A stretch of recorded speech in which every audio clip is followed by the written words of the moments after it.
but I will take the kingdom out of his son's hand, and will give it to you, 10 tribes. Yet to his son I will give one tribe, that David my servant may always have a lamp before me in Jerusalem, the city where I have chosen my name. And I will take you, and you shall reign over all that your soul desires, and you shall be king over Israel. And if you will listen to all that I command you, and will walk in my ways, and do what is right in my eyes by keeping my statutes and my commandments, as David my servant did, I will be with you and will build you a sure house, as I built for David, and I will give Israel to you. And I will afflict the offspring of David because of this, but not forever. Solomon sought therefore to kill Jeroboam. But Jeroboam arose and fled into Egypt, to Shishak king of Egypt, and was in Egypt until the death of Solomon. Now the rest of the acts of Solomon, and all that he did, and his wisdom, are they not written in the book of the acts of Solomon? And the time that Solomon reigned in Jerusalem over all Israel was 40 years. And Solomon slept with his fathers in the city of David his father. And Rehoboam his son reigned in his place. Chapter 12. Rehoboam went to Shechem, for all Israel had come to Shechem to make him king. And as soon as Jeroboam the son of Nebat heard of it, he was still in Egypt, where he had fled from King Solomon. Then Jeroboam returned from Egypt, and they sent and called him, and Jeroboam and all the assembly of Israel came and said to Rehoboam, Your father made our yoke heavy. Now therefore lighten the hard service of your father and his heavy yoke on us, and we will serve you. He said to them, Go away for 3 days, then come again to me. So the people went away. Then King Rehoboam took counsel with the old men, who had stood before Solomon his father while he was yet alive, saying, How do you advise me to answer this people? And they said to him, If you will be a servant to this people today and serve them, and speak good words to them when you answer them, then they will be your servants forever. But he abandoned the counsel that the old men gave him, and took counsel with the young men who had grown up with him and stood before him. And he said to them, What do you advise that we answer this people who have said to me, Like the yoke that your father put on us? And the young men who had grown up with him said to him, Thus shall you speak to this people who said to you, Your father made our yoke heavy, but you lighten it for us. Thus shall you say to them, My little finger is thicker than my father's thighs. And now, whereas my father laid on you a heavy yoke, I will add to your yoke. My father disciplined you with whips, but I will discipline you with scorpions. So Jeroboam and all the people came to Rehoboam the 3rd day, as the king said, Come to me again the 3rd day. And the king answered the people harshly, and forsaking the counsel that the old men had given him, he spoke to them according to the counsel of the young men. America's going to be the poorest country in the world, your yoke heavy, starting now. I will add to your You're going to see yoke. the biggest My crash father is disciplined happening you with whips, right but I now. will discipline you with scorpions. So that's good for me, because the price of So gold the and king silver did not go up. listen to the people. That's interesting, because For it was a most turn of people in affairs India brought about by the until Lord the that last he might decade fulfill have been his migrating word, to the US, which the Lord thinking that spoke is by where is the land of Shilonite opportunity to to Jeroboam pursue the son the of great Nebat. American dream. But And over the when last all 2 years, Israel we've saw seen that an the king increasing did not number of listen to people them, coming back in droves answered the king, back to India, because What that's where portion they're do we seeing the have in opportunity. David? So that We is have a no very inheritance in interesting the shift son that of I never Jesse. thought would happen so To your quickly tents, O in my Israel. lifetime. Look now America's to going your to be own the poorest house, country in the world, starting So now. Israel went to their You're going to tents. see the biggest And crash is Rehoboam happening reigned over the people right of Israel now. who lived in the cities of Judah. Then King Rehoboam sent Adoram, who was taskmaster over the forced labor, and all Israel stoned him to death with stones. And King Rehoboam hurried to mount his chariot to flee to Jerusalem. So Israel has been in rebellion against the house of David to this day. And when all Israel heard that Jeroboam had returned, they sent and called him to the assembly and made him king over all Israel. There was none that followed the house of David, but the tribe of Judah only. When Rehoboam came to Jerusalem, he assembled all the house of Judah and the tribe of Benjamin, 180,000 chosen warriors, to fight against the house of Israel, to restore the kingdom to Rehoboam the son of Solomon. But the word of God came to Shemaiah the man of God. Say to Rehoboam the son of Solomon, king of Judah, and to all the house of Judah and Benjamin, and to the rest of the people, Thus says the Lord, you shall not go up or fight against your relatives, the people of Israel. Every man return to his home, for this thing is from me. So Hello, how are the word you? of the Lord and went home again, I hope according you to the are word of the well. Lord. I hope you're doing well. Well, Then Jeroboam built Shechem in the hill You're country of being good. Ephraim and lived there. hope you don't hurt And he went out nobody. from there and built Penuel. And Jeroboam said in his heart, now the kingdom will turn back to the house of David. If this people go up to offer sacrifices in the I temple of hope the Lord at Jerusalem, then the heart of this that people will turn again to their Lord, to Rehoboam, They're king of Judah. guaranteeing that no And they will person is kill me and mistreated. return to Rehoboam, king of Judah. So the king took counsel and made 2 calves of gold. And he said to the people, you have gone up to Jerusalem long enough. Behold your gods, O Israel, who brought you up out of the land of Egypt. And he set one in Bethel, and the other he put in Dan. Then this thing became a sin, for the people went as far as Dan to be before one. He also made temples on high places, and appointed priests from among all the people, who were not of the Levites. And Jeroboam appointed a feast on the 15th day of the 8th month, like the feast that was in Judah, and he offered sacrifices on the altar. So he did in Bethel, sacrificing to the calves that he made. And he placed in Bethel the priests of the high places that he had made. He went up to the altar that he had made in Bethel on the 15th day in the 8th month, in the month that he had devised from his own heart. And he instituted a feast for the people of Israel, and went up to the altar to make offerings. Chapter 13. And behold, a man of God came out of Judah by the word of the Lord to Bethel. Jeroboam was standing by the altar to make offerings. And the man cried against the altar by the word of the Lord and said, O altar, altar, thus says the Lord, behold, a son shall be born to the house of David, Josiah by name, and he shall sacrifice on you the priests of the high places who make offerings on you, and human bones shall be burned on you. And he gave a sign the same day, saying, this is the sign that the Lord has spoken. Behold, the altar shall be torn down, and the ashes that are on it shall be poured out. Okay. And when the king heard the saying of the man of God, which he cried against the altar at Bethel, Jeroboam stretched out his hand from the altar, saying, seize him. And his hand, which he stretched out against him, dried up, so that he could not draw it back to himself. The altar also was torn down, and the ashes poured out from the altar, according to the sign that the man of God had given by the word of the Lord. And the king said to the man of God, entreat now the favor of the Lord your God, and pray for me, that my hand may be restored to me. And the man of God entreated the Lord, and the king's hand was restored to him, and became as it was before. And the king said to the man of God, come home with me, and refresh yourself, and I will give you a reward. And the man of God said to the king, if you give me half your house, I will not go in with you. And I will not eat bread or drink water in this place, for so it was commanded me by the word of the Lord, saying, you shall neither eat bread nor drink water, nor return by the way that you came. So he went another way, and did not return by the way that he came to Bethel. Now an old prophet lived in Bethel, and his sons came and told him all that the man of God had done that day in Bethel. They also told to their father the words that he had spoken to the king. And their father said to them, which way did he go? And his son showed him the way that the man of God who came from Judah had gone. And he said to his sons, saddle the donkey for me. So they saddled the donkey for him, and he mounted it. And he went after the man of God, and found him sitting under an oak. And he said to him, are you the man of God who came from Judah? And he said, I am. Then he said to him, come home with me and eat bread. And he said, I may not return with you or go in with you. Neither will I eat bread nor drink water with you in this place. For it was said to me by the word of the Lord, you shall neither eat bread nor drink water there, nor return by the way that you came.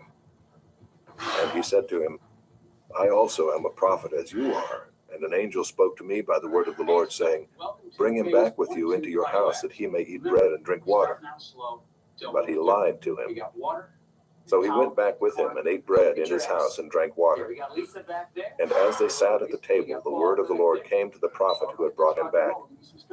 And he cried to the man of God who came from Judah, thus says the Lord, because you have disobeyed the word of the Lord, and have not kept the command that the Lord your God commanded you, but have come back and have eaten bread and drunk water in the place of which he said to you, eat no bread and drink no water, your body shall not come to the tomb of your fathers. And after he had eaten bread and drunk, He saddled the donkey for the prophet whom he had brought back. And as he went away, a lion met him on the road and killed him, and his body was thrown in the road, and the donkey stood beside it. The lion also stood beside the body. And behold, man passed by and saw the body thrown in the road, and the lion standing by the body. And they came and told it in the city where the old prophet lived. And when the prophet who had brought him back from the way heard of it, he said, "It is the man of God who disobeyed the word of the Lord. Therefore the Lord has given him to the lion, which has torn him and killed him, according to the word that the Lord spoke to him." And he said to his sons, "Saddle the donkey for me." And they saddled it. And he went and found his body thrown in the road, and the donkey and the lion standing beside the body. The lion had not eaten the body or torn the donkey. And the prophet took up the body of the man of God, and laid it on the donkey, and brought it back to the city to mourn and to bury him. And he laid the body in his own grave, and they mourned over him, saying, "Alas, my brother." And after he had buried him, he said to his sons, "When I die, bury me in the grave in which the man of God is buried. Lay my bones beside his bones." For the saying that he called out by the word of the Lord against the altar in Bethel, and against all the houses of the high places that are in the cities of Samaria, shall surely come to pass. After this thing, Jeroboam did not turn from his evil way, but made priests for the high places again from among all the people. Any who would, he ordained to be priests of the high places. And this thing became sin to the house of Jeroboam, so as to cut it off and to destroy it from the face of the earth. Chapter 14. At that time Abijah the son of Jeroboam fell sick, and Jeroboam said to his wife, "Arise and disguise yourself, that it not be known that you are the wife of Jeroboam, and go to Shiloh. Behold, Ahijah the prophet is there, who said of me that I should be king over this people. Take with you 10 loaves, some cakes, and a jar of honey, and go to him. He will tell you what shall happen to the child." Jeroboam's wife did so. She arose and went to Shiloh and came to the house of Ahijah. Now Ahijah could not see, for his eyes were dim because of his age. And the Lord said to Ahijah, "Behold, the wife of Jeroboam is coming to inquire of you concerning her son, for he is sick. Thus and thus shall you say to her." When she came, she pretended to be another woman. But when Ahijah heard the sound of her feet as she came in at the door, he said, "Come in, wife of Jeroboam. Why do you pretend to be another? For I am charged with unbearable news for you. Go, tell Jeroboam, thus says the Lord, the God of Israel, because I exalted you from among the people and made you leader over my people Israel, and tore the kingdom away from the house of David and gave it to you. And yet you have not been like my servant David, who kept my commandments and followed me with all his heart, doing only that which was right in my eyes. But you have done evil above all who were before you, and have gone and made for yourself other gods and metal images, provoking me to anger, and have cast me behind your back. Therefore, behold, I will bring harm upon the house of Jeroboam, and will cut off from Jeroboam every male, both bond and free in Israel, and will burn up the house of Jeroboam as a man burns up dung until it is all gone. Anyone belonging to Jeroboam who dies in the city, the dogs shall eat, and anyone who dies in the open country, the birds of the heavens shall eat, for the Lord has spoken it. Arise, therefore, go to your house. When your feet enter the city, the child shall die, and all Israel shall mourn for him and bury him, for he only of Jeroboam shall come to the grave, because in him there is found something pleasing to the Lord, the God of Israel, in the house of Jeroboam. Moreover, the Lord will raise up for himself a king over Israel, who shall cut off the house of Jeroboam today. And henceforth the Lord will strike Israel as a reed is shaken in the water, and root up Israel out of this good land that he gave to their fathers, and scatter them beyond the Euphrates, because they have made their Asherim, provoking the Lord to anger. And he will give Israel up because of the sins of Jeroboam, which he sinned and made Israel to sin. Then Jeroboam's wife arose and departed and came to Tirzah. And as she came to the threshold of the house, the child died. And all Israel buried him and mourned for him, according to the word of the Lord which he spoke by his servant Ahijah the prophet. Now the rest of the acts of Jeroboam, how he warred, and how he reigned. Behold, they are written in the book of the Chronicles of the kings of Israel. And the time that Jeroboam reigned was 22 years, and he slept with his fathers, and Nadab his son reigned in his place. Now Rehoboam the son of Solomon reigned in Judah. Rehoboam was 41 years old when he began to reign, and he reigned 17 years in Jerusalem, the city that the Lord had chosen out of all the tribes of Israel to put his name there. His mother's name was Naamah the Ammonite. And Judah did what was evil in the sight of the Lord, and they provoked him to jealousy with their sins that they committed, more than all that their fathers had done. For they also built for themselves high places and pillars and Asherim on every high hill and under every green tree. And there were also male cult prostitutes in the land. They did according to all the abominations of the nations that the Lord drove out before the people of Israel. In the 5th year of King Rehoboam, Shishak king of Egypt came up against Jerusalem. He took away the treasures of the house of the Lord and the treasures of the king's house. He took away everything. He also took away all the shields of gold that Solomon had made. And King Rehoboam made in their place shields of bronze, and committed them to the hands of the officers of the guard, who kept the door of the king's house. And as often as the king went into the house of the Lord, the guard carried them and brought them back to the guardroom. Now the rest of the acts of Rehoboam and all that he did, are they not written in the book of the Chronicles of the kings of Judah? And there was war between Rehoboam and Jeroboam continually. And Rehoboam slept with his fathers, and was buried with his fathers in the city of David. His mother's name was Naamah the Ammonite. And Abijam his son reigned in his place. Chapter 15. Now in the 18th year of King Jeroboam the son of Nebat, Abijam began to reign over Judah. He reigned for 3 years in Jerusalem. His mother's name was Maacah, the daughter of Abishalom. And he walked in all the sins that his father did before him, and his heart was not wholly true to the Lord his God, as the heart of David his father. Nevertheless, for David's sake, the Lord his God gave him a lamp in Jerusalem, setting up his son after him and establishing Jerusalem, because David did what was right in the eyes of the Lord, and did not turn aside from anything that he commanded him all the days of his life, except in the matter of Uriah the Hittite. Now there was war between Rehoboam and Jeroboam all the days of his life. The rest of the acts of Abijam and all that he did, are they not written in the book of the Chronicles of the kings of Judah? And there was war between Abijam and Jeroboam. And Abijam slept with his fathers, and they buried him in the city of David. And Asa his son reigned in his place. In the 20th year of Jeroboam king of Israel, Asa began to reign over Judah. And he reigned 41 years in Jerusalem. His mother's name was Maacah, the daughter of Abishalom. And Asa did what was right in the eyes of the Lord, as David his father had done. He put away the male cult prostitutes out of the land, and removed all the idols that his fathers had made. He also removed Maacah his mother from being queen mother, because she had made an abominable image for Asherah. And Asa cut down her image and burned it at the brook Kidron. But the high places were not taken away. Nevertheless, the heart of Asa was wholly true to the Lord all his days. And he brought into the house of the Lord the sacred gifts of his father, and his own sacred gifts, silver and gold and vessels. And there was war between Asa and Baasha king of Israel all their days. Baasha king of Israel went up against Judah and built Ramah, that he might permit no one to go out or come in to Asa king of Judah. Then Asa took all the silver and the gold that were left in the treasures of the house of the Lord, and the treasures of the king's house, and gave them into the hands of his servants. And King Asa sent them to Ben-Hadad, the son of Tabrimah, the son of Hezion, king of Syria, who lived in Damascus, saying, Let there be a covenant between me and you, as there was between my father and your father.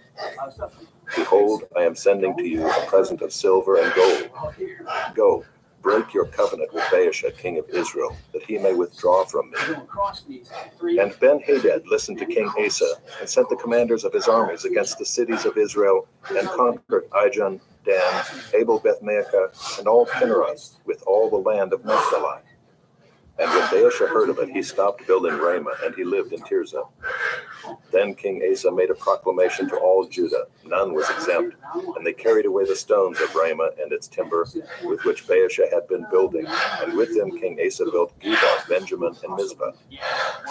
Now the rest of all the acts of Asa, all his might, and all that he did, and the cities that he built, are they not written in the book of the Chronicles of the kings of Judah? But in his old age he was diseased in his feet. And Asa slept with his fathers, and was buried with his fathers in the city of David his father.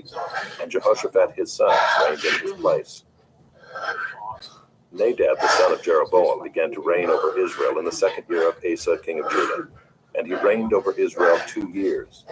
He did what was evil in the sight of the Lord, and walked in the way of his father, and in his sin which he made Israel to sin. Baasha the son of Ahijah of the house of Issachar conspired against him, and Baasha struck him down at Gibbethon, which belonged to the Philistines, for Nadab and all Israel were laying siege to Gibbethon. So Baasha killed him in the 3rd year of Asa king of Judah, and reigned in his place. And as soon as he was king, he killed all the house of Jeroboam. He left to the house of Jeroboam not one that breathed, until he had destroyed it, according to the word of the Lord that he spoke by his servant Ahijah the Shilonite.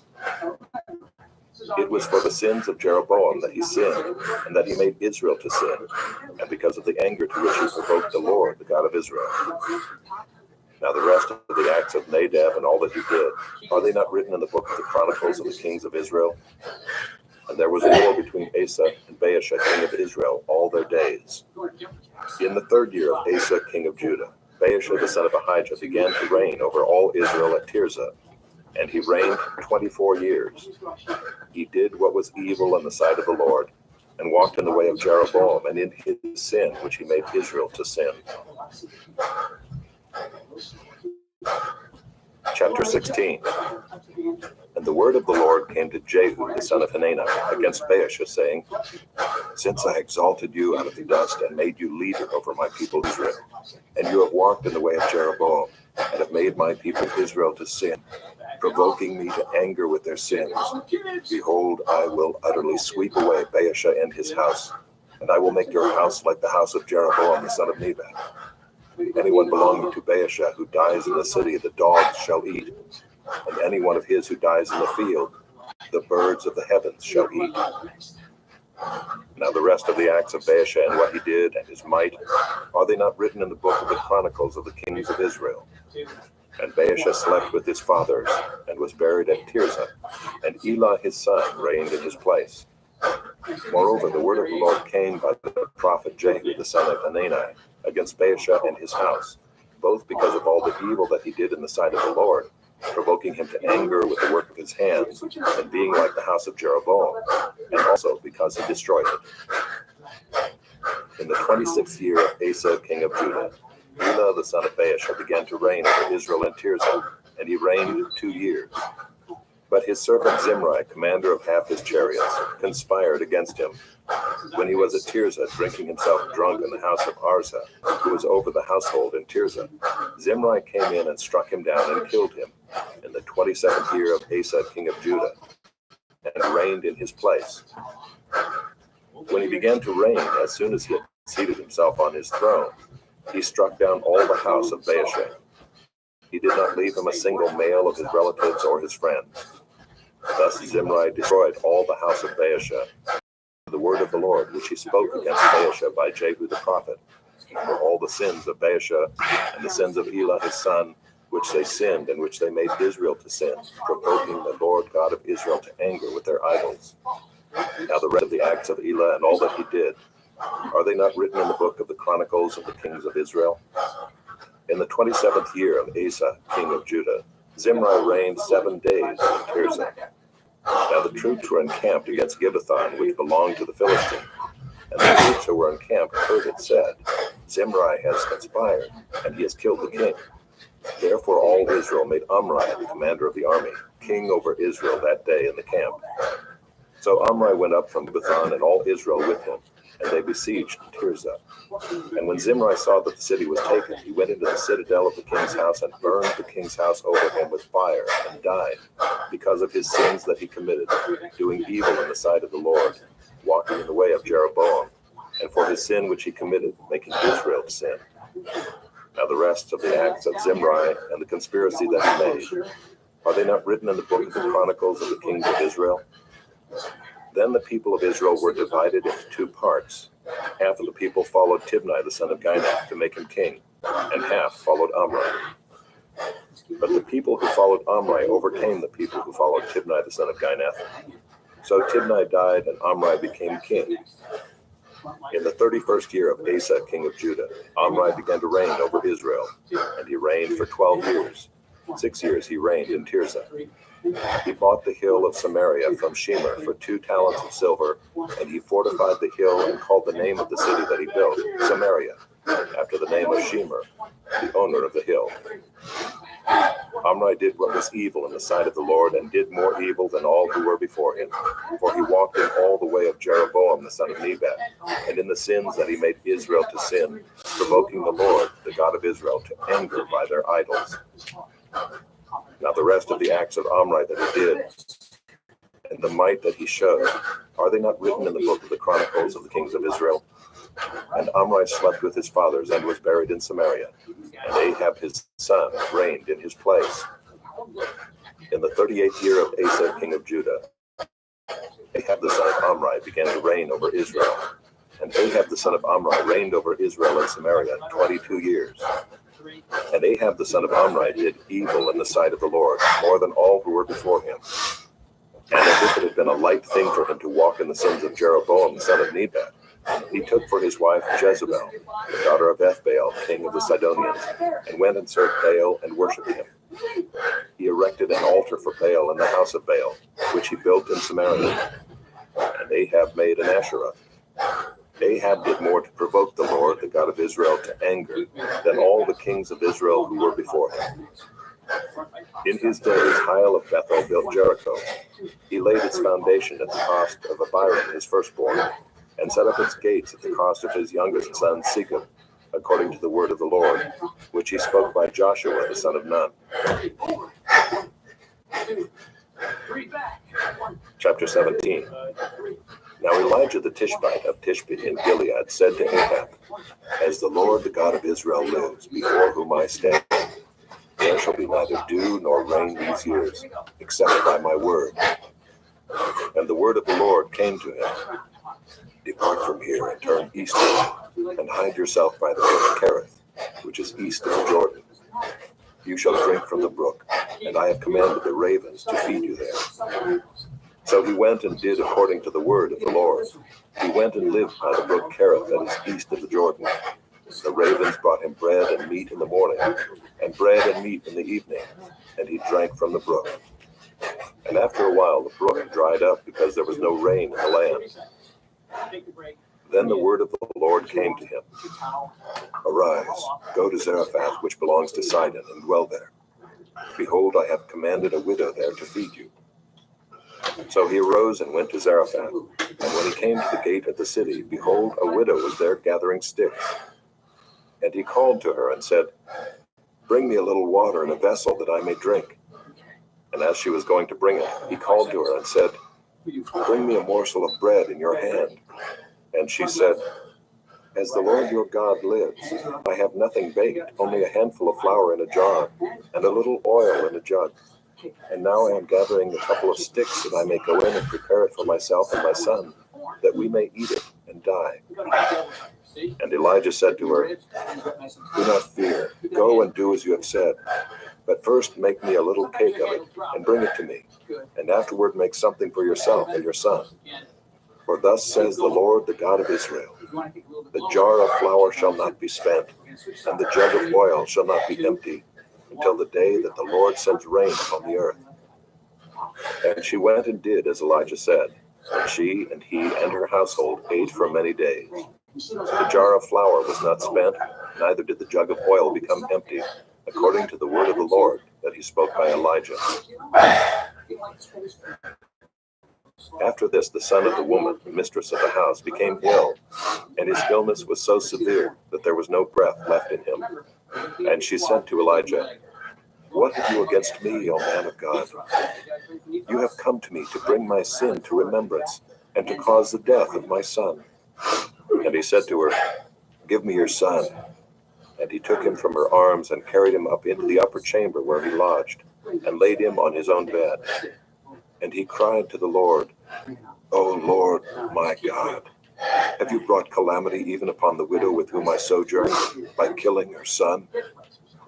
Then he stretched himself upon the child 3 times and cried to the Lord, "O Lord, my God, let this child's life come into him again." And the Lord listened to the voice of Elijah, and the life of the child came into him again, and he revived. And Elijah took the child and brought him down from the upper chamber into the house, and delivered him to his mother. And Elijah said, "See, your son lives." And the woman said to Elijah, "Now I know that you are a man of God, and that the word of the Lord in your mouth is truth." Chapter 18. After many days, the word of the Lord came to Elijah in the 3rd year, saying, "Go, show yourself to Ahab, and I will send rain upon the earth." So Elijah went to show himself to Ahab. Now the famine was severe in Samaria, and Ahab called Obadiah, who was over the household. Now Obadiah feared the Lord greatly. And when Jezebel cut off the prophets of the Lord, Obadiah took 100 prophets and hid them by 50s in a cave, and fed them with bread and water. And Ahab said to Obadiah, "Go through the land to all the springs of water and to all the valleys. Perhaps we may find grass and save the horses and mules alive, and not lose some of the animals." So they divided the land between them to pass through it. Ahab went in one direction by himself, and Obadiah went in another direction by himself. And as Obadiah was on the way, behold, Elijah met him. And Obadiah recognized him and fell on his face and said, "Is it you, my lord Elijah?" And he answered him, "It is I. Go tell your lord, behold, Elijah is here." And he said, "How have I sinned that you would give your servant into the hand of Ahab to kill me? As the Lord your God lives, there is no nation or kingdom where my lord has not sent to seek you." And when they would say, "He is not here," he would take an oath of the kingdom or nation that they had not found you. And now you say, "Go tell your lord, behold, Elijah is here." And as soon as I have gone from you, the Spirit of the Lord will carry you I know not where. And so when I come and tell Ahab and he cannot find you, he will kill me, although I your servant have feared the Lord from my youth. Has it not been told my lord what I did when Jezebel killed the prophets of the Lord? How I hid 100 men of the Lord's prophets by 50s in a cave, and fed them with bread and water? And now you say, "Go tell your lord, behold, Elijah is here, and he will kill me." And Elijah said, "As the Lord of hosts lives, before whom I stand, I will surely show myself to him today." So Obadiah went to meet Ahab and told him, and Ahab went to meet Elijah. When Ahab saw Elijah, Ahab said to him, "Is it you, you troubler of Israel?" And he answered, "I have not troubled Israel, but you have, and your father's house, because you have abandoned the commandments of the Lord and followed the Baals. Now therefore send and gather all Israel to me at Mount Carmel, and the 450 prophets of Baal, and the 400 prophets of Asherah, who eat at Jezebel's table." So Ahab sent to all the people of Israel and gathered the prophets together at Mount Carmel. And Elijah came near to all the people and said, "How long will you go limping between 2 different opinions? If the Lord is God, follow him. But if Baal, then follow him." And the people did not answer him a word. Then Elijah said to the people, Even I only am left a prophet of the Lord, but Baal's prophets are 450 men. Let 2 bulls be given to us, and let them choose 1 bull for themselves, and cut it in pieces and lay it on the wood, but put no fire to it. And I will prepare the other bull and lay it on the wood and put no fire to it. And you call upon the name of your God, and I will call upon the name of the Lord, and the God who answers by fire, he is God. And all the people answered, "It is well spoken." Then Elijah said to the prophets of Baal, "Choose for yourselves 1 bull and prepare it first, for you are many. and call upon the name of your God, but put no fire to it. And they took the bull that was given them, and they prepared it and called upon the name of Baal from morning until noon, saying, O Baal, answer us. But there was no voice, and no one answered. And they limped around the altar that they had made. And at noon Elijah mocked them, saying, Cry aloud, for he is a god. Either he is musing, or he is relieving himself, or he is on a journey, or perhaps he is asleep and must be awakened. And they cried aloud and cut themselves after their custom with swords and lances until the blood gushed out upon them. And as midday passed, they raved on until the time of the offering of the oblation, but there was no voice. No one answered. No one paid attention. Then Elijah said to all the people, Come near to me. And all the people came near to him, and he repaired the altar of the Lord that had been thrown down. Elijah took 12 stones, according to the number of the tribes of the sons of Jacob, to whom the word of the Lord came, saying, Israel shall be your name. And with the stones he built an altar in the name of the Lord. And he made a trench about the altar, as great as would contain 2 seahs of seed. And he put the wood in order and cut the bull in pieces and laid it on the wood. And he said, Fill 4 jars with water and pour it on the burnt offering and on the wood. And he said, Do it a second time. And they did it a second time. And he said, Do it a third time. And they did it a third time. And the water ran around the altar and filled the trench also with water. And at the time of the offering of the oblation, Elijah the prophet came near and said, O Lord God of Abraham, Isaac, and Israel, let it be known this day that you are God in Israel, and that I am your servant, and that I have done all these things at your word. Answer me, O Lord, answer me, that this people may know that you, O Lord, are God, and that you have turned their hearts back. Then the fire of the Lord fell and consumed the burnt offering, and the wood, and the stones, and the dust, and licked up the water that was in the trench. And when all the people saw it, they fell on their faces and said, The Lord, he is God. The Lord, he is God. And Elijah said to them, Seize the prophets of Baal. Let not one of them escape. And they seized them. And Elijah brought them down to the brook Kishon and slaughtered them there. And Elijah said to Ahab, Go up, eat and drink, for there is a sound of the rushing of rain. So Ahab went up to eat and to drink. And Elijah went up to the top of Mount Carmel. And he bowed himself down on the earth and put his face between his knees. And he said to his servant, Go up now, look toward the sea. And he went up and looked and said, There is nothing. And he said, Go again, 7 times. And at the 7th time he said, Behold, a little cloud like a man's hand is rising from the sea. And he said, Go up, say to Ahab, Prepare your chariot and go down, lest the rain stop you. And in a little while the heavens grew black with clouds and wind, and there was a great rain. And Ahab rode and went to Jezreel. And the hand of the Lord was on Elijah, and he gathered up his garment and ran before Ahab to the entrance of Jezreel. Hang in there, everybody. We're almost done. Chapter 19. Ahab told Jezebel all that Elijah had done, and how he had killed all the prophets with the sword. Then Jezebel sent a messenger to Elijah, saying, So may the gods do to me and more also, if I do not make your life as the life of one of them by this time tomorrow. Then he was afraid, and he arose and ran for his life, and came to Beersheba, which belongs to Judah, and left his servant there. But he himself went a day's journey into the wilderness, and came and sat down under a broom tree. And he asked that he might die, saying, It is enough. Now, O Lord, take away my life, for I am no better than my fathers. And he lay down and slept under a broom tree. And behold, an angel touched him and said to him, Arise and eat.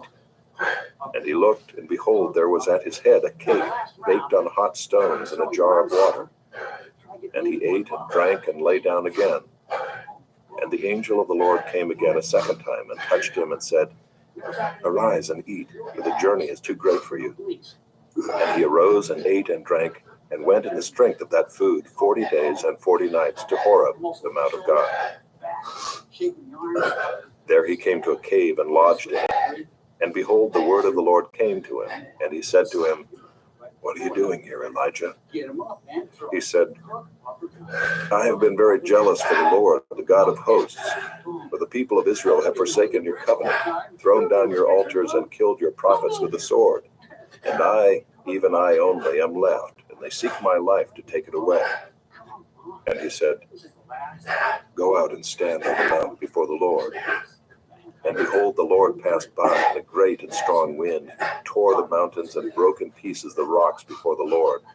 But the Lord was not in the wind. And after the wind, an earthquake. But the Lord was not in the earthquake. And after the earthquake, a fire. But the Lord was not in the fire. And after the fire, the sound of a low whisper. And when Elijah heard it, he wrapped his face in his cloak and went out and stood at the entrance of the cave. And behold, there came a voice to him and said, What are you doing here, Elijah?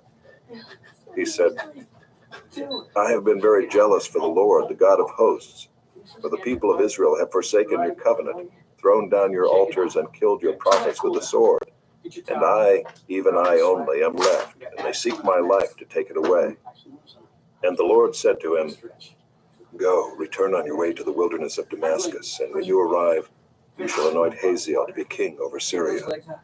And Jehu the son of Nimshi you shall anoint to be king over Israel.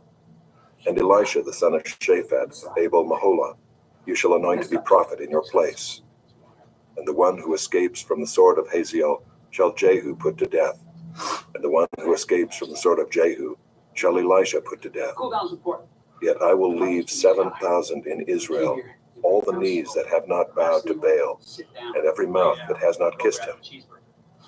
So he departed from there and found Elisha the son of Shaphat, who was plowing with 12 yoke of oxen in front of him, and he was with the 12th. Elijah passed by him and cast his cloak upon him. And he left the oxen and ran after Elijah and said, Let me kiss my father and my mother, and then I will follow you. And he said to him, Go back again, for what have I done to you? And he returned from following him, and took the yoke of oxen and sacrificed them, and boiled their flesh with the yokes of the oxen, and gave it to the people, and they ate. Then he arose and went after Elijah, and assisted him. Chapter 20. Ben-Hadad the king of Syria gathered all his army together. 32 kings were with him, and horses and chariots. And he went up and closed in on Samaria and fought against it. And he sent messengers into the city to Ahab king of Israel and said to him, Thus says Ben-Hadad, Your silver and your gold are mine, your best wives and children also are mine. And the king of Israel answered, As you say, my lord, O king, I am yours, and all that I have. The messengers came again and said, Thus says Ben-Hadad, I sent to you, saying, Deliver to me your silver and your gold, your wives and your children. Nevertheless, I will send my servants to you tomorrow about this time, and they shall search your house and the houses of your servants, and lay hands on whatever pleases you, and take it away. Then the king of Israel called all the elders of the land and said, Mark now and see how this man is seeking trouble, for he sent to me for my wives and my children, and for my silver and my gold, and I did not refuse him. And all the elders and all the people said to him, Do not listen or consent. So he said to the messengers of Ben-Hadad, Tell my lord the king, all that you first demanded of your servant I will do, but this thing I cannot do. And the messengers departed and brought him word again. Ben-Hadad sent to him and said, The gods do so to me and more also, if the dust of Samaria shall suffice for handfuls for all the people who follow me. And the king of Israel answered, Tell him, let not him who straps on his armor boast himself as he who takes it off. When Ben-Hadad heard this message as he was drinking with the kings in the booths, he said to his men, Take your positions. And they took their positions against the city. And behold, a prophet came near to Ahab king of Israel and said, Thus says the Lord, Have you seen all this great multitude? Behold, I will give it into your hand this day, Where's my chair? and you shall know that I am the Lord. And Ahab said, By whom? Shaky. Okay. He said, Thus says the Lord, by the servants of the governors of the districts. Then he said, Who shall begin the battle? He answered, Down, You. keep breathing. Then he mustered the servants of the governors of the districts, and they were 232. And after them he mustered all the people of Israel, 7,000. All right. And they went out at noon, while Ben-Hadad was drinking himself drunk in the You booths, guys ready? he and the 32 kings who helped him. Get in position. The servants of the governors of the districts went out first, Here's the deal. and Ben-Hadad sent out scouts, and they reported to him, That's on you. Men are coming out from Samaria. He said, If they have come out for peace, take them alive. Or if they've come out for war, take them alive. You see me? So these went out of the city, the servants of the governors of the districts and the army that followed them, and each struck down his man. The Syrians fled, and Israel pursued them. But Ben-Hadad, king of Syria, escaped on a horse with horsemen. And the king of Israel went out and struck the horses and chariots, and struck the Syrians with a great blow. Then the prophet came near to the king of Israel and said to him, Come, strengthen yourself, and consider well what you have to do. For in the spring the king of Syria will come up against you. And the servants of the king of Syria said to him, Their gods are gods of the hills, and so they were stronger than we. But let us fight against them in the plain, and surely we shall be stronger than they. And do this, remove the kings each from his post, and put commanders in their places, and muster an army like the army that you lost, horse for horse, and chariot for chariot. Then we will fight against them in the plain, and surely we shall be stronger than they. And he listened to their voice and did so. In the spring, Ben-Hadad mustered the Syrians and went up to Aphek to fight against Israel. And the people of Israel were mustered and were provisioned and went against them. The people of Israel encamped before them like two little flocks of goats, but the Syrians filled the country. And a man of God came near and said to the king of Israel, Thus says the Lord, because the Syrians have said, The Lord is a God of the hills, but he is not a God of the valleys. Therefore I will give all this great multitude into your hand, and you shall know that I am the Lord. And they encamped opposite one another 7 days. Then on the seventh day the battle was joined, and the people of Israel struck down of the Syrians 100,000 foot soldiers in one day. And the rest fled into the city of Aphek, and the wall fell upon 27,000 men who were left. Ben-Hadad also fled, and entered an inner chamber in the city. And his servants said to him, Behold, now we have heard that the kings of the house of Israel are merciful kings. Let us put sackcloth around our waists and ropes on our heads and go out to the king of Israel. Perhaps he will spare your life. So they tied sackcloth around their waists and put ropes on their heads and went to the king of Israel and said, Your servant Ben-Hadad says, Please let me live. And he said, Does he still live? He is my brother. Now the men were watching for a sign, and they quickly took it up from him and said, Yes, your brother Ben-Hadad. Then he said, Go and bring him. Then Ben-Hadad came out to him, and he caused him to come up into the chariot. And Ben-Hadad said to him, The cities of my father took from your father I will restore, and you may establish bazaars for yourself in Damascus, as my father did in Samaria. And Ahab said, I will let you go on these terms. So he made a covenant with him and let him go. And a certain man of the sons of the prophets said to his fellow at the command of the Lord, Strike me, please. But the man refused to strike him. Then he said to him, Because you have not obeyed the voice of the Lord, behold, as soon as you have gone from me, a lion shall strike you down. And as soon as he had departed from him, a lion met him and struck him down. Then he found another man and said, Strike me, please. And the man struck him and wounded him. So the prophet departed and waited for the king by the way, disguising himself with a bandage over his eyes. And as the king passed, he cried to the king and said, Your servant went out into the midst of the battle, and behold, a soldier turned and brought a man to me and said, Guard this man. If by any means he is missing, your life shall be for his life, or else you shall pay a talent of silver. And as your servant was busy here and there, he was gone. The king of Israel said to him, So shall your judgment be. You yourself have decided it. Then he hurried to take the bandage away from his eyes, and the king of Israel recognized him as one of the prophets. And he said to him, "Thus says the Lord, because you have let go out of your hand the man whom I had devoted to destruction, therefore your life shall be for his life, and your people for his people." And the king of Israel went to his house vexed and sullen, and came to Samaria. Chapter 21. Now Naboth the Jezreelite had a vineyard in Jezreel beside the palace of Ahab king of Samaria. And after this Ahab said to Naboth, "Give me your vineyard that I may have it for a vegetable garden, because it is near my house, and I will give you a better vineyard for it. Or if it seems good to you, I will give you its value in money." But Naboth said to Ahab, "The Lord forbid that I should give you the inheritance of my fathers." And Ahab went into his house vexed and sullen because of what Naboth the Jezreelite had said to him. For he had said, "I will not give you the inheritance of my fathers." And he lay down on his bed and turned away his face and would eat no food. But Jezebel his wife came to him and said to him, "Why is your spirit so vexed that you eat no food?" And he said to her, "Because I spoke to Naboth the Jezreelite and said to him, 'Give me your vineyard for money, or else, if it please you, I will give you another vineyard for it.' And he answered, 'I will not give you my vineyard.'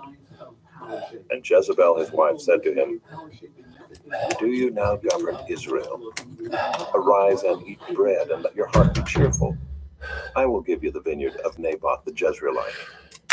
So she wrote letters in Ahab's name and sealed them with his seal. And she sent the letters to the elders and the leaders who lived with Naboth in his city. And she wrote in the letters, 'Proclaim a fast and set Naboth at the head of the people. And set 2 worthless men opposite him, and let them bring a charge against him, saying, "You have cursed God and the king." Then take him out and stone him to death." And the men of his city, the elders and the leaders who lived in his city, did as Jezebel had sent word to them. As it was written in the letters that she had sent to them, they proclaimed a fast and set Naboth at the head of the people. And the 2 worthless men came in and sat opposite him. And the worthless men brought a charge against Naboth in the presence of the people, saying, "Naboth cursed God and the king." So they took him outside the city and stoned him to death with stones. Then they sent to Jezebel, saying, "Naboth has been stoned, he is dead." As soon as Jezebel heard that Naboth had been stoned and was dead, Jezebel said to Ahab, "Arise, take possession of the vineyard of Naboth the Jezreelite, which he refused to give you for money, for Naboth is not alive, but dead." And as soon as Ahab heard that Naboth was dead, Ahab arose to go down to the vineyard of Naboth the Jezreelite to take possession of it. Then the word of the Lord came to Elijah the Tishbite, saying, "Arise, go down to meet Ahab king of Israel, who is in Samaria. Behold, he is in the vineyard of Naboth, where he has gone to take possession. And you shall say to him, Thus says the Lord, have you killed and also taken possession? And you shall say to him, Thus says the Lord, in the place where dogs licked up the blood of Naboth, shall dogs lick your own blood." Ahab said to Elijah, "Have you found me, O my enemy?" He answered, "I have found you because you have sold yourself to do what is evil in the sight of the Lord. Behold, I will bring disaster upon you. I will utterly burn you up, and will cut off from Ahab every male, bond or free, in Israel. And I will make your house like the house of Jeroboam the son of Nebat, and like the house of Baasha the son of Ahijah, for the anger to which you have provoked me, and because you have made Israel to sin." And of Jezebel the Lord also said, "The dogs shall eat Jezebel within the walls of Jezreel. Anyone belonging to Ahab who dies in the city, the dogs shall eat. And any one of his who dies in the open country, the birds of the heavens shall eat." There was none who sold himself to do what was evil in the sight of the Lord like Ahab, whom Jezebel his wife incited. He acted very abominably in going after idols, as the Amorites had done, whom the Lord cast out before the people of Israel. And when Ahab heard those words, he tore his clothes and put sackcloth on his flesh, and fasted and lay in sackcloth and went about dejectedly. And the word of the Lord came to Elijah the Tishbite, saying, "Have you seen how Ahab has humbled himself before me? because he has humbled himself before me. I will not bring the disaster in his days, but in his son's days I will bring the disaster upon his house. Chapter 22. For 3 years, Syria and Israel continued without war. But in the 3rd year, Jehoshaphat the king of Judah came down to the king of Israel. And the king of Israel said to his servants, Do you know that Ramoth Gilead belongs to us, and we keep quiet and do not take it out of the hand of the king of Syria? And he said to Jehoshaphat, Will you go with me to battle at Ramoth Gilead? And Jehoshaphat said to the king of Israel, I am as you are, my people as your people, my horses as your horses. And Jehoshaphat said to the king of Israel, Inquire first for the word of the Lord. Then the king of Israel gathered the prophets together, about 400 men, and said to them, Shall I go to battle against Ramoth Gilead, or shall I refrain? And they said, Go up, for the Lord will give it into the hand of the king. But Jehoshaphat said, Is there not here another prophet of the Lord of whom we may inquire? And the king of Israel said to Jehoshaphat, There is yet one man by whom we may inquire of the Lord, Micaiah the son of Imlah, but I hate him, for he never prophesies good concerning me, but evil. And Jehoshaphat said, Let not the king say so. Then the king of Israel summoned an officer and said, Bring quickly Micaiah the son of Imlah. Now the king of Israel and Jehoshaphat the king of Judah were sitting on their thrones, arrayed in their robes, at the threshing floor at the entrance of the gate of Samaria, and all the prophets were prophesying before them. And Zedekiah the son of Kenaanah made for himself horns of iron and said, Thus says the Lord, with these you shall push the Syrians until they are destroyed. And all the prophets prophesied so and said, Go up to Ramoth Gilead and triumph. The Lord will give it into the hand of the king. And the messenger who went to summon Micaiah said to him, Behold, the words of the prophet with one accord are favorable to the king. Let your word be like the word of one of them, and speak favorably. But Micaiah said, As the Lord lives, what the Lord says to me, that I will speak.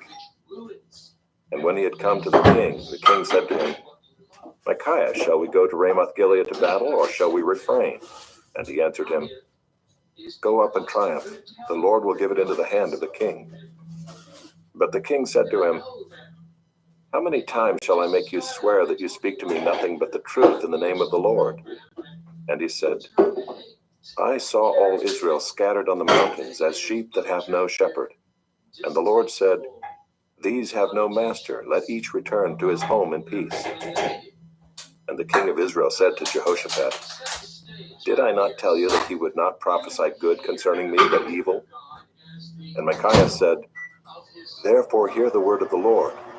I saw the Lord sitting on his throne, and all the host of heaven standing beside him on his right hand and on his left. And the Lord said, Who will entice Ahab that he may go up and fall at Ramoth Gilead? And one said one thing, and another said another. Then a spirit came forward and stood before the Lord, saying, I will entice him. And the Lord said to him, By what means? And he said, I will go out and will be a lying spirit in the mouth of all his prophets. And he said, You are to entice him, and you shall succeed. Go out and do so. Now therefore, behold, the Lord has put a lying spirit in the mouth of all these your prophets. The Lord has declared disaster for you. Then Zedekiah the son of Kenaanah came near and struck Micaiah on the cheek and said, How did the Spirit of the Lord go from me to speak to you? And Micaiah said, Behold, you shall see on that day when you go into an inner chamber to hide yourself. And the king of Israel said, Seize Micaiah and take him back to Ammon, the governor of the city, and to Joash the king's son, and say, Thus says the king, Put this fellow in prison and feed him meager rations of bread and water until I come in peace. And Micaiah said, If you return in peace, the Lord has not spoken by me. And he said, Hear, all you peoples. So the king of Israel and Jehoshaphat the king of Judah went up to Ramoth Gilead. And the king of Israel said to Jehoshaphat, I will disguise myself and go into battle, but you wear your robes. And the king of Israel disguised himself and went into battle.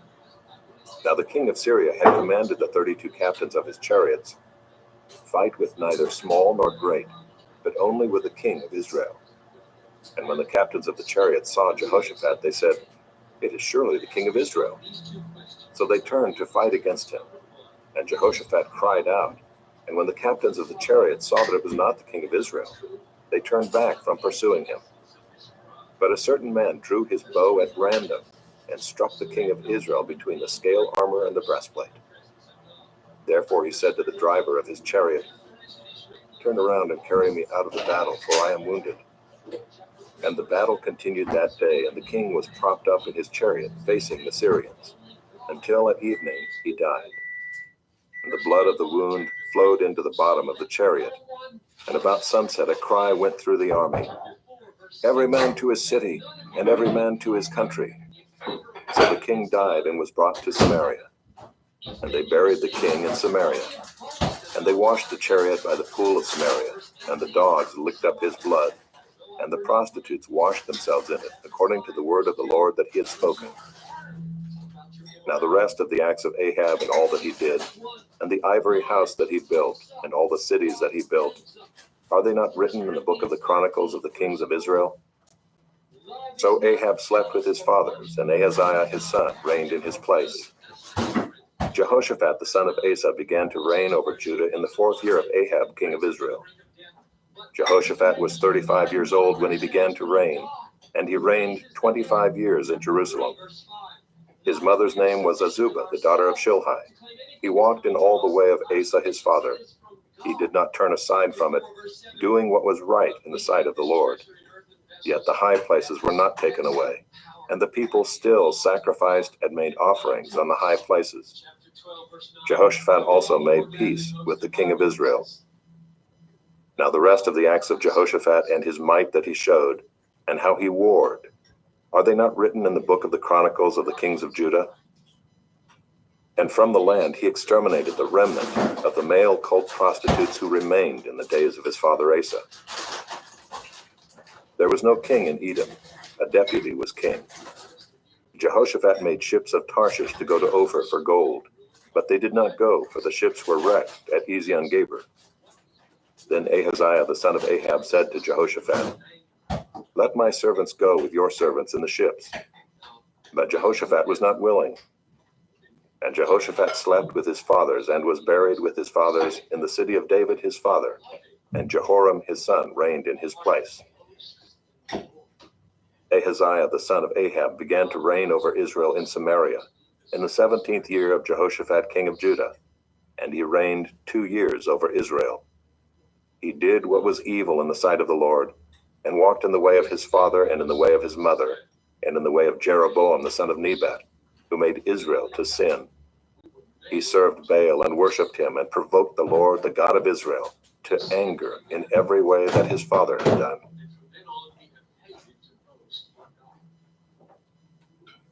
This audiobook has been broken into multiple parts to make the download faster. You have reached the end of a part, but not the end of the complete audiobook. So please check your library for the next part of this audiobook.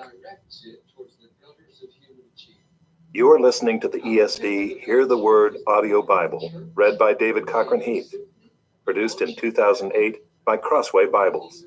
2 Kings, Chapter 1. After the death of Ahab, Moab rebelled against Israel. Now Ahaziah fell through the lattice in his upper chamber in Samaria and lay sick. So he sent messengers telling them, "Go, inquire of Beelzebub, the god of Ekron, whether I shall recover from this sickness." But the angel of the Lord said to Elijah the Tishbite, "Arise, go up to meet the messenger of the king of Samaria, and say to them, Is it because there is no God in Israel that you are going to inquire of Beelzebub, the god of Ekron? Now therefore thus says the Lord, you shall not come down from the bed to which you have gone up, but you shall surely die." So Elijah went. The messengers returned to the king, and he said to them, "Why have you returned?" And they said to him, "There came a man to meet us and said to us, 'Go back to the king who sent you and say to him, Thus says the Lord, is it because there is no God in Israel that you are sending to inquire of Beelzebub, the god of Ekron? Therefore you shall not come down from the bed to which you have gone up, but you shall surely die.' he said to them, "What kind of man was he who came to meet you and told you these things?" They answered him, "He wore a garment of hair with a belt of leather about his waist." And he said, "It is Elijah the Tishbite." Then the king sent to him a captain of 50 men with his 50.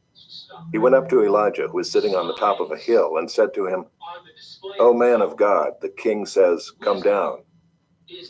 But Elijah answered the captain of 50, "If I am a man of God, let fire come down from heaven and consume you and your 50. Then fire came down from heaven and consumed him and his 50. Again the king sent to him another captain of 50 men with his 50. And he answered and said to him, "O man of God, this is the king's order. Come down quickly." But Elijah answered them, "If I am a man of God, let fire come down from heaven and consume you and your 50. Then the fire of God came down from heaven and consumed him and his 50. Again the king sent the captain of a third 50 with his 50. And the third captain of 50 went up and came and fell on his knees before Elijah and entreated him, "O man of God, please let my life and the life of these 50 servants of yours be precious in your sight. Behold, fire came down from heaven and consumed the 2 former captains of 50 men with their 50s. But now let my life be precious in your sight." Then the angel of the Lord said to Elijah, "Go down with him. Do not be afraid of him." So he arose and went down with him to the king and said to him, "Thus says the Lord, because you have sent messengers to inquire of Beelzebub, the god of Ekron, is it because there is no God in Israel to inquire of his word? Therefore you shall not come down from the bed to which you have gone up, but you shall surely die." So he died according to the word of the Lord that Elijah had spoken. Jehoram became king in his place in the 2nd year of Jehoram the son of Jehoshaphat, king of Judah, because Ahaziah had no son. Now the rest of the acts of Ahaziah that he did, are they not written in the book of the Chronicles of the kings of Israel? Chapter 2. Now when the Lord was about to take Elijah up to heaven by a whirlwind, Elijah and Elisha were on their way from Gilgal. And Elijah said to Elisha, "Please stay here, for the Lord has sent me as far as Bethel." But Elisha said, "As the Lord lives and as you yourself live, I will not leave you." So they went down to Bethel. And the sons of the prophets who were in Bethel came out to Elisha and said to him, "Do you know that today the Lord will take away your master from over you?" And he said, "Yes, I know it. Keep quiet." Elijah said to him, "Elisha, please stay here, for the Lord has sent me to Jericho." But he said, "As the Lord lives and as you yourself live, I will not leave you." So they came to Jericho. The sons of the prophets who were at Jericho drew near to Elisha and said to him, "Do you know that today the Lord will take away your master from over you?" And he answered, "Yes, I know it. Keep quiet." Then Elijah said to him, "Please stay here, for the Lord has sent me to the Jordan." But he said, "As the Lord lives and as you yourself live, I will not leave you." So the two of them went on. 50 men of the sons of the prophets also went and stood at some distance from them, as they both were standing by the Jordan. Then Elijah took his cloak and rolled it up and struck the water, and the water was parted to the one side and to the other, till the two of them could go over on dry ground. When they had crossed, Elijah said to Elisha, "Ask what I shall do for you before I am taken from you." And Elisha said, "Please let there be a double portion of your spirit on me." And he said, "You have asked a hard thing. Yet if you see me as I am being taken from you, it shall be so for you. But if you do not see me, it shall not be so." And as they still went on and talked, behold, chariots of fire and horses of fire separated the two of them. And Elijah went up by a whirlwind into heaven.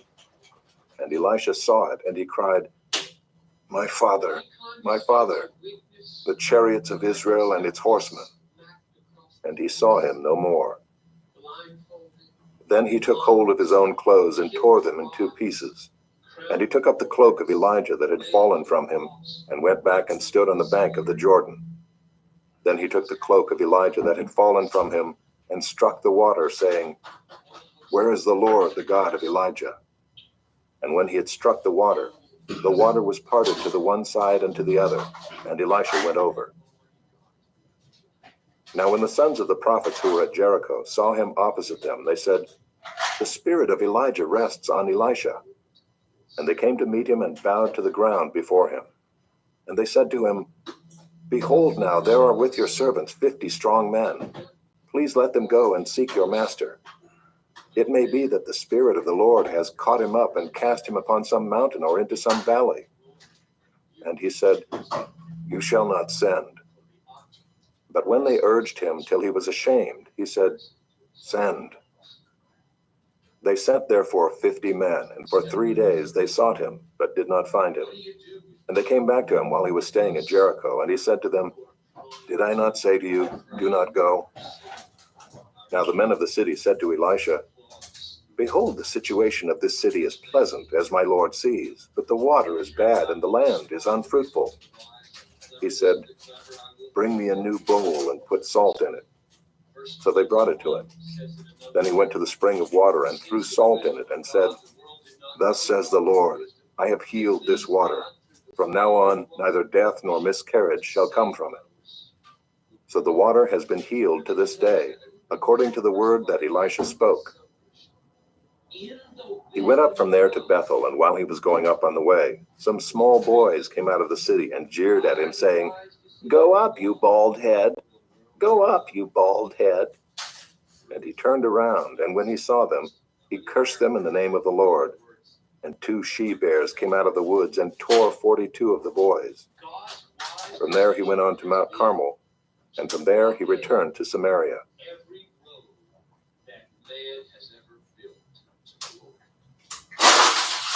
Chapter 3.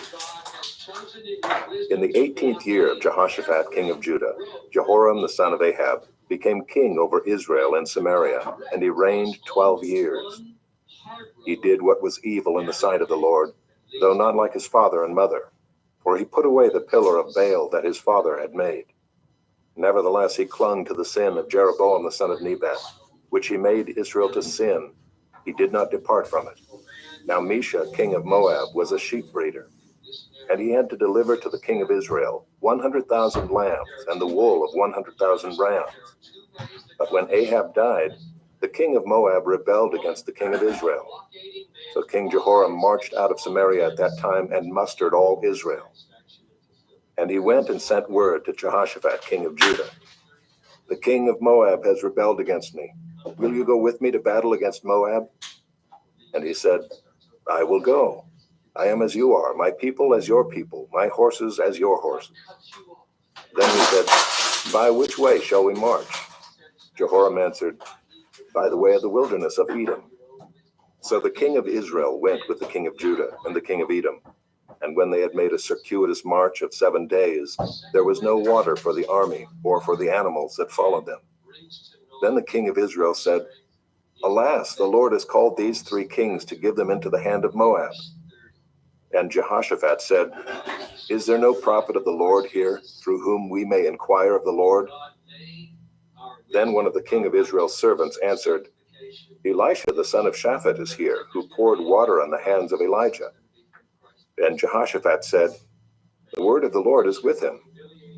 So the king of Israel and Jehoshaphat and the king of Edom went down to him. And Elisha said to the king of Israel, "What have I to do with you? Go to the prophets of your father and to the prophets of your mother." But the king of Israel said to him, "No, it is the Lord who has called these 3 kings to give them into the hand of Moab."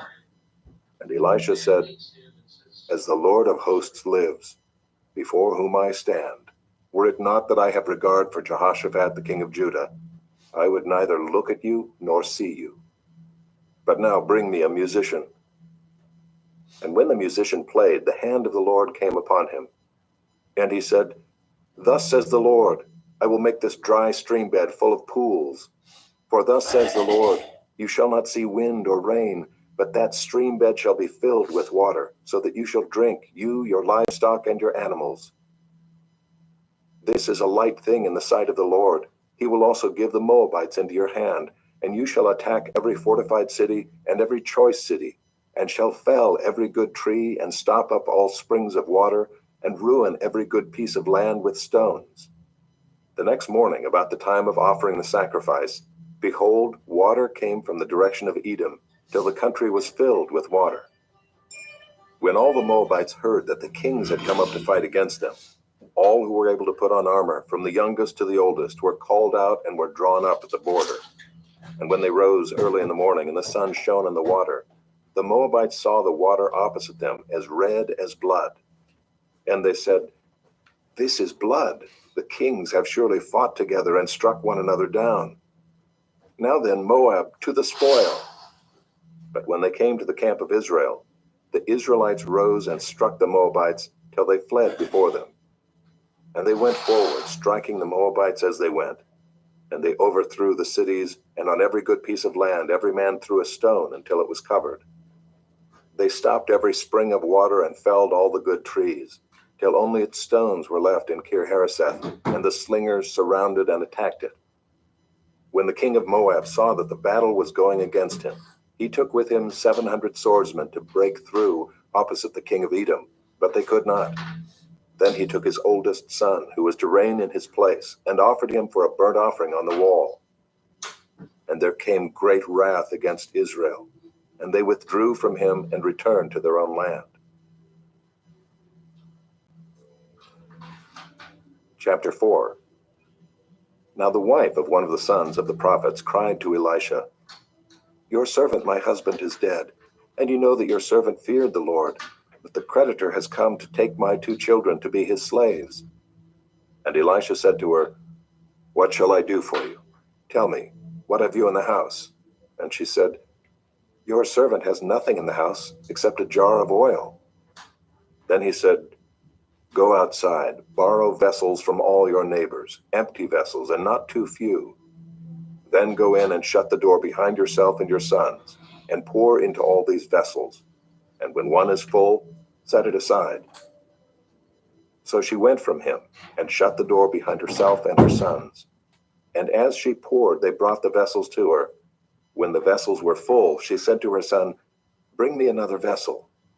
And he said to her, "There is not another." Then the oil stopped flowing. She came and told the man of God, and he said, "Go, sell the oil and pay your debts, and you and your sons can live on the rest." One day Elisha went on to Shunem, where a wealthy woman lived, who urged him to eat some food. So whenever he passed that way, he would turn in there to eat food. And she said to her husband, "Behold now, I know that this is a holy man of God who is continually passing our way. Let us make a small room on the roof with walls, and put there for him a bed, a table, a chair, and a lamp, so that whenever he comes to us, he can go in there." One day he came there, and he turned into the chamber and rested there. And he said to Gehazi his servant, "Call this Shunammite." When he called her, she stood before him. And he said to him, "Say now to her, see, you have taken all this trouble for us. What is to be done for you? Would you have a word spoken on your behalf to the king or to the commander of the army?" She answered, "I dwell among my own people." And he said, "What then is to be done for her?" Gehazi answered, "Well, she has no son, and her husband is old." He said, "Call her." And when he had called her, she stood in the doorway. And he said, "At this season, about this time next year, you shall embrace a son." And she said, "No, my lord, O man of God, do not lie to your servant." But the woman conceived, and she bore a son about that time the following spring, as Elisha had said to her. When the child had grown, he went out one day to his father among the reapers. And he said to his father, "Oh, my head, my head." The father said to his servant, "Carry him to his mother." And when he had lifted him and brought him to his mother, the child sat on her lap till noon, and then he died. And she went up and laid him on the bed of the man of God, and shut the door behind him, and went out. Then she called to her husband and said, "Send me one of the servants and one of the donkeys, that I may quickly go to the man of God and come back again." And he said, "Why will you go to him today? It is neither a new moon nor Sabbath." She said, "All is well." Then she saddled the donkey, and she said to her servant, "Urge the animal on. Do not slacken the pace for me unless I tell you." So she set out and came to the man of God at Mount Carmel. When the man of God saw her coming, he said to Gehazi his servant, "Look, there is the Shunammite. Run at once to meet her and say to her, 'Is all well with you? Is all well with your husband? Is all well with the child?'" And she answered, "All is well." And when she came to the mountain to the man of God, she caught hold of his feet. And Gehazi came to push her away, but the man of God said, "Leave her alone, for she is in bitter distress, and the Lord has hidden it from me and has not told me." Then she said, "Did I ask my Lord for a son? Did I not say, 'Do not deceive me'?" He said to Gehazi, "Tie up your garment and take my staff in your hand and go. If you meet anyone, do not greet him, and if anyone greets you, do not reply. And lay my staff on the face of the child." Then the mother of the child said, "As the Lord lives and as you yourself live, I will not leave you." So he arose and followed her.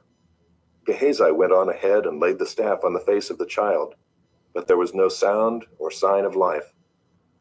Therefore he returned to meet him and told him, "The child is not awakened." When Elisha came into the house, he saw the child lying dead on his bed. So he went in and shut the door behind the two of them and prayed to the Lord.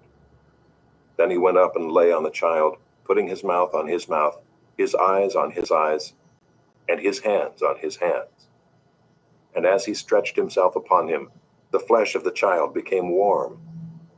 Then he got up again and walked once back and forth in the house, and went up and stretched himself upon him.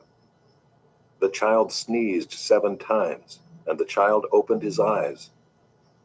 Then he summoned Gehazi and said, "Call this Shunammite." So he called her, and when she came to him, he said, "Pick up your son." She came and fell at his feet, bowing to the ground. Then she picked up her son and went out. And Elisha came again to Gilgal, when there was a famine in the land. And as the sons of the prophets were sitting before him, he said to his servant, "Set on the large pot and boil stew for the sons of the prophets." One of them went out into the field to gather herbs, and found a wild vine, and gathered from it his lap full of wild gourds, and came and cut them up into the pot of stew, not knowing what they were. And they poured out some for the men to eat. But while they were eating of the stew, they cried out, "O man of God, there is death in the pot." And they could not eat it. He said, "Then bring flour." And he threw it into the pot and said, "Pour some out for the men that they may eat." And there was no harm in the pot. A man came from Baal Shalishah, bringing the man of God bread of the firstfruits, 20 loaves of barley and fresh ears of grain in his sack. And Elisha said, "Give to the men that they may eat." But his servant said, "How can I set this before 100 men? So he repeated, "Give them to the men that they may eat. For thus says the Lord, they shall eat and have some left." So he set it before them, and they ate and had some left, according to the word of the Lord.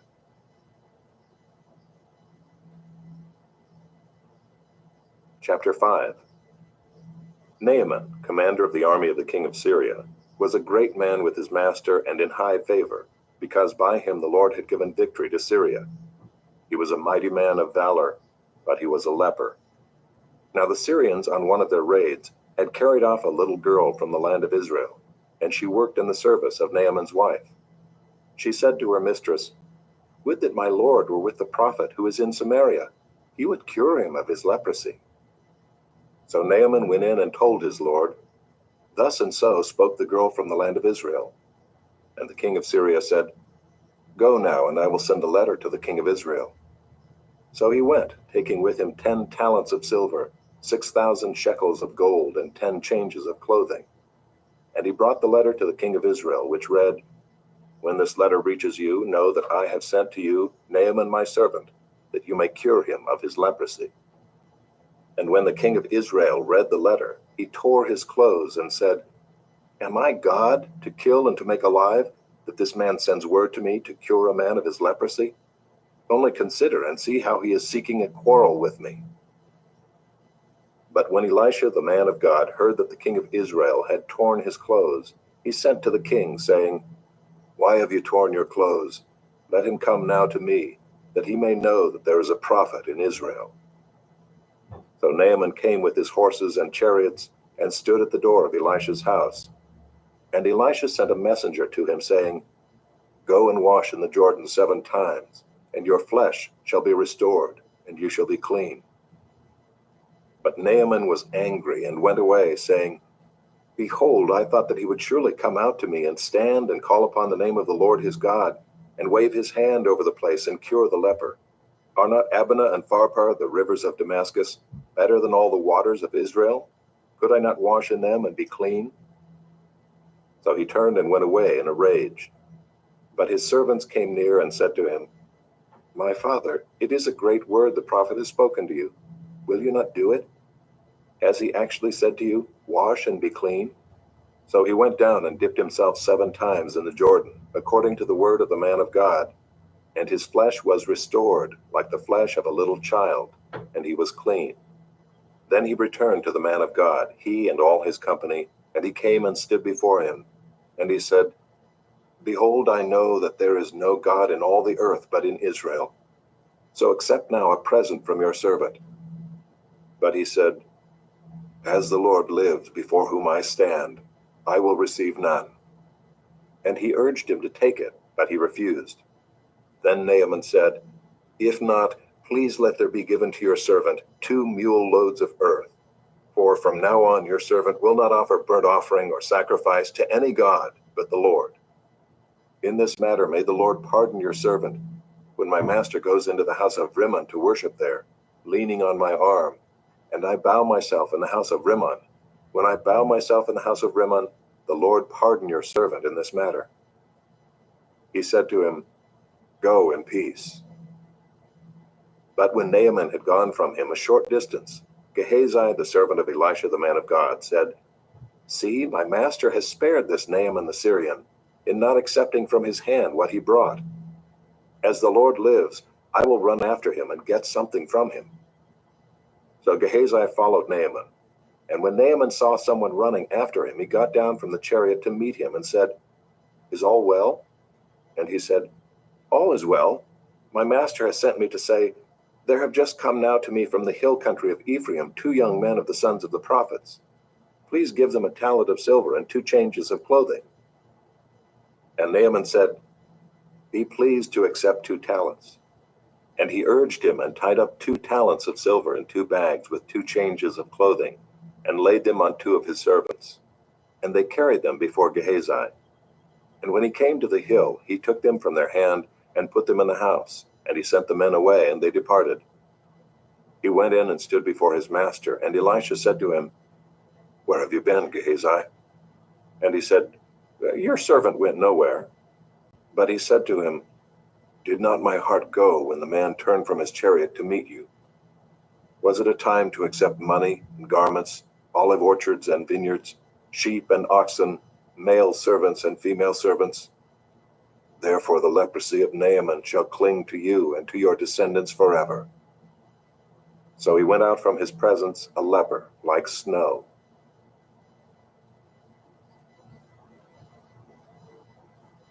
Chapter 6. Now the sons of the prophet said to Elisha, "See, the place where we dwell under your charge is too small for us. Let us go to the Jordan, and each of us get there a log, and let us make a place for us to dwell there." And he answered, "Go." Then one of them said, "Be pleased to go with your servants." And he answered, "I will go." So he went with them. And when they came to the Jordan, they cut down trees. But as one was felling a log, his axe head fell into the water, and he cried out, "Alas, my master, it was borrowed." Then the man of God said, "Where did it fall?" When he showed him the place, he cut off a stick and threw it in there and made the iron float. And he said, "Take it up."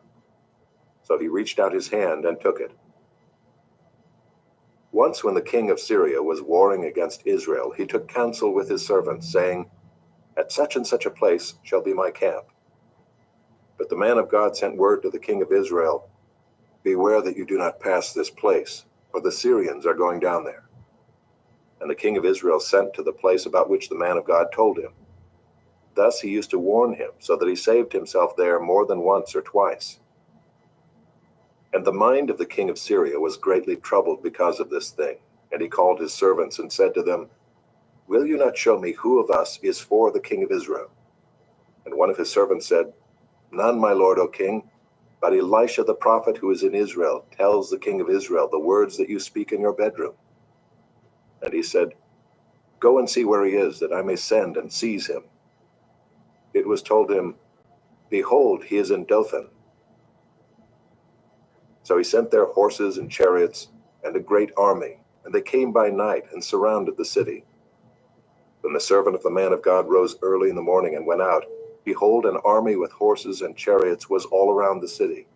And the servant said, "Alas, my master, what shall we do?" He said, "Do not be afraid, for those who are with us are more than those who are with them." Then Elisha prayed and said, "O Lord, please open his eyes that he may see." So the Lord opened the eyes of the young man, and he saw, and behold, the mountain was full of horses and chariots of fire all around Elisha. And when the Syrians came down against him, Elisha prayed to the Lord and said, "Please strike this people with blindness." So he struck them with blindness in accordance with the prayer of Elisha. And Elisha said to them, "This is not the way, and this is not the city. Follow me, and I will bring you to the man whom you seek." And he led them to Samaria. As soon as they entered Samaria, Elisha said, "O Lord, open the eyes of these men that they may see." So the Lord opened their eyes, and they saw, and behold, they were in the midst of Samaria. As soon as the king of Israel saw them, he said to Elisha, "My father, shall I strike them down? Shall I strike them down?" He answered, "You shall not strike them down. Would you strike down those whom you have taken captive with your sword and with your bow? Set bread and water before them, that they may eat and drink and go to their master." So he prepared for them a great feast, and when they had eaten and drunk, he sent them away, and they went to their master. And the Syrians did not come again on raids into the land of Israel. Afterward, Ben-Hadad, king of Syria, mustered his entire army and went up and besieged Samaria. And there was a great famine in Samaria as they besieged it, until a donkey's head was sold for 80 shekels of silver, and the fourth part of a cab of dove's dung for 5 shekels of silver. Now as the king of Israel was passing by on the wall, a woman cried out to him, saying, "Help, my lord, O king." And he said, "If the Lord will not help you, how shall I help you? From the threshing floor or from the winepress?" And the king asked her, "What is your trouble?" She answered, "This woman said to me, 'Give your son that we may eat him today, and we will eat my son tomorrow.' So we boiled my son and ate him. And on the next day I said to her, 'Give your son that we may eat him.' But she has hidden her son." When the king heard the words of the woman, he tore his clothes. Now he was passing by on the wall, and the people looked, and behold, he had sackcloth beneath on his body. And he said, "May God do so to me and more also, if the head of Elisha the son of Shaphat remains on his shoulders today." Elisha was sitting in his house, and the elders were sitting with him. Now the king had dispatched a man from his presence, but before the messenger arrived, Elisha said to the elders, "Do you see how this murderer has sent to take off my head? Look, when the messenger comes, shut the door and hold the door fast against him. Is not the sound of his master's feet behind him?" And while he was still speaking with them, the messenger came down to him and said, "This trouble is from the Lord. Why should I wait for the Lord any longer?"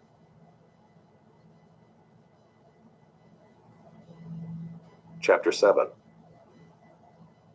But Elisha said, "Hear the word of the Lord. Thus says the Lord, tomorrow about this time a seah of fine flour shall be sold for a shekel, and 2 seahs of barley for a shekel at the gate of Samaria."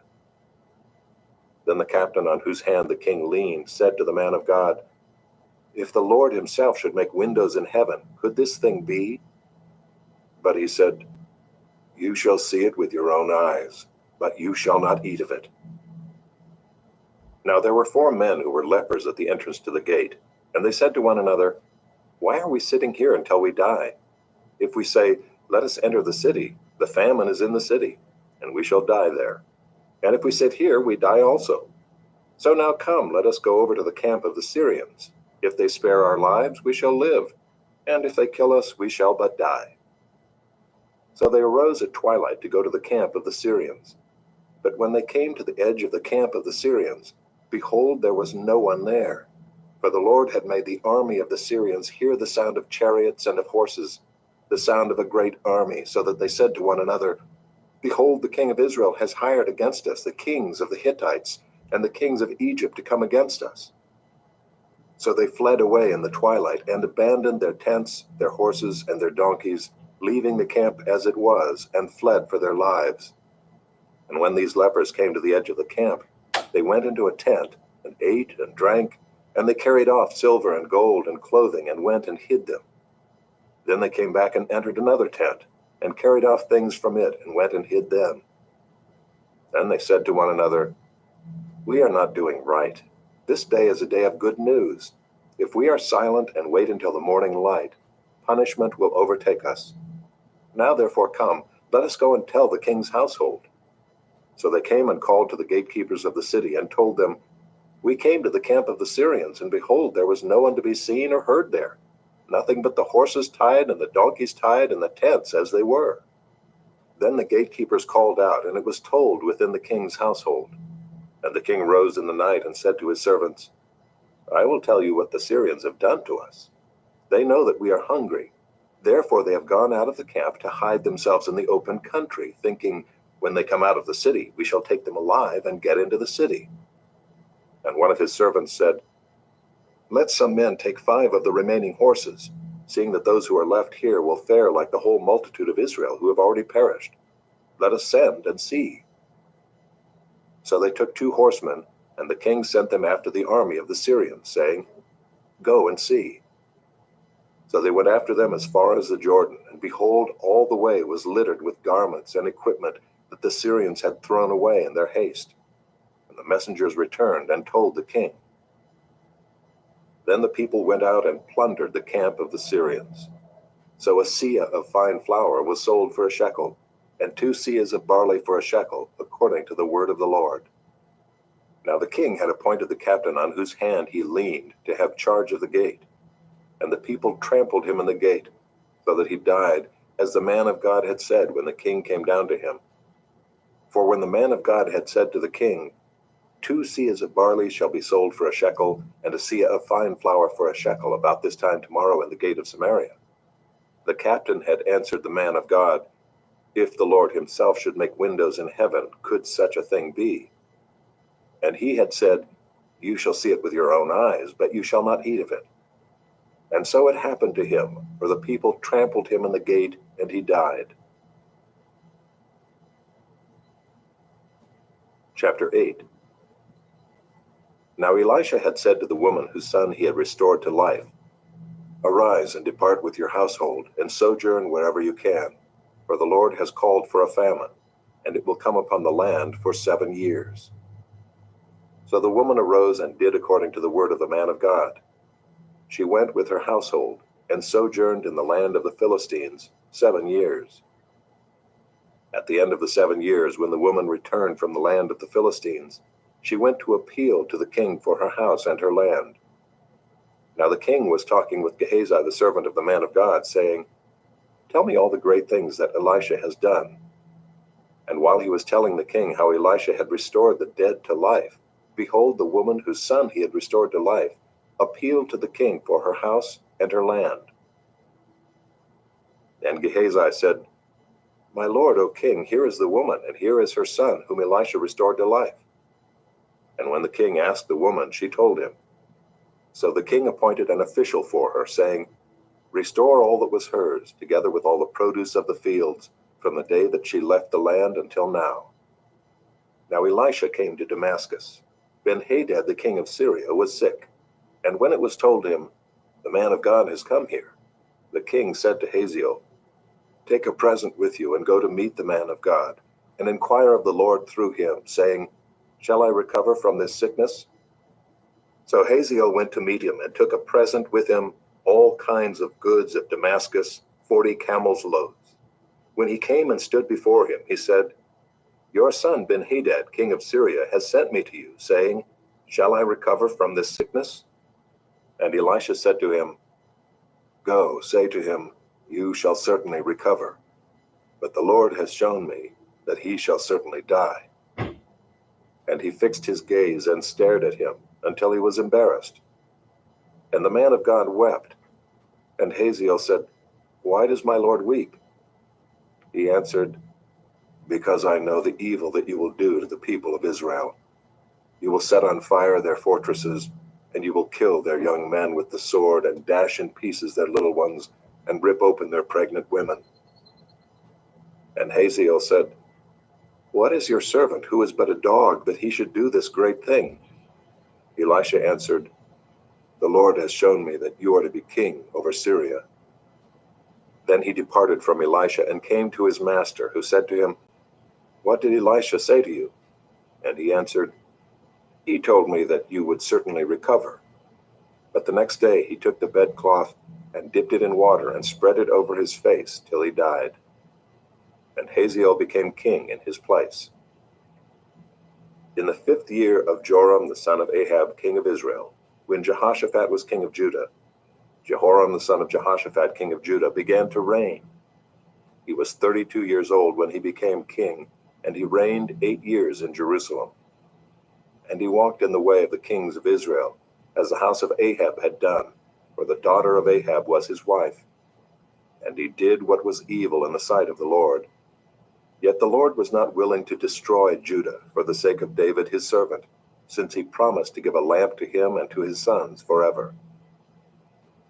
In his days Edom revolted from the rule of Judah, and set up a king of their own. Then Joram passed over to Zair with all his chariots, and rose by night, and he and his chariot commanders struck the Edomites who had surrounded him, but his army fled home. So Edom revolted from the rule of Judah to this day. Then Libnah revolted at the same time.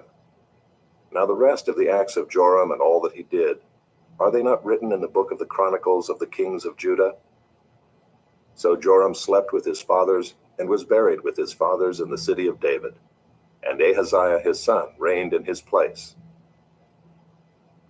In the 12th year of Joram the son of Ahab, king of Israel, Ahaziah the son of Jehoram, king of Judah, began to reign. Ahaziah was 22 years old when he began to reign, and he reigned 1 year in Jerusalem. His mother's name was Athaliah. She was a granddaughter of Omri, king of Israel. He also walked in the way of the house of Ahab, and did what was evil in the sight of the Lord, as the house of Ahab had done, for he was son-in-law to the house of Ahab. He went with Joram the son of Ahab to make war against Hazael, king of Syria, at Ramoth Gilead. And the Syrians wounded Joram. And King Joram returned to be healed in Jezreel of the wounds that the Syrians had given him at Ramah, when he fought against Hazael, king of Syria. And Ahaziah the son of Jehoram, king of Judah, went down to see Joram the son of Ahab in Jezreel, because he was sick. Chapter 9. Then Elisha the prophet called one of the sons of the prophets, and said to him, Tie up your garments, and take this flask of oil in your hand, and go to Ramoth Gilead. When you arrive, look there for Jehu the son of Jehoshaphat, son of Nimshi, and go in and have him rise from among his fellows, and lead him to an inner chamber. Then take the flask of oil and pour it on his head, and say, Thus says the Lord, I anoint you king over Israel. Then open the door and flee, do not linger. So the young man, the servant of the prophet, went to Ramoth Gilead. And when he came, behold, the commanders of the army were in council. And he said, I have a word for you, O commander. And Jehu said, To which of us all? And he said, To you, O commander. So he arose and went into the house, and the young man poured the oil on his head, saying to him, Thus says the Lord, the God of Israel, I anoint you king over the people of the Lord, over Israel. And you shall strike down the house of Ahab your master, so that I may avenge on Jezebel the blood of my servants the prophets, and the blood of all the servants of the Lord. For the whole house of Ahab shall perish, and I will cut off from Ahab every male, bond or free, in Israel. And I will make the house of Ahab like the house of Jeroboam the son of Nebat, and like the house of Baasha the son of Ahijah. And the dogs shall eat Jezebel in the territory of Jezreel, and none shall bury her. Then he opened the door and fled. When Jehu came out to the servants of his master, they said to him, Is all well? Why did this mad fellow come to you? And he said to them, You know the fellow and his talk. And they said, That is not true. Tell us now. And he said, Thus and so he spoke to me, saying, Thus says the Lord, I anoint you king over Israel. Then in haste every man of them took his garment and put it under him on the bare steps, and they blew the trumpet and proclaimed, Jehu is king. Thus Jehu the son of Jehoshaphat the son of Nimshi conspired against Joram. Now Joram with all Israel had been on guard at Ramoth Gilead against Hazael king of Syria.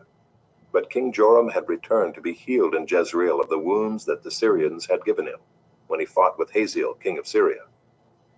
So Jehu said, If this is your decision, then let no one slip out of the city to go and tell the news in Jezreel. Then Jehu mounted his chariot and went to Jezreel, where Joram lay there. And Ahaziah king of Judah had come down to visit Joram. Now the watchman was standing on the tower in Jezreel, and he saw the company of Jehu as he came, and said, I see a company. And Joram said, Take a horseman and send to meet them, and let him say, Is it peace? So a man on horseback went to meet him and said, Thus says the king, Is it peace? And Jehu said, What do you have to do with peace? Turn around and ride behind me. And the watchman reported, saying, The messenger reached them, but he is not coming back. Then he sent out a second horseman who came to them and said, Thus the king has said, Is it peace? And Jehu answered, What do you have to do with peace? Turn around and ride behind me. Again the watchman reported, He reached them, but he is not coming back. And the driving is like the driving of Jehu the son of Nimshi, for he drives furiously. Joram said, Make ready. And they made ready his chariot. Then Joram king of Israel and Ahaziah king of Judah set out, each in his chariot, and went to meet Jehu, and met him at the property of Naboth the Jezreelite. And when Joram saw Jehu, he said, Is it peace, Jehu? He answered, What peace can there be, so long as the whorings and the sorceries of your mother Jezebel are so many? Then Joram reined about and fled, saying to Ahaziah, Treachery, O Ahaziah! And Jehu drew his bow with his full strength, and shot Joram between the shoulders, so that the arrow pierced his heart, and he sank in his chariot. Jehu said to Bidkar his aide, Take him up and throw him on the plot of ground belonging to Naboth the Jezreelite. For remember when you and I rode side by side behind Ahab his father, how the Lord made this pronouncement against him. As surely as I saw yesterday the blood of Naboth and the blood of his sons, declares the Lord, I will repay you on this plot of ground. Now therefore take him up and throw him on the plot of ground in accordance with the word of the Lord. When Ahaziah the king of Judah saw this, he fled in the direction of Beth-Hagan. And Jehu pursued him and said, Shoot him also. And they shot him in the chariot at the ascent of Gur, which is by Ibleam. And he fled to Megiddo and died there. His servants carried him in a chariot to Jerusalem, and buried him in his tomb with his fathers in the city of David. In the 11th year of Joram the son of Ahab, Ahaziah began to reign over Judah. When Jehu came to Jezreel, Jezebel heard of it, and she painted her eyes and adorned her head, and looked out of the window. And as Jehu entered the gate, she said, Is it peace, you Zimri, murderer of your master? And he lifted up his face to the window and said, Who is on my side? Who? 2 or 3 eunuchs looked out at him. He said, Throw her down.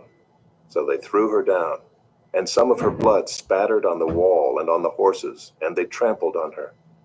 Then he went in and ate and drank. And he said, "See now to this cursed woman and bury her, for she is a king's daughter."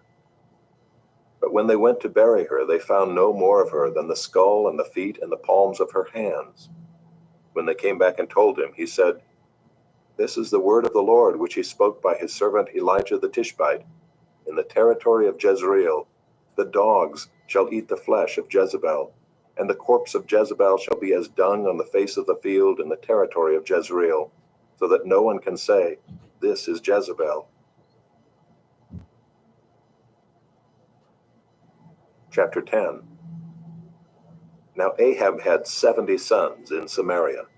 So Jehu wrote letters and sent them to Samaria, to the rulers of the city, to the elders, and to the guardians of the sons of Ahab, saying, "Now then, as soon as this letter comes to you, seeing your master's sons are with you, and there are with you chariots and horses, fortified cities also, and weapons, select the best and fittest of your master's sons, and set him on his father's throne, and fight for your master's house."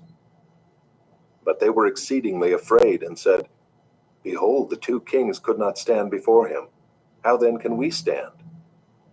So he who was over the palace, and he who was over the city, together with the elders and the guardians, sent to Jehu, saying, "We are your servants, and we will do all that you tell us. We will not make anyone king. Do whatever is good in your eyes." Then he wrote to them a second letter, saying, "If you are on my side, and if you are ready to obey me, take the heads of your master's sons and come to me at Jezreel tomorrow at this time."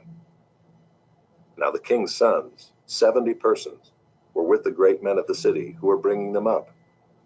And as soon as the letter came to them, they took the king's sons and slaughtered them, 70 persons, and put their heads in baskets, and sent them to him at Jezreel. When the messenger came and told him, "They have brought the heads of the king's sons," he said, "Lay them in 2 heaps at the entrance of the gate until the morning." Then in the morning, when he went out, he stood and said to all the people, "You are innocent. It was I who conspired against my master and killed him. But who struck down all these? Know then that there shall fall to the earth nothing of the word of the Lord, which the Lord spoke concerning the house of Ahab, for the Lord has done what he said by his servant Elijah." So Jehu struck down all who remained of the house of Ahab in Jezreel, all his great men and his close friends and his priests, until he left him none remaining. Then he set out and went to Samaria. On the way, when he was at Beth-eked of the shepherds, Jehu met the relatives of Ahaziah king of Judah, and he said, "Who are you?" And they answered, "We are the relatives of Ahaziah, and we came down to visit the royal princes and the sons of the queen mother." He said, "Take them alive." And they took them alive and slaughtered them at the pit of Beth-eked, 42 persons, and he spared none of them. And when he departed from there, he met Jehonadab the son of Rechab coming to meet him. And he greeted him and said to him, "Is your heart true to my heart as mine is to yours?" And Jehonadab answered, "It is." Jehu said, "If it is, give me your hand." So he gave him his hand. And Jehu took him up with him into the chariot. And he said, "Come with me and see my zeal for the Lord." So he had him ride in his chariot. And when he came to Samaria, he struck down all who remained to Ahab in Samaria, till he had wiped them out, according to the word of the Lord that he spoke to Elijah.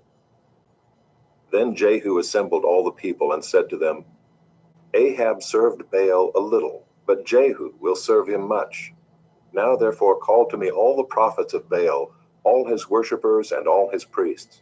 Let none be missing, for I have a great sacrifice to offer to Baal. Whoever is missing shall not live." But Jehu did it with cunning in order to destroy the worshippers of Baal. And Jehu ordered, "Sanctify a solemn assembly for Baal." So they proclaimed it. And Jehu sent throughout all Israel, and all the worshippers of Baal came, so that there was not a man left who did not come. And they entered the house of Baal, and the house of Baal was filled from one end to the other. He said to him who was in charge of the wardrobe, "Bring out the vestments for all the worshippers of Baal." So he brought out the vestments for them. Then Jehu went into the house of Baal with Jehonadab the son of Rechab, And he said to the worshippers of Baal, "Search and see that there is no servant of the Lord here among you, but only the worshippers of Baal." Then they went in to offer sacrifices and burnt offerings.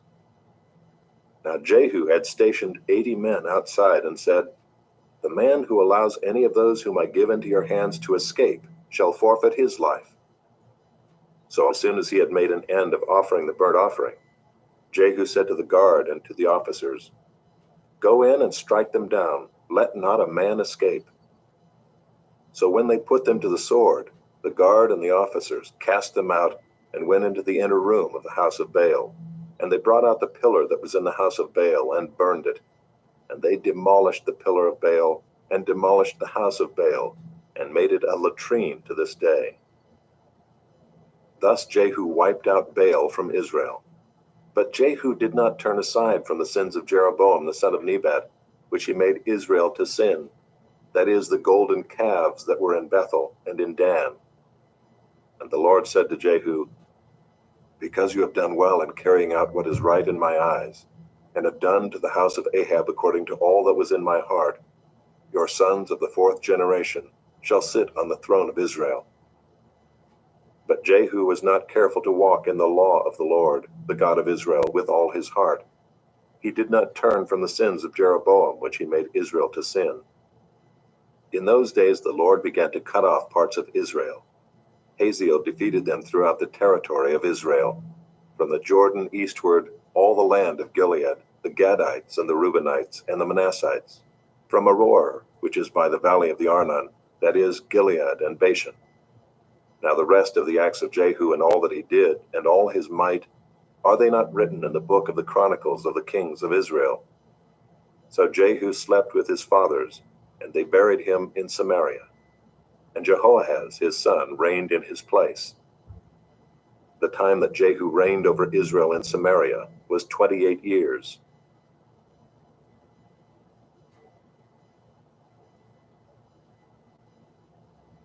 Chapter 11. Now when Athaliah the mother of Ahaziah saw that her son was dead, she arose and destroyed all the royal family.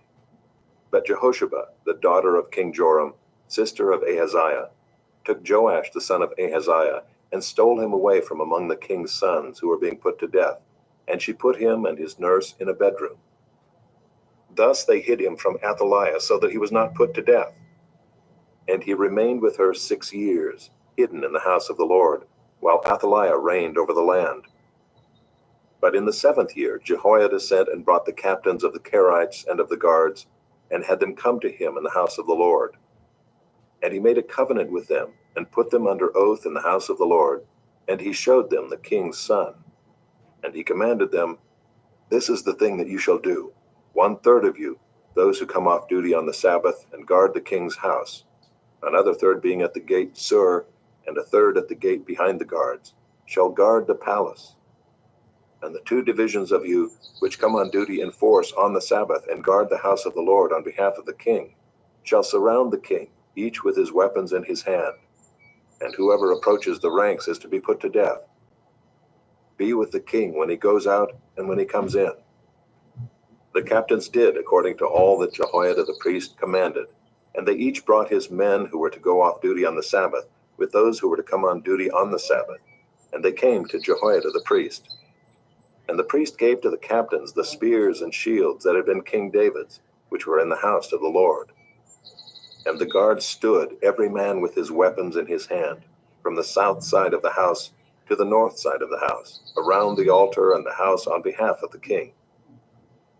Then he brought out the king's son, and put the crown on him, and gave him the testimony. And they proclaimed him king, and anointed him, and they clapped their hands, and said, "Long live the king!" When Athaliah heard the noise of the guard and of the people, she went into the house of the Lord to the people. And when she looked, there was the king standing by the pillar, according to the custom, and the captains and the trumpeters beside the king, and all the people of the land rejoicing and blowing trumpets. And Athaliah tore her clothes and cried, "Treason! Treason!" Then Jehoiada the priest commanded the captains who were set over the army, "Bring her out between the ranks, and put to death with the sword anyone who follows her." For the priest said, Let her not be put to death in the house of the Lord. So they laid hands on her, and she went through the horses' entrance to the king's house, and there she was put to death. And Jehoiada made a covenant between the Lord and the king and people, that they should be the Lord's people, and also between the king and the people. Then all the people of the land went to the house of Baal and tore it down. His altars and his images they broke in pieces, and they killed Mattan, the priest of Baal, before the altars. And the priest posted watchmen over the house of the Lord. And he took the captains, the Kerites, the guards, and all the people of the land, and they brought the king down from the house of the Lord, marching through the gate of the guards to the king's house. And he took his seat on the throne of the kings. So all the people of the land rejoiced, and the city was quiet after Athaliah had been put to death with the sword at the king's house. Jehoash was 7 years old when he began to reign.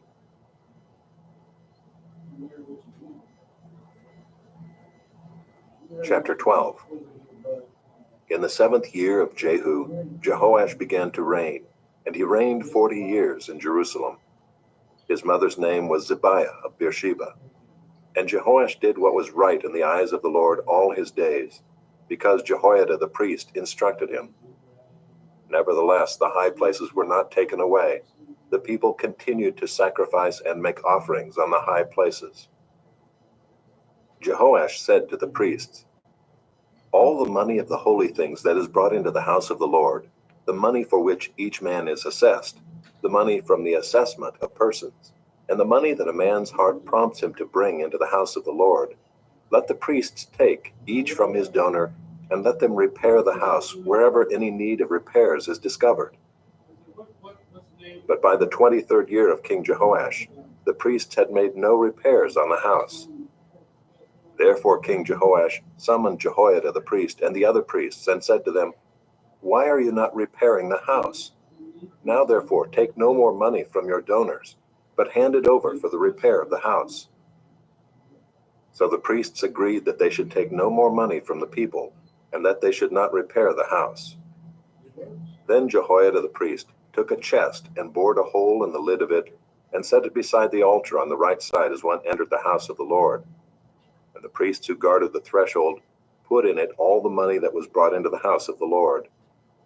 And whenever they saw that there was much money in the chest, the king's secretary and the high priest came up, and they bagged and counted the money that was found in the house of the Lord.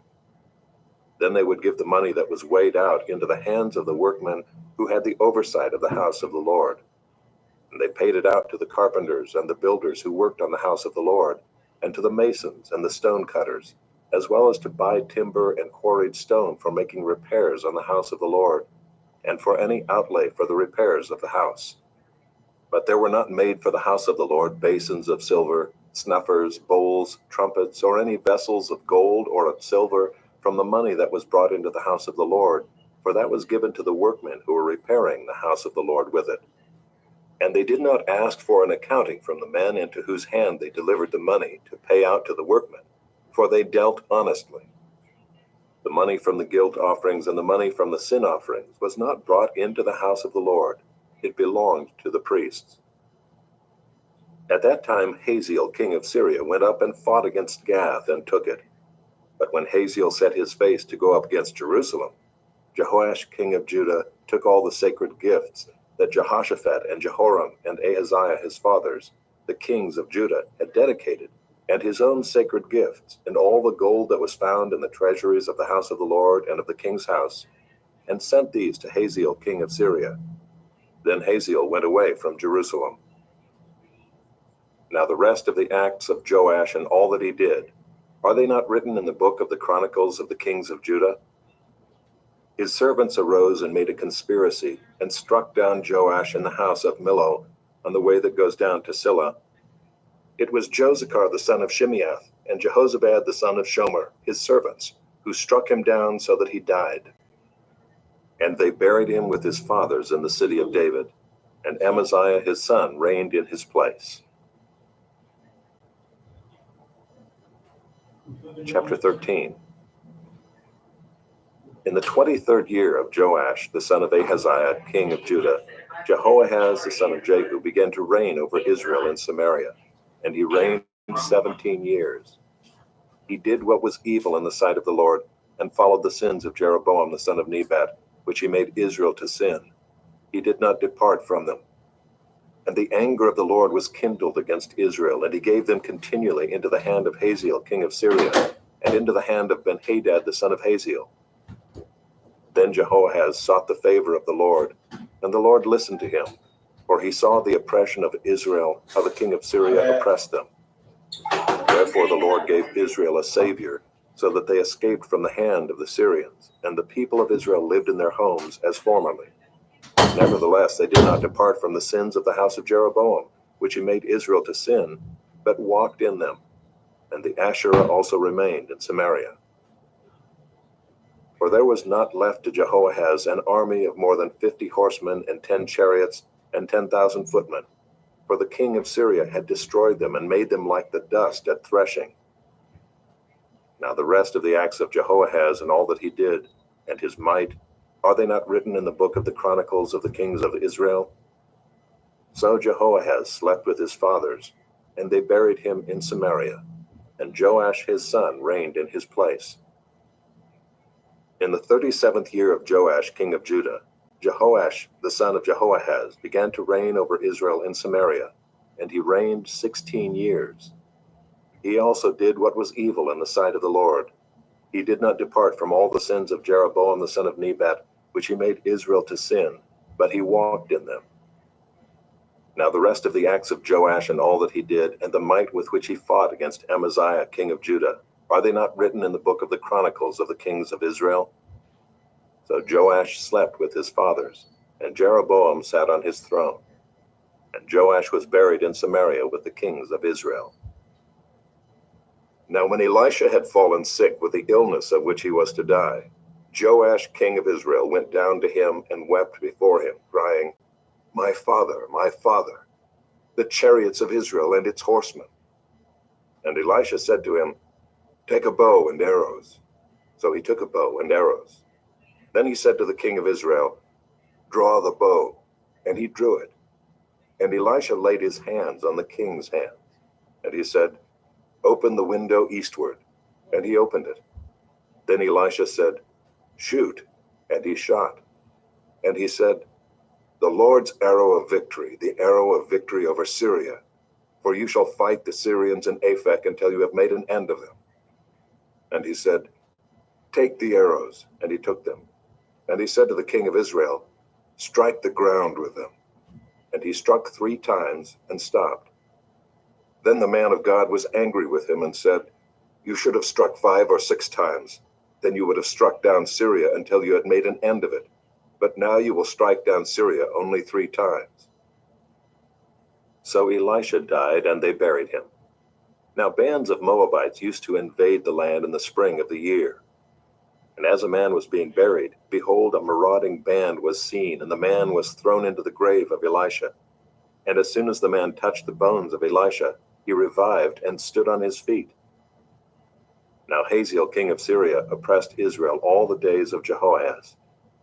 But the Lord was gracious to them and had compassion on them, and he turned toward them because of his covenant with Abraham, Isaac, and Jacob, and would not destroy them, nor has he cast them from his presence until now. When Hazael king of Syria died, Benhadad his son became king in his place. Then Jehoash the son of Jehoahaz took again from Benhadad the son of Hazael the cities that he had taken from Jehoahaz his father in war. 3 times Joash defeated him and recovered the cities of Israel.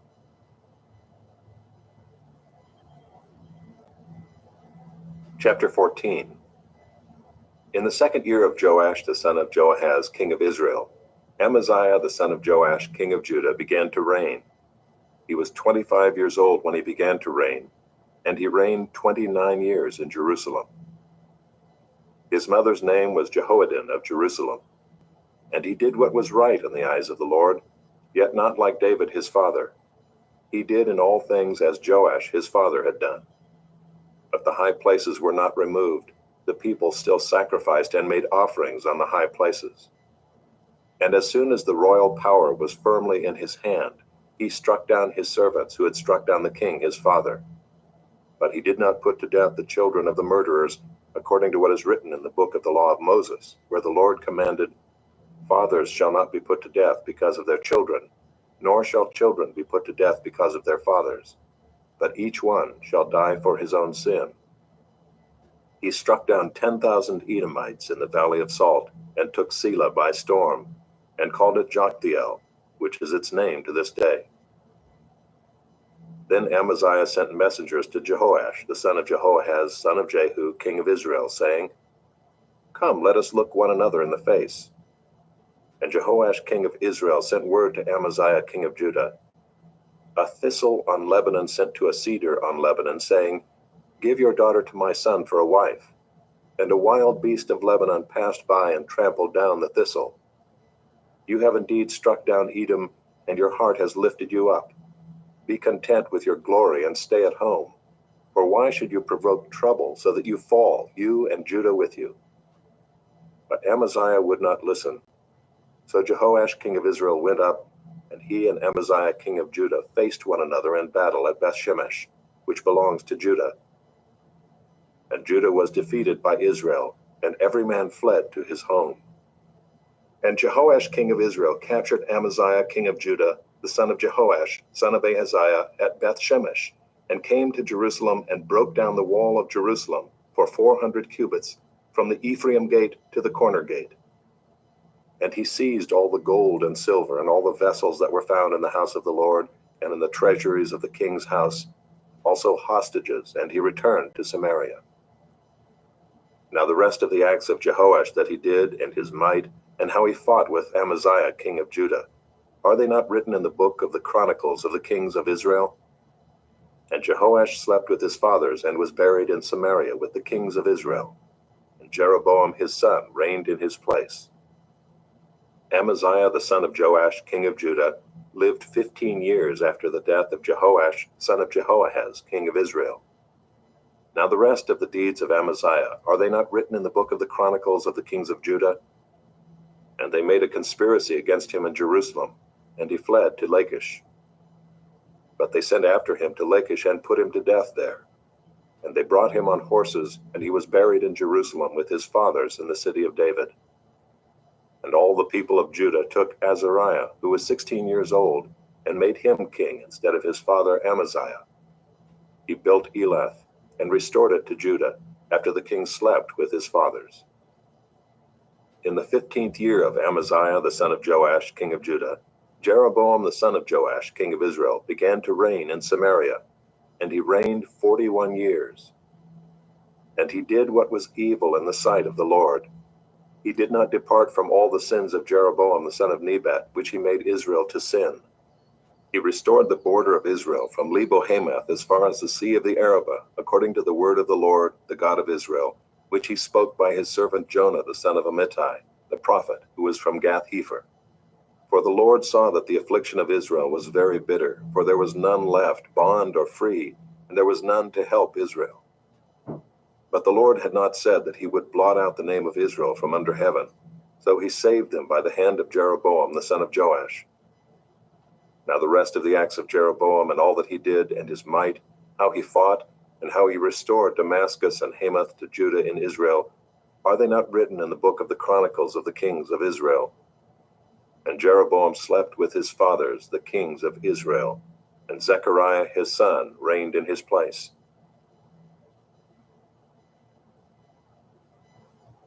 Chapter 15. In the 27th year of Jeroboam king of Israel, Azariah the son of Amaziah king of Judah began to reign. He was 16 years old when he began to reign, and he reigned 52 years in Jerusalem. His mother's name was Jechaliah of Jerusalem. And he did what was right in the eyes of the Lord, according to all that his father Amaziah had done.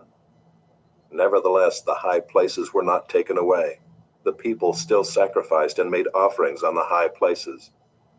And the Lord touched the king so that he was a leper to the day of his death, and he lived in a separate house. And Jotham the king's son was over the household, governing the people of the land. Now the rest of the acts of Azariah and all that he did, are they not written in the book of the Chronicles of the kings of Judah? And Azariah slept with his fathers, And they buried him with his fathers in the city of David, and Jotham his son reigned in his place. In the 38th year of Azariah king of Judah, Zechariah the son of Jeroboam reigned over Israel in Samaria 6 months. And he did what was evil in the sight of the Lord, as his fathers had done. He did not depart from the sins of Jeroboam the son of Nebat, which he made Israel to sin. Shallum the son of Jabesh conspired against him, and struck him down at Ibleam, and put him to death, and reigned in his place. Now the rest of the deeds of Zechariah, behold, they are written in the book of the Chronicles of the kings of Israel. This was the promise of the Lord that he gave to Jehu. Your sons shall sit on the throne of Israel to the 4th generation. And so it came to pass. Shallum the son of Jabesh began to reign in the 39th year of Uzziah king of Judah, and he reigned 1 month in Samaria. Then Menahem the son of Gadai came up from Tirzah and came to Samaria. And he struck down Shallum the son of Jabesh in Samaria, and put him to death, and reigned in his place. Now the rest of the deeds of Shallum and the conspiracy that he made, behold, they are written in the book of the Chronicles of the kings of Israel. At that time Menahem sacked Tiphsah, and all who were in it and its territory from Tirzah on, because they did not open it to him. Therefore he sacked it, and he ripped open all the women in it who were pregnant. In the 39th year of Azariah king of Judah, Menahem the son of Gadai began to reign over Israel, and he reigned 10 years in Samaria. And he did what was evil in the sight of the Lord. He did not depart all his days from all the sins of Jeroboam the son of Nebat, which he made Israel to sin. Pul, the king of Assyria, came against the land, and Menahem gave Pul 1,000 talents of silver, that he might help him to confirm his hold on the royal power. Menahem exacted the money from Israel, that is, from all the wealthy men, 50 shekels of silver from every man, to give to the king of Assyria. So the king of Assyria turned back and did not stay there in the land. Now the rest of the deeds of Menahem and all that he did, are they not written in the book of the Chronicles of the kings of Israel? And Menahem slept with his father, and Pekahiah his son reigned in his place. In the 50th year of Azariah king of Judah, Pekahiah the son of Menahem began to reign over Israel in Samaria, and he reigned 2 years. And he did what was evil in the sight of the Lord. He did not turn away from the sins of Jeroboam the son of Nebat, which he made Israel to sin. And Pekah the son of Remaliah his captain conspired against him with 50 men of the people of Gilead, and struck him down in Samaria, in the citadel of the king's house with Argob and Ariah. He put him to death and reigned in his place. Now the rest of the deeds of Pekahiah and all that he did, behold, they are written in the book of the Chronicles of the kings of Israel. In the 52nd year of Azariah king of Judah, Pekah the son of Remaliah began to reign over Israel in Samaria, and he reigned 20 years. And he did what was evil in the sight of the Lord. He did not depart from the sins of Jeroboam the son of Nebat, which he made Israel to sin. In the days of Pekah king of Israel, Tiglath-Pileser king of Assyria came and captured Ijon, Abel-Beth-Maacah, Janoah, Kadesh, Hazor, Gilead, and Galilee, all the land of Naphtali, and he carried the people captive to Assyria. Then Hoshea the son of Elah made a conspiracy against Pekah the son of Remaliah, and struck him down and put him to death, and reigned in his place, in the 20th year of Jotham the son of Uzziah. Now the rest of the acts of Pekah and all that he did, behold, they are written in the book of the Chronicles of the kings of Israel. In the 2nd year of Pekah the son of Remaliah, king of Israel, Jotham the son of Uzziah, king of Judah, began to reign. He was 25 years old when he began to reign, and he reigned 16 years in Jerusalem. His mother's name was Jerusha, the daughter of Zadok. And he did what was right in the eyes of the Lord, according to all that his father Uzziah had done. Nevertheless, the high places were not removed. The people still sacrificed and made offerings on the high places. He built the upper gate of the house of the Lord. Now the rest of the acts of Jotham and all that he did, are they not written in the book of the Chronicles of the kings of Judah? In those days the Lord began to send Rezin the king of Syria and Pekah the son of Remaliah against Judah. Jotham slept with his fathers and was buried with his fathers in the city of David his father, and Ahaz his son reigned in his place.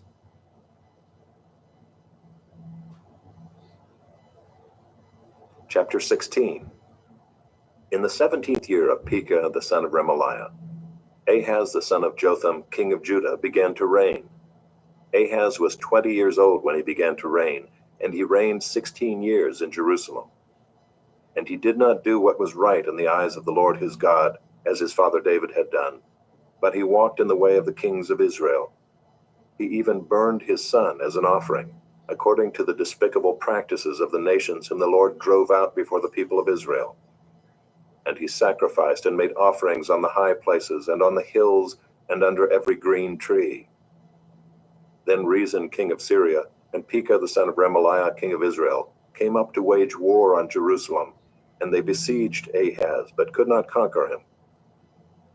At that time Rezin the king of Syria recovered Elath for Syria and drove the men of Judah from Elath, and the Edomites came to Elath, where they dwell to this day. So Ahaz sent messengers to Tiglath-Pileser king of Assyria, saying, I am your servant and your son.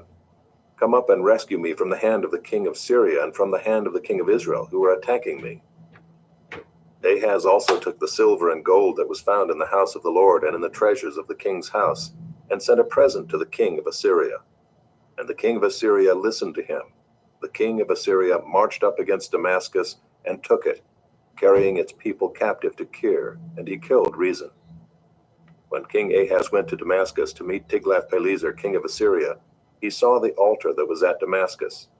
And King Ahaz sent to Uriah the priest a model of the altar and its pattern, exact in all its details.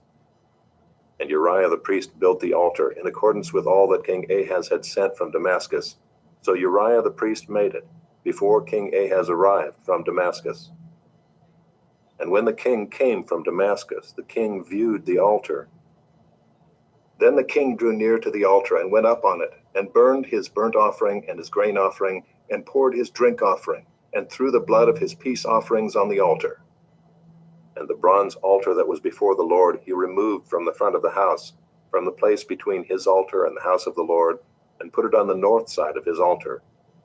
And King Ahaz commanded Uriah the priest, saying, On the great altar burn the morning burnt offering and the evening grain offering, and the king's burnt offering and his grain offering, with the burnt offering of all the people of the land, and their grain offering and their drink offering. And throw on it all the blood of the burnt offering and all the blood of the sacrifice. But the bronze altar shall be for me to inquire by. Uriah the priest did all this, as King Ahaz commanded. And King Ahaz cut off the frames of the stands and removed the basin from them. And he took down the sea from off the bronze oxen that were under it, and put it on a stone pedestal. And the covered way for the Sabbath that had been built inside the house and the outer entrance for the king, he caused to go around the house of the Lord, because of the king of Assyria. Now the rest of the acts of Ahaz that he did, are they not written in the book of the Chronicles of the kings of Judah? And Ahaz slept with his fathers, and was buried with his fathers in the city of David. And Hezekiah his son reigned in his place. Chapter 17. In the 12th year of Ahaz king of Judah, Hoshea the son of Elah began to reign in Samaria over Israel, and he reigned 9 years. And he did what was evil in the sight of the Lord, yet not as the kings of Israel who were before him. Against him came up Shalmaneser king of Assyria, and Hoshea became his vassal and paid him tribute. But the king of Assyria found treachery in Hoshea, for he had sent messengers to So, king of Egypt, and offered no tribute to the king of Assyria, as he had done year by year. Therefore the king of Assyria shut him up and bound him in prison.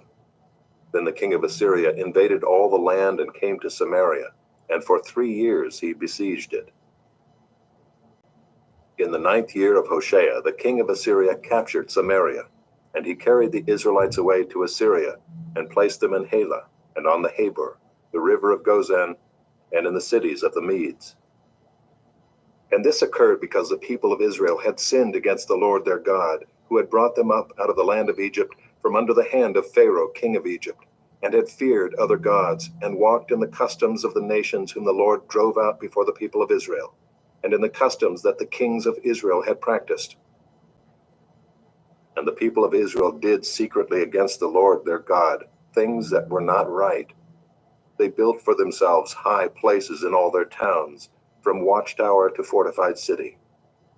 They set up for themselves pillars and Asherim on every high hill and under every green tree. And there they made offerings on all the high places, as the nations did whom the Lord carried away before them. And they did wicked things, provoking the Lord to anger. And they served idols, of which the Lord had said to them, "You shall not do this." Yet the Lord warned Israel and Judah by every prophet and every seer, saying, "Turn from your evil ways, and keep my commandments and my statutes, in accordance with all the law that I commanded your fathers, and that I sent to you by my servants the prophets." But they would not listen, but were stubborn as their fathers had been, who did not believe in the Lord their God. They despised his statutes and his covenant that he made with their fathers, and the warnings that he gave them. They went after false idols and became false, and they followed the nations that were around them, concerning whom the Lord had commanded them, that they should not do like them. And they abandoned all the commandments of the Lord their God, and made for themselves metal images of 2 calves. And they made an Asherah, and worshipped all the host of heaven, and served Baal. And they burned their sons and their daughters as offerings, and used divination and omens, and sold themselves to do evil in the sight of the Lord, provoking him to anger. Therefore the Lord was very angry with Israel, and removed them out of his sight. None was left but the tribe of Judah only. Judah also did not keep the commandments of the Lord their God, but walked in the customs that Israel had introduced.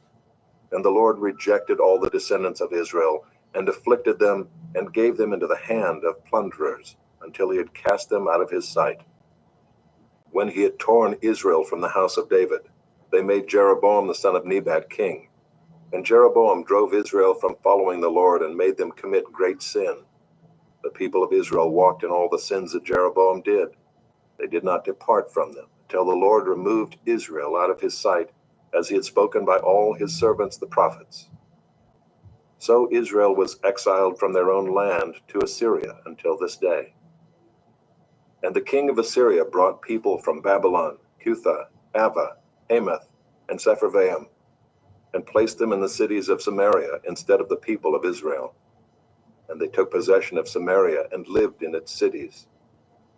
And at the beginning of their dwelling there, they did not fear the Lord. Therefore the Lord sent lions among them, which killed some of them. So the king of Assyria was told, "The nations that you have carried away and placed in the cities of Samaria do not know the law of the God of the land. Therefore he has sent lions among them, and behold, they are killing them, because they do not know the law of the God of the land." Then the king of Assyria commanded, "Send there one of the priests whom you carried away from there, and let him go and dwell there, and teach them the law of the God of the land." So one of the priests whom they had carried away from Samaria came and lived in Bethel, and taught them how they should fear the Lord. But every nation still made gods of its own, and put them in the shrines of the high places that the Samaritans had made, every nation in the cities in which they lived. The men of Babylon made Succoth-Benoth, the men of Cuth made Nergal, the men of Hamath made Ashima, and the Avites made Nibhaz and Tartak. And the Sepharvites burned their children in the fire to Adramelech and Anamelech, the gods of Sepharvaim.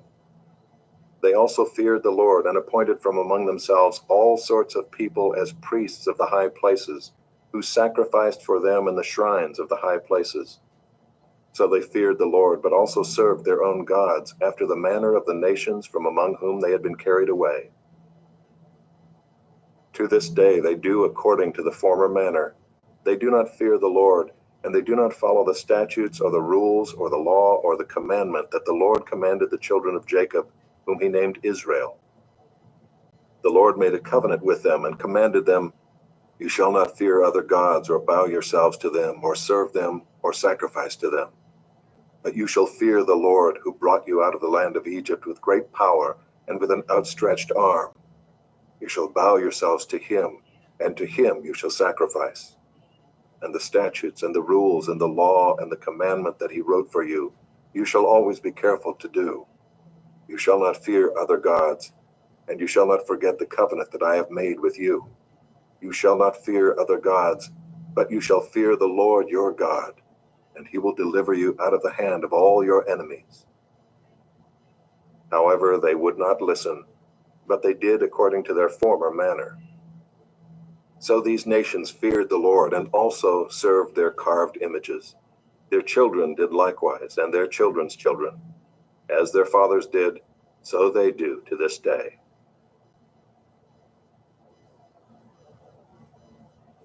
Chapter 18. In the 3rd year of Hoshea, son of Elah, king of Israel, Hezekiah the son of Ahaz, king of Judah, began to reign. He was 25 years old when he began to reign, and he reigned 29 years in Jerusalem. His mother's name was Abi, the daughter of Zechariah. And he did what was right in the eyes of the Lord, according to all that David his father had done. He removed the high places and broke the pillars and cut down the Asherah. And he broke in pieces the bronze serpent that Moses had made, for until those days the people of Israel had made offerings to it. It was called Nehushtan. He trusted in the Lord, the God of Israel, so that there was none like him among all the kings of Judah after him, nor among those who were before him. For he held fast to the Lord. He did not depart from following him, but kept the commandments that the Lord commanded Moses. And the Lord was with him wherever he went out, he prospered. He rebelled against the king of Assyria and would not serve him. He struck down the Philistines as far as Gaza and its territory, from watchtower to fortified city. In the 4th year of King Hezekiah, which was the 7th year of Hoshea son of Elah, king of Israel, Shalmaneser king of Assyria came up against Samaria and besieged it. And at the end of 3 years he took it. In the 6th year of Hezekiah, which was the 9th year of Hoshea king of Israel, Samaria was taken. The king of Assyria carried the Israelites away to Assyria, and put them in Halah, and on the Habor, the river of Gozan, and in the cities of the Medes, because they did not obey the voice of the Lord their God, but transgressed his covenant, even all that Moses, the servant of the Lord, commanded. They neither listened nor obeyed. In the 14th year of King Hezekiah, Sennacherib king of Assyria came up against all the fortified cities of Judah and took them. And Hezekiah king of Judah sent to the king of Assyria at Lachish, saying, I have done wrong. Withdraw from me. Whatever you impose on me, I will bear. And the king of Assyria required of Hezekiah king of Judah 300 talents of silver and 30 talents of gold. And Hezekiah gave him all the silver that was found in the house of the Lord and in the treasuries of the king's house. At that time Hezekiah stripped the gold from the doors of the temple of the Lord, and from the doorposts that Hezekiah king of Judah had overlaid, and gave it to the king of Assyria. And the king of Assyria sent the Tartan, the Rabsaris, and the Rabshakeh with a great army from Lachish to King Hezekiah at Jerusalem. And they went up and came to Jerusalem. When they arrived, they came and stood by the conduit of the upper pool, which is on the highway to the washer's field. And when they called for the king, there came out to them Eliakim the son of Hilkiah, who was over the household, and Shebna the secretary, and Joah the son of Asaph the recorder. And the Rabshakeh said to them, Say to Hezekiah, Thus says the great king, the king of Assyria, On what do you rest this trust of yours? Do you think that mere words are strategy and power for war? In whom do you now trust, that you have rebelled against me? Behold, you are trusting now in Egypt, that broken reed of a staff, which will pierce the hand of any man who leans on it. Such is Pharaoh, king of Egypt, to all who trust in him. But if you say to me, We trust in the Lord our God, is it not he whose high places and altars Hezekiah has removed, saying to Judah and to Jerusalem, You shall worship before this altar in Jerusalem? Come now, make a wager with my master the king of Assyria. I will give you 2,000 horses, if you are able on your part to set riders on them. How then can you repulse a single captain among the least of my master's servants, when you trust in Egypt for chariots and for horsemen? Moreover, is it without the Lord that I have come up against this place to destroy it? The Lord said to me, Go up against this land and destroy it. Then Eliakim the son of Hilkiah and Shebna and Joah said to the Rabshakeh, Please speak to your servants in Aramaic, for we understand it. Do not speak to us in the language of Judah within the hearing of the people who are on the wall." But the Rabshakeh said to them, "Has my master sent me to speak these words to your master and to you, and not to the men sitting on the wall, who are doomed with you to eat their own dung and to drink their own urine?"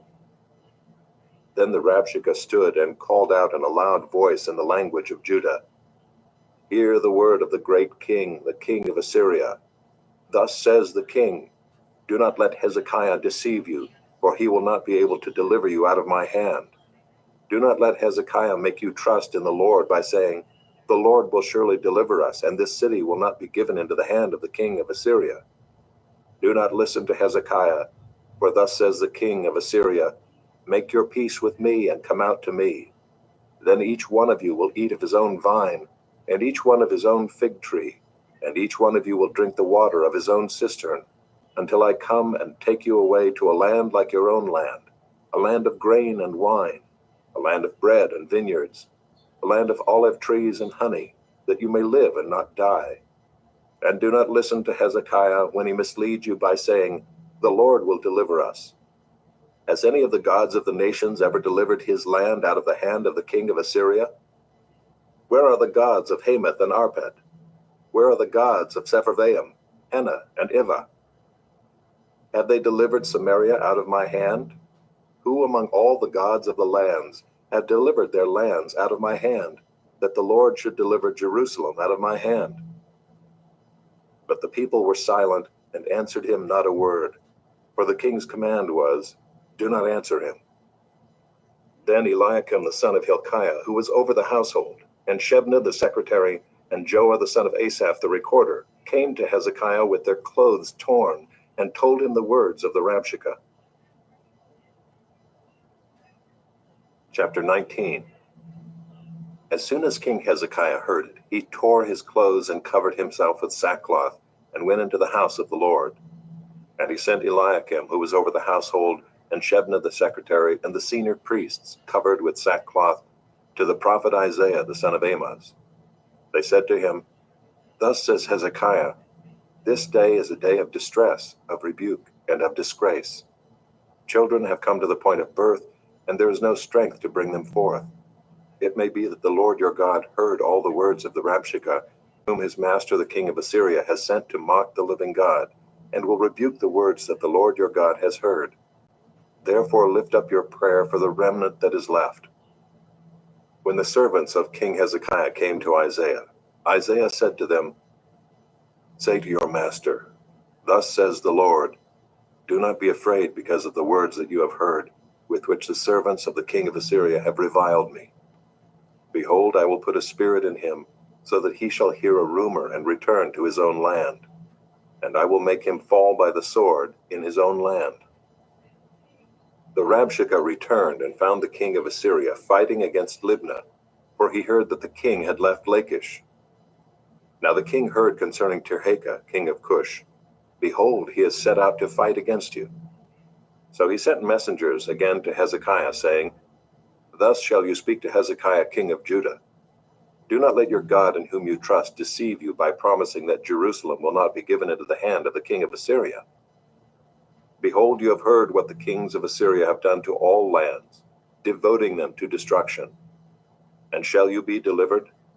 Have the gods of the nations delivered them, the nations that my fathers destroyed, Gozan, Haran, Rezeph, and the people of Eden who were in Telassar? Where is the king of Hamath, the king of Arpad, the king of the city of Sepharvaim, the king of Hena, or the king of Ivah? Hezekiah received the letter from the hand of the messengers and read it. And Hezekiah went up to the house of the Lord and spread it before the Lord. And Hezekiah prayed before the Lord and said, O Lord, the God of Israel, enthroned above the cherubim, you are the God, you alone, of all the kingdoms of the earth. You have made heaven and earth. Incline your ear, O Lord, and hear. Open your eyes, O Lord, and see. And hear the words of Sennacherib, which he has sent to mock the living God. Truly, O Lord, the kings of Assyria have laid waste the nations and their lands, and have cast their gods into the fire. For they were not gods, but the work of men's hands, wood and stone. Therefore they were destroyed. So now, O Lord our God, save us, please, from his hand, that all the kingdoms of the earth may know that you, O Lord, are God alone. Then Isaiah the son of Amoz said to Hezekiah, saying, Thus says the Lord, the God of Israel, your prayer to me about Sennacherib king of Assyria I have heard. This is the word that the Lord has spoken concerning him. She despises you, she scorns you, the virgin daughter of Zion. She wags her head behind you, the daughter of Jerusalem. Whom have you mocked and reviled? Against whom have you raised your voice and lifted your eyes to the heights? Against the Holy One of Israel. By your messengers you have mocked the Lord, and you have said, with my many chariots I have gone up the heights of the mountains to the far recesses of Lebanon. I felled its tallest cedars, its choicest cypresses. I entered its farthest lodging place, its most fruitful forest.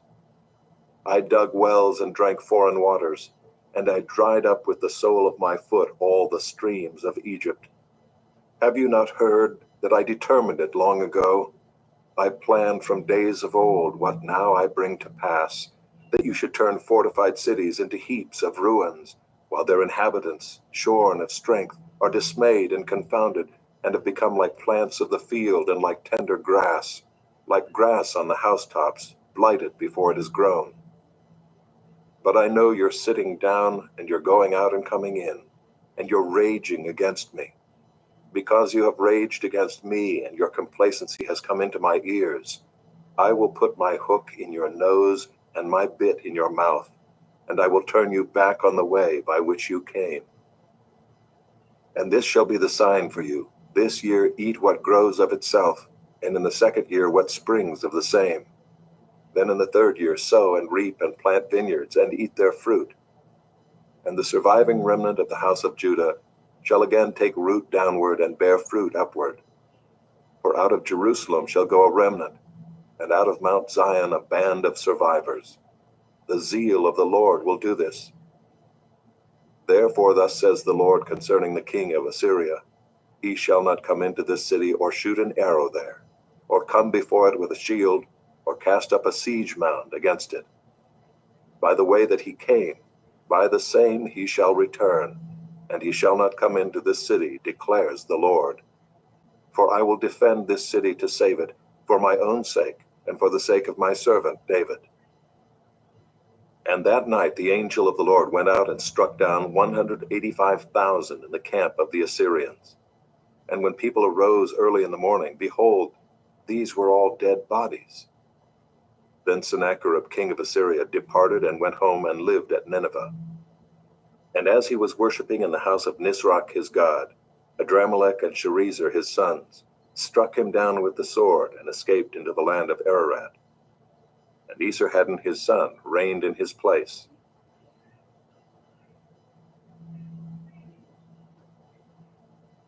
Chapter 20.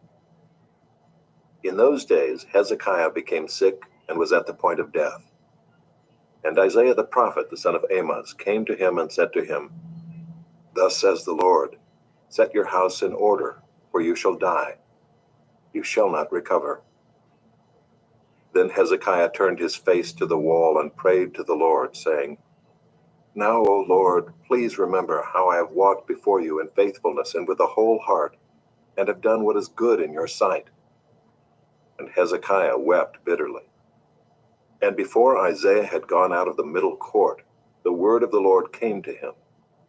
Turn back and say to Hezekiah, the leader of my people, Thus says the Lord, the God of David your father, I have heard your prayer, I have seen your tears. Behold, I will heal you. On the third day you shall go up to the house of the Lord, and I will add 15 years to your life. I will deliver you and this city out of the hand of the king of Assyria, and I will defend this city for my own sake and for my servant David's sake. And Isaiah said, Bring a cake of figs, and let them take and lay it on the boil, that he may recover. And Hezekiah said to Isaiah, What shall be the sign that the Lord will heal me, and that I shall go up to the house of the Lord on the third day? And Isaiah said, This shall be the sign to you from the Lord, that the Lord will do the thing that he has promised. Shall the shadow go forward 10 steps, or go back 10 steps? And Hezekiah answered, It is an easy thing for the shadow to lengthen 10 steps. Rather let the shadow go back 10 steps. And Isaiah the prophet called to the Lord, and he brought the shadow back 10 steps, by which it had gone down on the steps of Ahaz. At that time Merodach-Baladan, the son of Baladan, king of Babylon, sent envoys with letters and a present to Hezekiah, for he heard that Hezekiah had been sick. And Hezekiah welcomed them, and he showed them all his treasure house, the silver, the gold, the spices, the precious oil, his armory, all that was found in his storehouses. There was nothing in his house or in all his realm that Hezekiah did not show them. Then Isaiah the prophet came to King Hezekiah and said to him, What did these men say, and from where did they come to you? And Hezekiah said, They have come from a far country, from Babylon. He said, What have they seen in your house? And Hezekiah answered, They have seen all that is in my house. There is nothing in my storehouses that I did not show them. Then Isaiah said to Hezekiah, Hear the word of the Lord. Behold, the days are coming when all that is in your house, and that which your fathers have stored up till this day, shall be carried to Babylon. Nothing shall be left, says the Lord. And some of your own sons, who shall be born to you, shall be taken away, and they shall be eunuchs in the palace of the king of Babylon. Then Hezekiah said to Isaiah, The word of the Lord that you have spoken is good. For he thought, Why not, if there will be peace and security in my days? The rest of the deeds of Hezekiah and all his might, and how he made the pool and the conduit, and brought water into the city, are they not written in the book of the Chronicles of the kings of Judah? And Hezekiah slept with his fathers, and Manasseh his son reigned in his place. Chapter 21. Manasseh was 12 years old when he began to reign, and he reigned 55 years in Jerusalem. His mother's name was Hephzibah. And he did what was evil in the sight of the Lord, according to the despicable practices of the nations whom the Lord drove out before the people of Israel.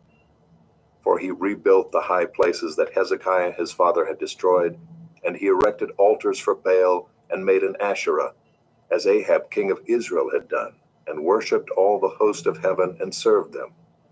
And he built altars in the house of the Lord, of which the Lord had said, In Jerusalem will I put my name. And he built altars for all the host of heaven in the 2 courts of the house of the Lord. And he burned his son as an offering, and used fortune-telling and omens, and dealt with mediums and with necromancers. He did much evil in the sight of the Lord, provoking him to anger. And the carved image of Asherah that he had made, he set in the house of which the Lord said to David and to Solomon his son, In this house and in Jerusalem, which I have chosen out of all the tribes of Israel, I will put my name forever. And I will not cause the feet of Israel to wander any more out of the land that I gave to their fathers, if only they will be careful to do according to all that I have commanded them, and according to all the law that my servant Moses commanded them. But they did not listen, and Manasseh led them astray to do more evil than the nations had done whom the Lord destroyed before the people of Israel. And the Lord said by his servants, the prophets, Because Manasseh, king of Judah, has committed these abominations, and has done things more evil than all that the Amorites did who were before him, and has made Judah also to sin with his idols. Therefore thus says the Lord, the God of Israel, Behold, I am bringing upon Jerusalem and Judah such disaster that the ears of everyone who hears of it will tingle. And I will stretch over Jerusalem the measuring line of Samaria, and the plumb line of the house of Ahab. And I will wipe Jerusalem as one wipes a dish, wiping it and turning it upside down. And I will forsake the remnant of my heritage and give them into the hand of their enemies, and they shall become a prey and a spoil to all their enemies, because they have done what is evil in my sight, and have provoked me to anger, since the day their fathers came out of Egypt, even to this day. Moreover, Manasseh shed very much innocent blood, till he had filled Jerusalem from one end to another, besides the sin that he made Judah to sin, so that they did what was evil in the sight of the Lord. Now the rest of the acts of Manasseh and all that he did, and the sin that he committed, are they not written in the book of the Chronicles of the kings of Judah? And Manasseh slept with his fathers and was buried in the garden of his house, in the garden of Uzzah, and Amon his son reigned in his place. Amon was 22 years old when he began to reign, and he reigned 2 years in Jerusalem. His mother's name was Meshullemeth, the daughter of Haruz of Jotbah. And he did what was evil in the sight of the Lord, as Manasseh his father had done. He walked in all the way in which his father walked, and served the idols that his father served, and worshipped them. He abandoned the Lord, the God of his fathers, and did not walk in the way of the Lord. And the servants of Ammon conspired against him, and put the king to death in his house. But the people of the land struck down all those who had conspired against King Ammon, and the people of the land made Josiah his son king in his place. Now the rest of the acts of Ammon that he did, are they not written in the book of the Chronicles of the kings of Judah? And he was buried in his tomb in the garden of Uzzah, and Josiah his son reigned in his place.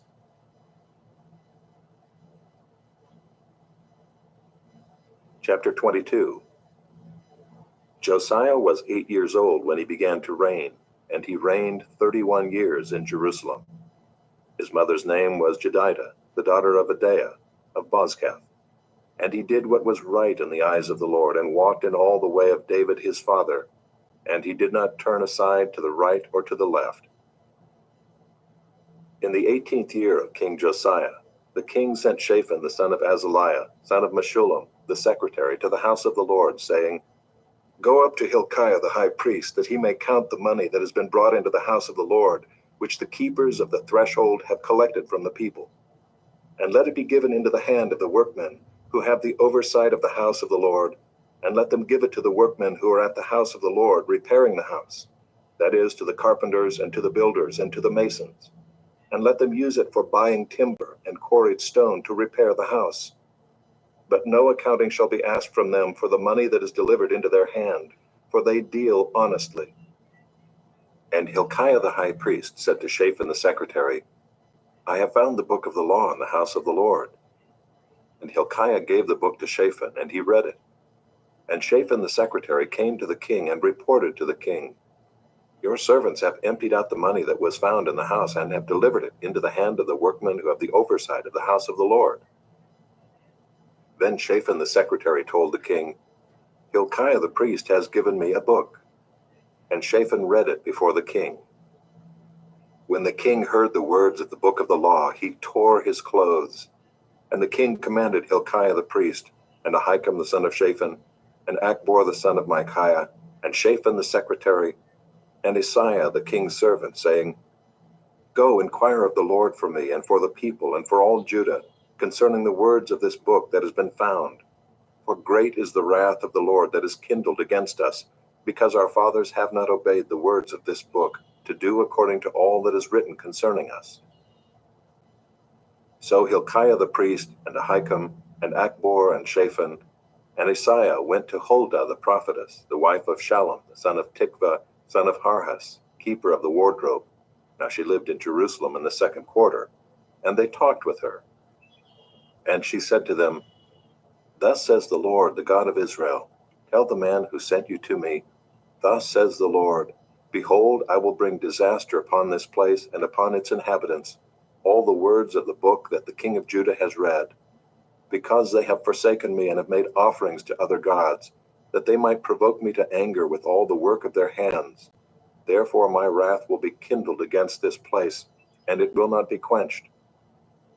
But to the king of Judah, who sent you to inquire of the Lord, thus shall you say to him, Thus says the Lord, the God of Israel, regarding the words that you have heard, because your heart was penitent, and you humbled yourself before the Lord, when you heard how I spoke against this place and against its inhabitants, that they should become a desolation and a curse, and you have torn your clothes and wept before me.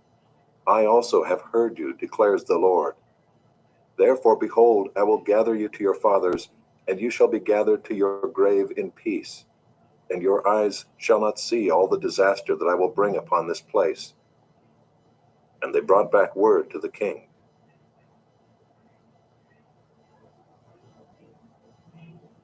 Chapter 23. Then the king sent, and all the elders of Judah and Jerusalem were gathered to him. And the king went up to the house of the Lord, and with him all the men of Judah, and all the inhabitants of Jerusalem, and the priests and the prophets, all the people, both small and great. And he read in their hearing all the words of the book of the covenant that had been found in the house of the Lord. And the king stood by the pillar and made a covenant before the Lord, to walk after the Lord, and to keep his commandments and his testimonies and his statutes with all his heart and all his soul, to perform the words of this covenant that were written in this book. And all the people joined in the covenant. And the king commanded Hilkiah the high priest, and the priests of the second order, and the keepers of the threshold, to bring out of the temple of the Lord all the vessels made for Baal, for Asherah, and for all the host of heaven. He burned them outside Jerusalem in the fields of the Kidron, and carried their ashes to Bethel. And he deposed the priests whom the kings of Judah had ordained to make offerings in the high places at the cities of Judah and around Jerusalem, those also who burned incense to Baal, to the sun and the moon and the constellations, and all the host of the heavens. And he brought out the Asherah from the house of the Lord, outside Jerusalem, to the brook Kidron, and burned it at the brook Kidron, and beat it to dust, and cast the dust of it upon the graves of the common people. And he broke down the houses of the male cult prostitutes who were in the house of the Lord, where the women wove hangings for the Asherah. And he brought all the priests out of the cities of Judah, and defiled the high places where the priests had made offerings, from Geba to Beersheba. And he broke down the high places of the gates that were at the entrance of the gate of Joshua, the governor of the city, which were on one's left at the gate of the city. However, the priests of the high places did not come up to the altar of the Lord at Jerusalem, but they ate unleavened bread among their brothers. And he defiled Topheth, which is in the valley of the son of Hinnom, that no one might burn his son or his daughter as an offering to Moloch. And he removed the horses that the kings of Judah had dedicated to the sun at the entrance to the house of the Lord, by the chamber of Nathan-Melech the chamberlain, which was in the precincts. And he burned the chariots of the sun with fire, and the altars on the roof of the upper chamber of Ahaz, which the kings of Judah had made, and the altars that Manasseh had made in the two courts of the house of the Lord, he pulled down and broke in pieces, and cast the dust of them into the brook Kidron. And the king defiled the high places that were east of Jerusalem, to the south of the Mount of Corruption, which Solomon the king of Israel had built for Ashtoreth, the abomination of the Sidonians, and for Chemosh, the abomination of Moab, and for Milcom, the abomination of the Ammonites. And he broke in pieces the pillars, and cut down the Asherim, and filled their places with the bones of men. Moreover, the altar at Bethel, the high place erected by Jeroboam the son of Nebat, who made Israel to sin, that altar with the high place he pulled down and burned, reducing it to dust. He also burned the Asherah. And as Josiah turned, he saw the tombs there on the mount.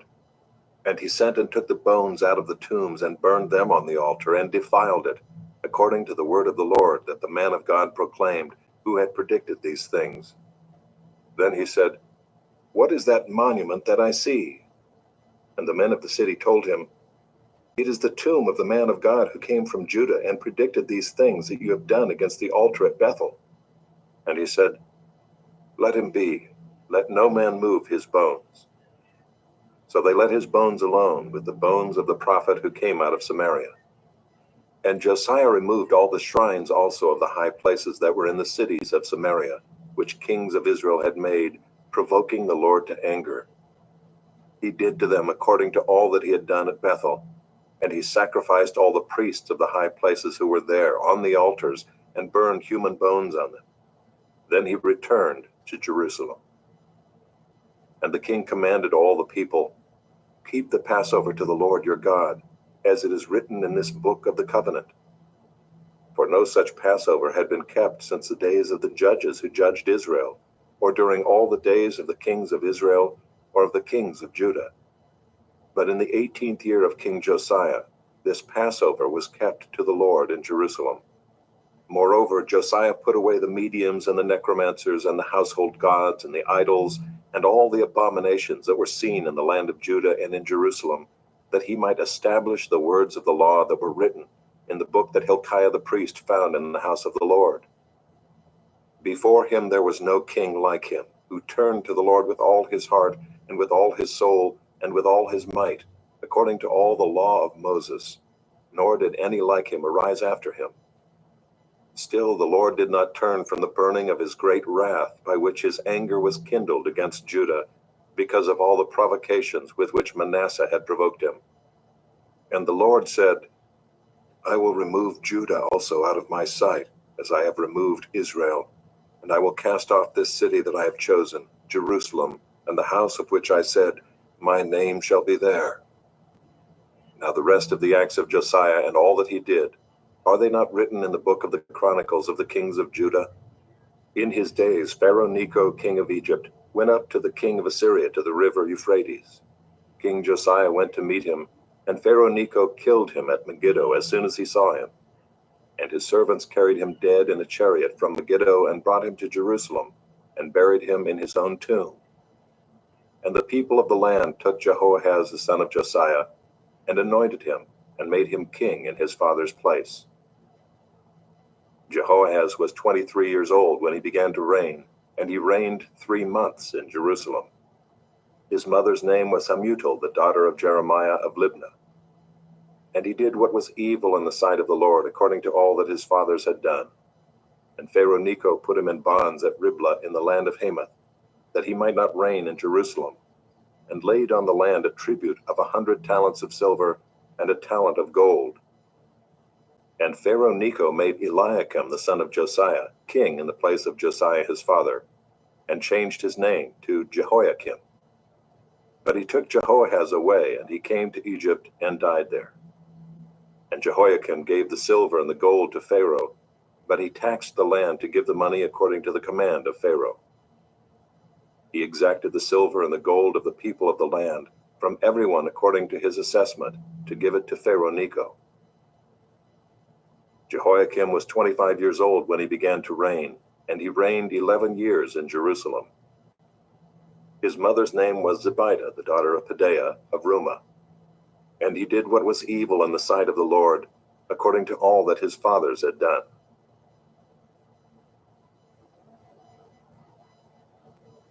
Chapter 24.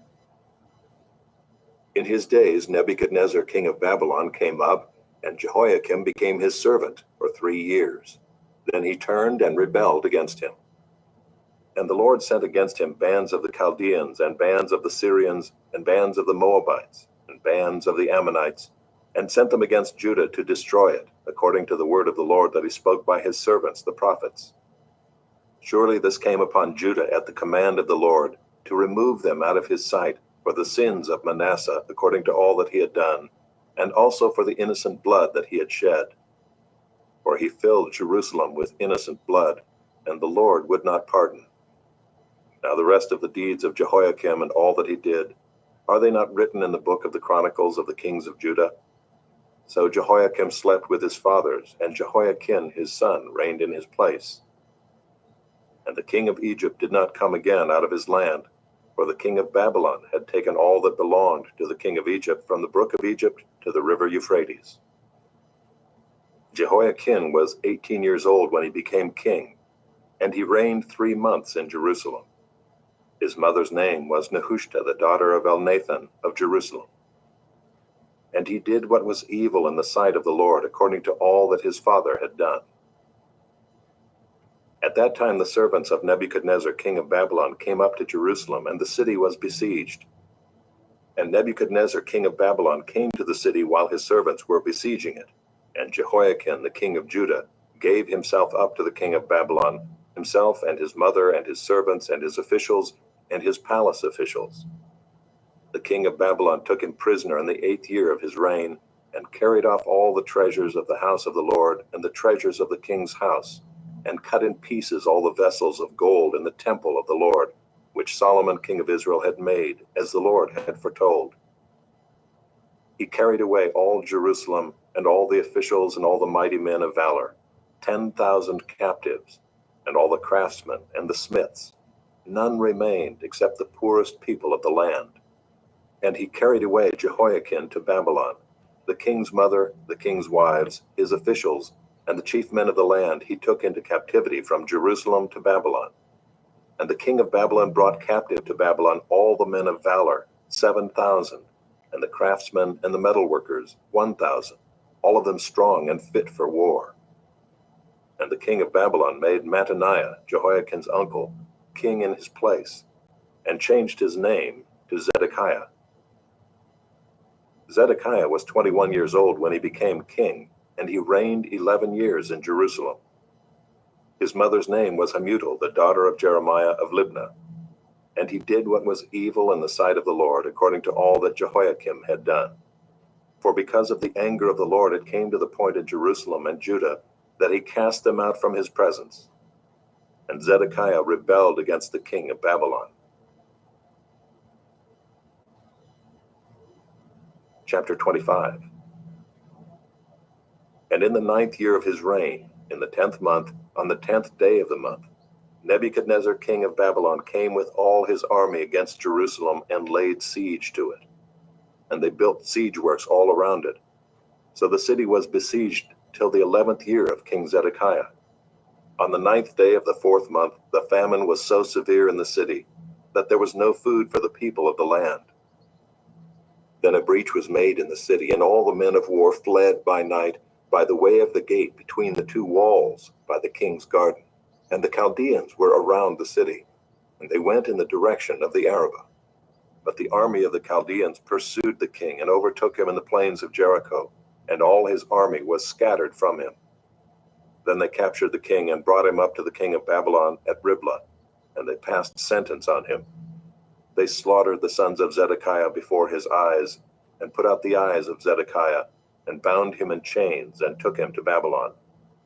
In the 5th month, on the 7th day of the month, that was the 19th year of King Nebuchadnezzar, king of Babylon, Nebuzaradan, the captain of the bodyguard, a servant of the king of Babylon, came to Jerusalem.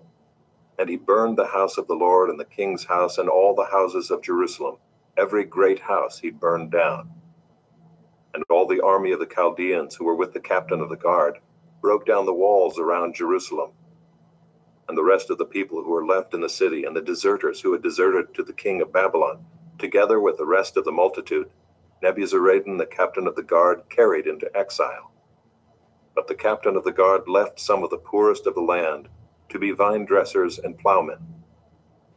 And the pillars of bronze that were in the house of the Lord, and the stands and the bronze sea that were in the house of the Lord, the Chaldeans broke in pieces and carried the bronze to Babylon. And they took away the pots and the shovels and the snuffers and the dishes for incense and all the vessels of bronze used in the temple service, the fire pans also and the bowls. What was of gold the captain of the guard took away as gold, and what was of silver as silver. As for the 2 pillars, the one sea, and the stands that Solomon had made for the house of the Lord, the bronze of all these vessels was beyond weight. The height of the one pillar was 18 cubits, and on it was a capital of bronze. The height of the capital was 3 cubits. A lattice work and pomegranates, all of bronze, were all around the capital. And the second pillar had the same with the lattice work. And the captain of the guard took Seraiah the chief priest, and Zephaniah the second priest, and the 3 keepers of the threshold. And from the city he took an officer who had been in command of the men of war, and 5 men of the king's council who were found in the city, and the secretary of the commander of the army who mustered the people of the land, and 60 men of the people of the land who were found in the city. And Nebuzaradan, the captain of the guard, took them and brought them to the king of Babylon at Riblah. And the king of Babylon struck them down and put them to death at Riblah in the land of Hamath. So Judah was taken into exile out of its land. And over the people who remained in the land of Judah, whom Nebuchadnezzar king of Babylon had left, he appointed Gedaliah the son of Ahikam, son of Shaphan, governor. Now when all the captains and their men heard that the king of Babylon had appointed Gedaliah governor, they came with their men to Gedaliah at Mizpah, namely Ishmael the son of Nethaniah, and Johanan the son of Kareah, and Seraiah the son of Tanhumeth the Netophathite, and Jaazaniah the son of the Maachathite. And Gedaliah swore to them and their men, saying, Do not be afraid because of the Chaldean officials. Live in the land and serve the king of Babylon, and it shall be well with you. But in the 7th month, Ishmael the son of Nethaniah, son of Elishama, of the royal family, came with 10 men and struck down Gedaliah and put him to death along with the Jews and the Chaldeans who were with him at Mizpah. Then all the people, both small and great, and the captains of the forces arose and went to Egypt, for they were afraid of the Chaldeans. And in the 37th year of the exile of Jehoiakim king of Judah, in the 12th month, on the 27th day of the month, Evil-Merodach, king of Babylon, in the year that he began to reign, graciously freed Jehoiakim king of Judah from prison. And he spoke kindly to him and gave him a seat above the seats of the kings who were with him in Babylon. So Jehoiakim put off his prison garments, and every day of his life he dined regularly at the king's table, and for his allowance, a regular allowance was given him by the king, according to his daily needs, as long as he lived. 1 Chronicles, chapter 1. Adam, Seth, Enosh, Kenan, Mahalalel, Jared, Enoch, Methuselah, Lamech, Noah, Shem, Ham, and Japheth. The sons of Japheth: Gomer, Magog, Madai, Javan, Tubal, Meshach, and Tiras. The sons of Gomer: Ashkenaz, Riphath, and Togarmah. The sons of Javan: Elisha, Tarshish, Kittim, and Rodanim. The sons of Ham: Cush, Egypt, Put, and Canaan. The sons of Cush: Seba, Havilah, Sabta, Raamah, and Sabteka. The sons of Raamah: Sheba and Dedan. Cush fathered Nimrod. He was the first on earth to be a mighty man. Egypt fathered Ludim, Anamim, Lehabim, Naphtuhim, Pathrusim, Casluhim, from whom the Philistines came, and Caphtorim. Canaan fathered Sidon, his firstborn, and Heth, and the Jebusites, the Amorites, the Girgashites, the Hivites, the Arkites, the Sinites, the Arvadites, the Zemarites, and the Hamathites. The sons of Shem: Elam, Asher, Arpachshad, Lud, and Aram. And the sons of Aram: Uz, Hul, Ether, and Meshach. Arpachshad fathered Shelah, and Shelah fathered Eber. To Eber were born 2 sons. The name of the one was Peleg, for in his days the earth was divided, and his brother's name was Joktan. Joktan fathered Almodad, Sheleph, Hazarmaveth, Jera, Adoram, Uzo, Diklah, Obo, Abimiel, Sheba, Ophir, Havilah, and Jobab. All these were the sons of Joktan. Shem, Arpachshad, Shelah, Eber, Peleg, Reu, Sirag, Nahor, Terah, Abram, that is Abraham. The sons of Abraham: Isaac and Ishmael. These are their genealogies: the firstborn of Ishmael: Nebaioth, and Kedar, Abdiel, Mibsam, Mishma, Duma, Massa, Hadad, Tema, Jeter, Naphish, and Kedemah. These are the sons of Ishmael. The sons of Keturah, Abraham's concubine. She bore Zimram, Jokshan, Medan, Midian, Ishbak, and Shua. The sons of Jokshan: Sheba and Dedan. The sons of Midian: Ephah, Epher, Hanok, Abida, and Eldaah. All these were the descendants of Keturah. Abraham fathered Isaac. The sons of Isaac: Esau and Israel. The sons of Esau: Eliphaz, Reuel, Jeush, Jalem, and Korah. The sons of Eliphaz: Teman, Omar, Zepho, Gatam, Kenaz, and of Timnah, Amalek. The sons of Reuel: Nahath, Zerah, Shammah, and Mizah. The sons of Seir: Lotan, Shobal, Zibeon, Anah, Dishan, Ezer, and Dishan. The sons of Lotan: Hori and Hemam. And Lotan's sister was Timnah. The sons of Shobal: Alvan, Manahath, Ebal, Shepho, and Onam. The sons of Zibeon: Aiah and Anah. The son of Anah: Dishan. The sons of Dishan: Hemdan, Eshban, Ithran, and Chiron. The sons of Ezer: Bilhan, Zaavan, and Achan. the sons of Dishan, Uz, and Aaron. These are the kings who reigned in the land of Edom before any king reigned over the people of Israel. Bela the son of Beor, the name of his city being Dinhabah. Bela died, and Jobab the son of Zerah of Bozrah reigned in his place. Jobab died, and Husham of the land of the Temanites reigned in his place.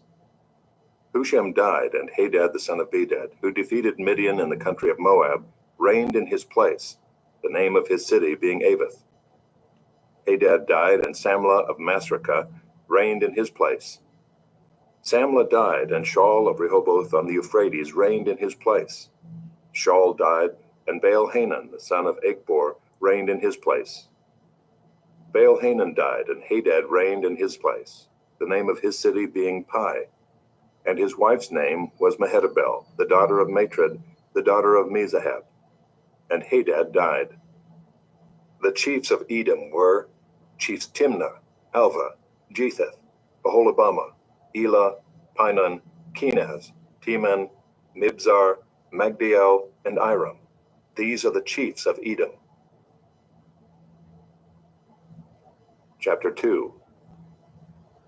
These are the sons of Israel: Reuben, Simeon, Levi, Judah, Issachar, Zebulun, Dan, Joseph, Benjamin, Naphtali, Gad, and Asher. The sons of Judah: Onan, and Shelah. These three Bathshua the Canaanite bore to him. Now Judah's firstborn, was evil in the sight of the Lord, and he put him to death. His daughter-in-law Tamar also bore him Perez and Zerah.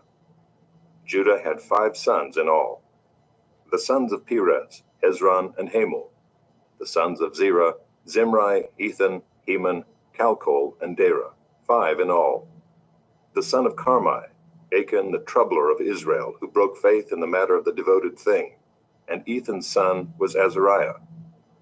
The sons of Hezron that were born to him: Jerahmeel, Ram, and Kalubai. Ram fathered Aminadab, and Aminadab fathered Nahshon, prince of the sons of Judah. Nahshon fathered Salmon.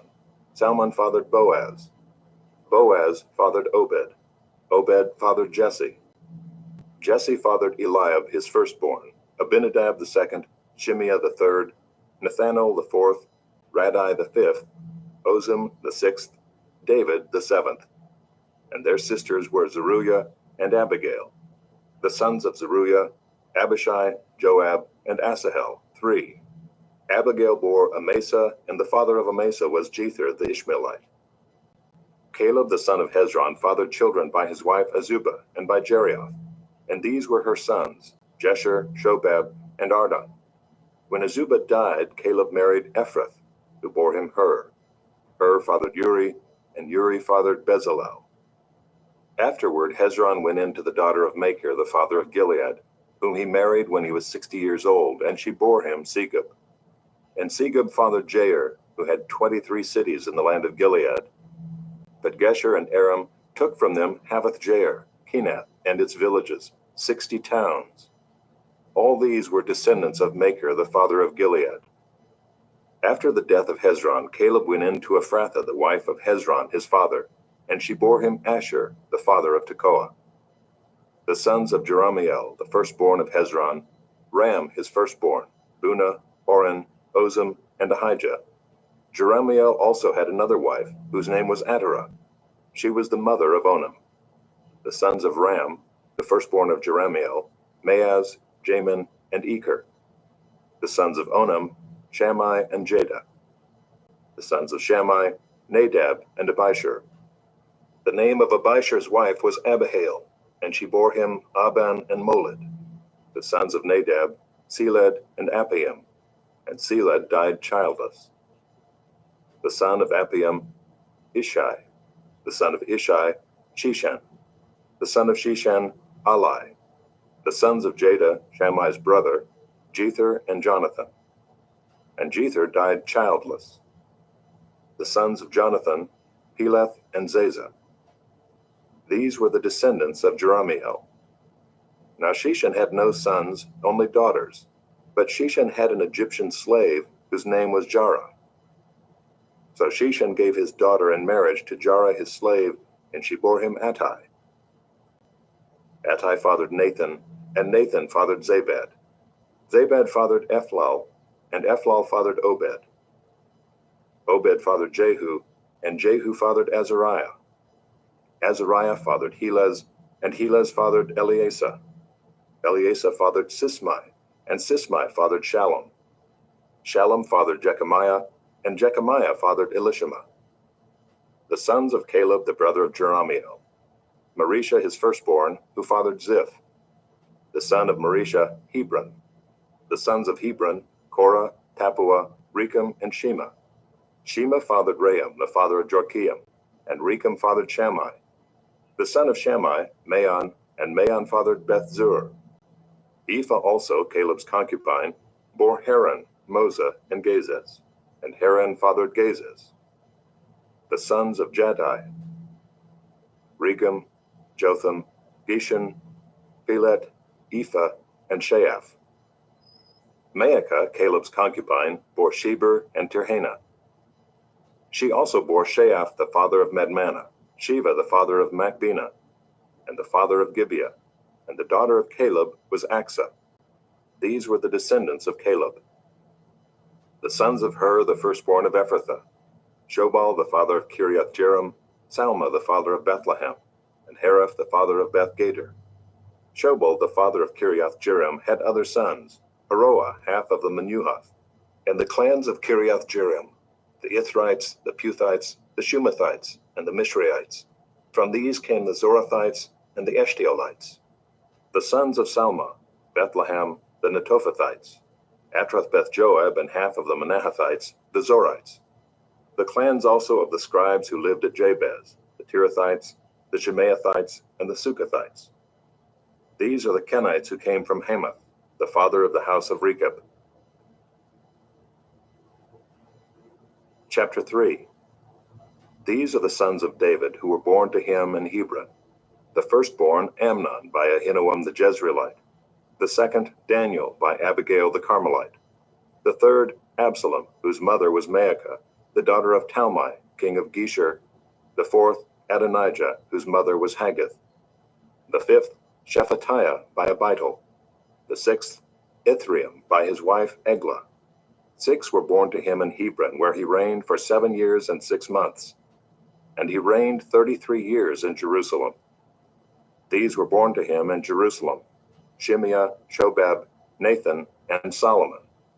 4 by Bathshua, the daughter of Amiel, then Ibhar, Elishama, Eliphalet, Noga, Nepheg, Japhia, Elishama, Eliada, and Eliphalet, 9. All these were David's sons, besides the sons of the concubines, and Tamar was their sister. The son of Solomon was Rehoboam, Abijah his son, Asa his son, Jehoshaphat his son, Joram his son, Ahaziah his son, Joash his son, Amaziah his son, Azariah his son, Jotham his son, Ahaz his son, Hezekiah his son, Manasseh his son, Ammon his son, Josiah his son. The sons of Josiah: Johanan the firstborn, the second Jehoiakim, the third Zedekiah, the fourth Shallum.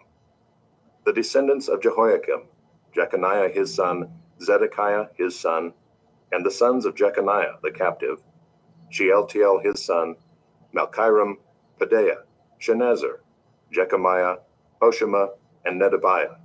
And the sons of Pedaiah: Zerubbabel and Shimei. And the sons of Zerubbabel: Meshullam and Hananiah, and Shelomith was their sister. And Hashubah, Ohel, Berechiah, Hasadiah, and Jushab-hesed, 5.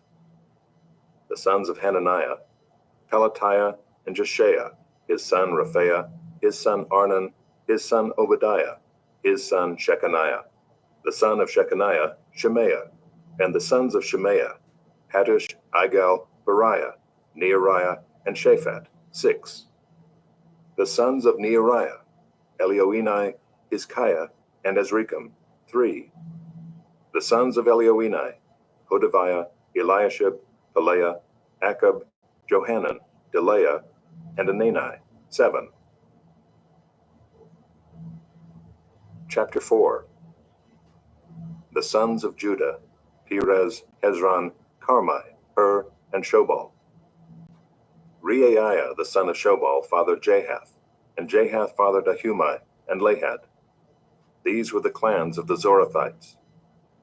These were the sons of Edom, Jezreel, Ishma, and Itbash. And the name of their sister was Hazelelponi. And Penuel fathered Gedor, and Ezer fathered Husha. These were the sons of Hur, the firstborn of Ephrathah, the father of Bethlehem. Asher, the father of Tekoa, had 2 wives, Elah and Naarah. Naarah bore him Ahuzam, Epher, Timani, and Haahashterai. These were the sons of Naarah.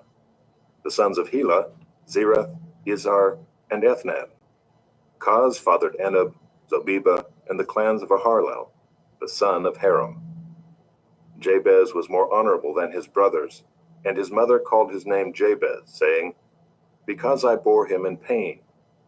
Jabez called upon the God of Israel, saying, "Oh, that you would bless me and enlarge my border, and that your hand might be with me, and that you would keep me from harm, so that it might not bring me pain." And God granted what he asked.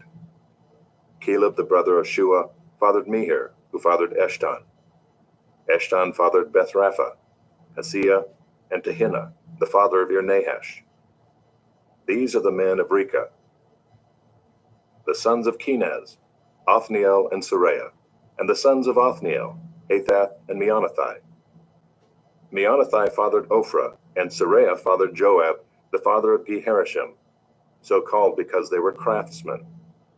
The sons of Caleb, the son of Jephunneh, Iru, Elah, and Naam, and the son of Elah, Kenaz. The sons of Jehalalel, Ziph, Ziphah, Tiria, and Asarel. The sons of Ezra, Jether, Mered, Epher, and Jalon. These are the sons of Bithiah, the daughter of Pharaoh, whom Mered married, and she conceived and bore Miriam, Shammai, and Ishba, the father of Eshtemoa. And his Judahite wife bore Jared, the father of Gedor, Heber, the father of Soko, and Jekuthiel, the father of Zanoah. The sons of the wife of Hodiah, the sister of Naam, were the fathers of Keilah, the Garmite, and Eshtemoa, the Maacathite. The sons of Shimon, Amnon, Rinnah, Ben-Hanan, and Tilon. The sons of Ishai, Zoheth, and Ben-Zoheth. The sons of Shelah, the son of Judah, the father of Leka, Laadah, the father of Marisha, and the clans of the house of linen workers at Beth-Ashbea, and Jocham, and the men of Kozeba, and Joash, and Seraph, who ruled in Moab and returned to Liam. Now the records are ancient. These were the potters who were inhabitants of Netaim and Gedera. They lived there in the king's service. The sons of Simeon, Nemuel, Jamin, Jerub, Zia, Shaul, Shallum was his son, Mibsam his son, Mishma his son. The sons of Mishma, Hamuel his son, Zachar his son, Shimei his son. Shimei had 16 sons and 6 daughters, but his brothers did not have many children, nor did all their clan multiply like the men of Judah. They lived in Beersheba, Moladah, Hazar Shual, Bilhah, Ezem, Tolad, Bethuel, Hormah, Ziklag, Beth Markaboth, Hazar Susam, Beth Birai, and Shearaim. These were their cities until David reigned, and their villages were Etam, Ain, Rimmon, Token, and Ashan, 5 cities, along with all their villages that were around these cities as far as Baal. These were their settlements, and they kept a genealogical record. Meshabab, Jamlik, Joshua the son of Amaziah, Joel, Jehu the son of Joshabiah, son of Sariah, son of Asiel, Elioenai, Jaakobah, Jeshohaiah, Asaiah, Adiel, Jesimiel, Benaiah, Ziza the son of Shiphi, son of Alon, son of Jedaiah, son of Shimri, son of Shemaiah. These mentioned by name were princes in their clans, and their fathers' houses increased greatly. They journeyed to the entrance of Gedor to the east side of the valley to seek pasture for their flocks, where they found rich, good pasture, and the land was very broad, quiet, and peaceful, for the former inhabitants there belonged to Ham. These, registered by name, came in the days of Hezekiah, king of Judah, and destroyed their tents and the Meunites who were found there, and marked them for destruction to this day, and settled in their place, because there was pasture there for their flocks. And some of them, 500 men of the Simeonites, went to Mount Seir, having as their leaders Pelatiah, Neariah, Raphael, and Uzziel, the sons of Ishai. And they defeated the remnant of the Amalekites who had escaped, and they have lived there to this day. Chapter 5. The sons of Reuben, the firstborn of Israel. For he was the firstborn, but because he defiled his father's couch, his birthright was given to the sons of Joseph, the son of Israel, so that he could not be enrolled as the oldest son. Though Judah became strong among his brothers, and a chief came from him, yet the birthright belonged to Joseph. The sons of Reuben, the firstborn of Israel, Hanok, Palu, Hezron, and Carmi. The sons of Joel, Shemaiah his son, Gog his son, Shimei his son, Micah his son, Reiah his son, Baal his son, Beerah his son, whom Tiglath-Pileser king of Assyria carried away into exile. He was a chief of the Reubenites, and his kinsmen by their clans when the genealogy of their generations was recorded, the chief Jeiel, Zechariah, and Bela the son of Azaz, son of Shema, son of Joel, who lived in Aurora as far as Nebo and Baal-Meon. He also lived to the east as far as the entrance of the desert this side of the Euphrates, because their livestock had multiplied in the land of Gilead. And in the days of Saul they waged war against the Hagrites who fell into their hand, and they lived in their tents throughout all the region east of Gilead. The sons of Gad lived over against them in the land of Bashan as far as Salakah, Joel the chief, Shapham the second, Jani and Shaphat in Bashan, and their kinsmen according to their fathers' houses, Michael, Meshullam, Sheba, Jorai, Jachin, Zia, and Eber, 7. These were the sons of Abihail the son of Huri, son of Jeroah, son of Gilead, son of Michael, son of Jeshishai, son of Jado, son of Buz. Ahai the son of Abdiel, son of Gunai, was chief in their fathers' houses, and they lived in Gilead, in Bashan, and in its towns, and in all the pasture lands of Sharon to their limits. All of these were recorded in genealogies in the days of Jotham king of Judah, and in the days of Jeroboam king of Israel. The Reubenites, the Gadites, and the half-tribe of Manasseh had valiant men who carried shield and sword, and drew the bow, expert in war, 44,760, able to go to war. They waged war against the Hagrites, Jeter, Naphish, and Nodab. And when they prevailed over them, the Hagrites and all who were with them were given into their hands, for they cried out to God in the battle, and he granted their urgent plea because they trusted in him. They carried off their livestock, 50,000 of their camels, 250,000 sheep, 2,000 donkeys, and 100,000 men alive. For many fell because the war was of God, and they lived in their place until the exile.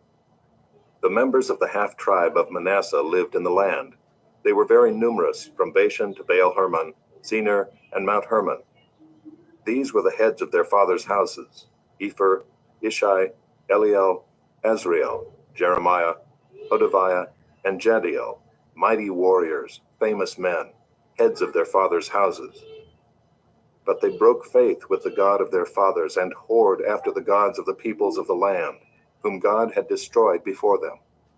So the God of Israel stirred up the spirit of Pul, king of Assyria, the spirit of Tiglath-Pileser, king of Assyria, and he took them into exile, namely the Reubenites, the Gadites, and the half-tribe of Manasseh, and brought them to Halah, Habor, Hera, and the river Gozan to this day.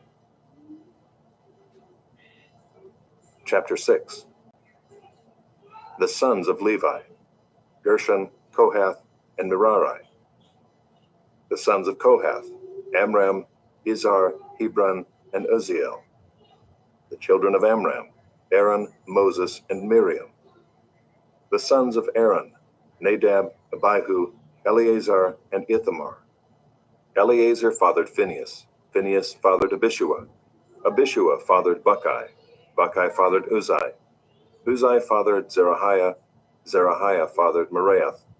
Meraioth fathered Amariah. Amariah fathered Ahitub. Ahitub fathered Zadok. Zadok fathered Ahimaaz. Ahimaaz fathered Azariah. Azariah fathered Johanan, and Johanan fathered Azariah. It was he who served as priest in the house that Solomon built in Jerusalem. Azariah fathered Amariah. Amariah fathered Ahitub. Ahitub fathered Zadok. Zadok fathered Shallum. Shallum fathered Hilkiah. Hilkiah fathered Azariah. Azariah fathered Saraiah. Saraiah fathered Jehozadak. And Jehozadak went into exile when the Lord sent Judah and Jerusalem into exile by the hand of Nebuchadnezzar. The sons of Levi, Gershom, Kohath, and Merari. And these are the names of the sons of Gershom, Libni and Shimei. The sons of Kohath, Amram, Izhar, Hebron, and Uzziel. The sons of Merari, Malai and Mushai. These are the clans of the Levites according to their fathers. Of Gershom, Libni his son, Jahath his son, Zimmah his son, Joah his son, Iddo his son, Zerah his son, Jeatherai his son. The sons of Kohath, Aminadab his son, Korah his son, Aser his son, Elkanah his son, Ebiasaph his son, Aser his son, Tahath his son, Uriel his son, Uzziah his son, and Shaul his son. The sons of Elkanah, Amasai and Ahimath. Elkanah his son, Zophai his son, Nahath his son, Eliab his son, Jeroam his son, Elkanah his son. The sons of Samuel, Joel his firstborn, the second Abijah. The sons of Merari, Malai, Libni his son, Shimei his son, Uzzah his son, Shemaiah his son, Haggiah his son, and Asaiah his son. These are the men whom David put in charge of the service of song in the house of the Lord after the ark rested there.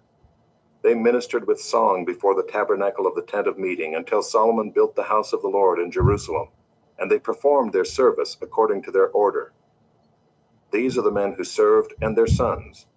Of the sons of the Kohathites, Heman the singer, the son of Joel, son of Samuel, son of Elkanah, son of Jeroam, son of Eliel, son of Toah, son of Zuph, son of Elkanah, son of Mahath, son of Amasai, son of Elkanah, son of Joel, son of Azariah, son of Zephaniah, son of Tahath, son of Aser, son of Abiasaph, son of Korah, son of Izhar, son of Kohath, son of Levi, son of Israel, and his brother Asaph, who stood on his right hand, namely Asaph the son of Berechiah, son of Shemaiah, son of Mikael, son of Baaseiah, son of Malchijah, son of Ethni, son of Zerah, son of Adaiah, son of Ethan, son of Zimmah, son of Shimei, son of Jahath, son of Gershom, son of Levi. On the left hand were their brothers, the sons of Merari, Ethan the son of Kishai, son of Abdi, son of Malach, son of Hashabiah, son of Amaziah, son of Hilkiah, son of Amzai, son of Bani, son of Shemer, son of Malai, son of Mushai, son of Merari, son of Levi. And their brothers the Levites were appointed for all the service of the tabernacle of the house of God. But Aaron and his sons made offerings on the altar of burnt offering, and on the altar of incense, for all the work of the most holy place, and to make atonement for Israel, according to all that Moses the servant of God had commanded.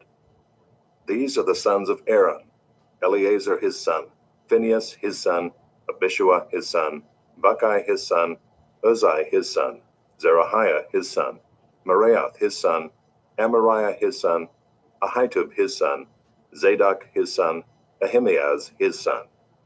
These are their dwelling places according to their settlements within their borders, to the sons of Aaron of the clans of Kohathites, for theirs was the first lot. To them they gave Hebron in the land of Judah and its surrounding pasture lands. But the fields of the city and its villages they gave to Caleb the son of Jephunneh.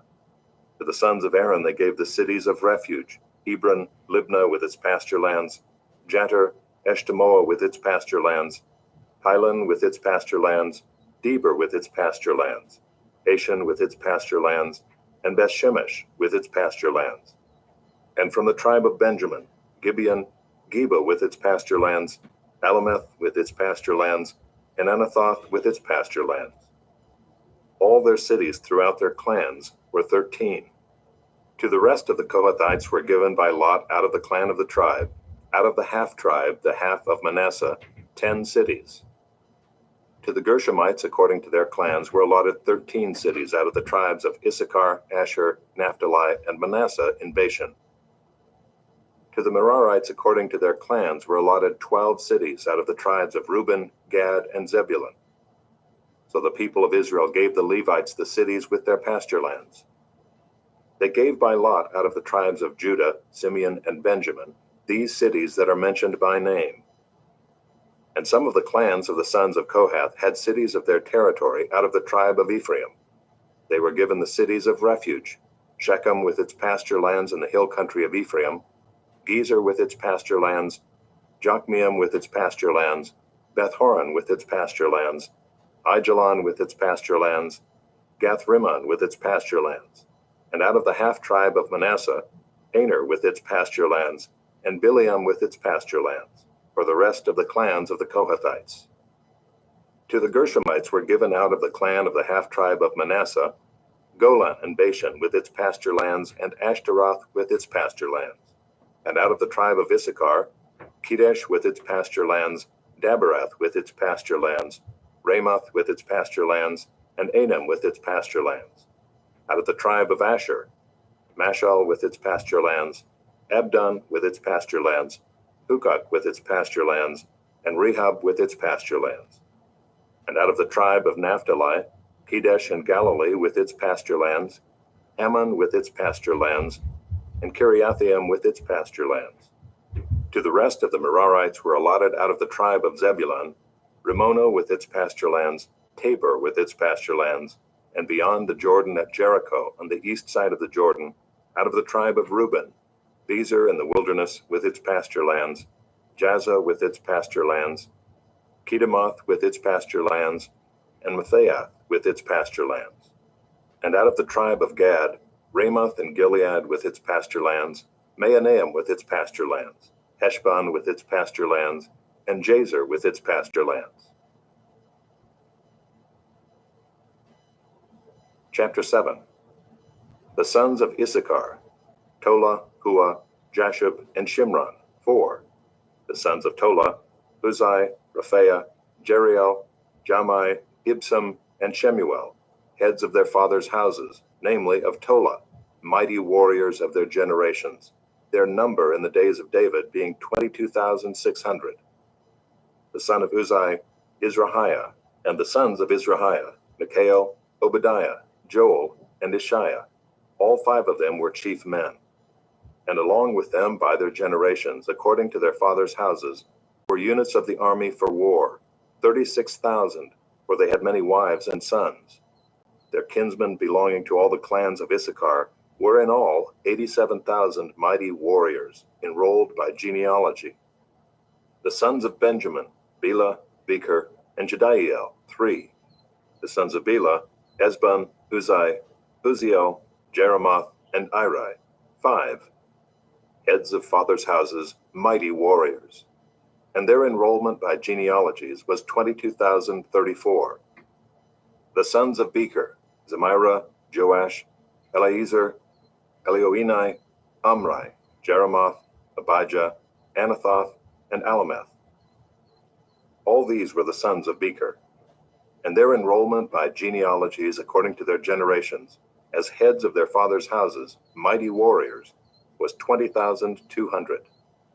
The son of Jediael, Bilhan.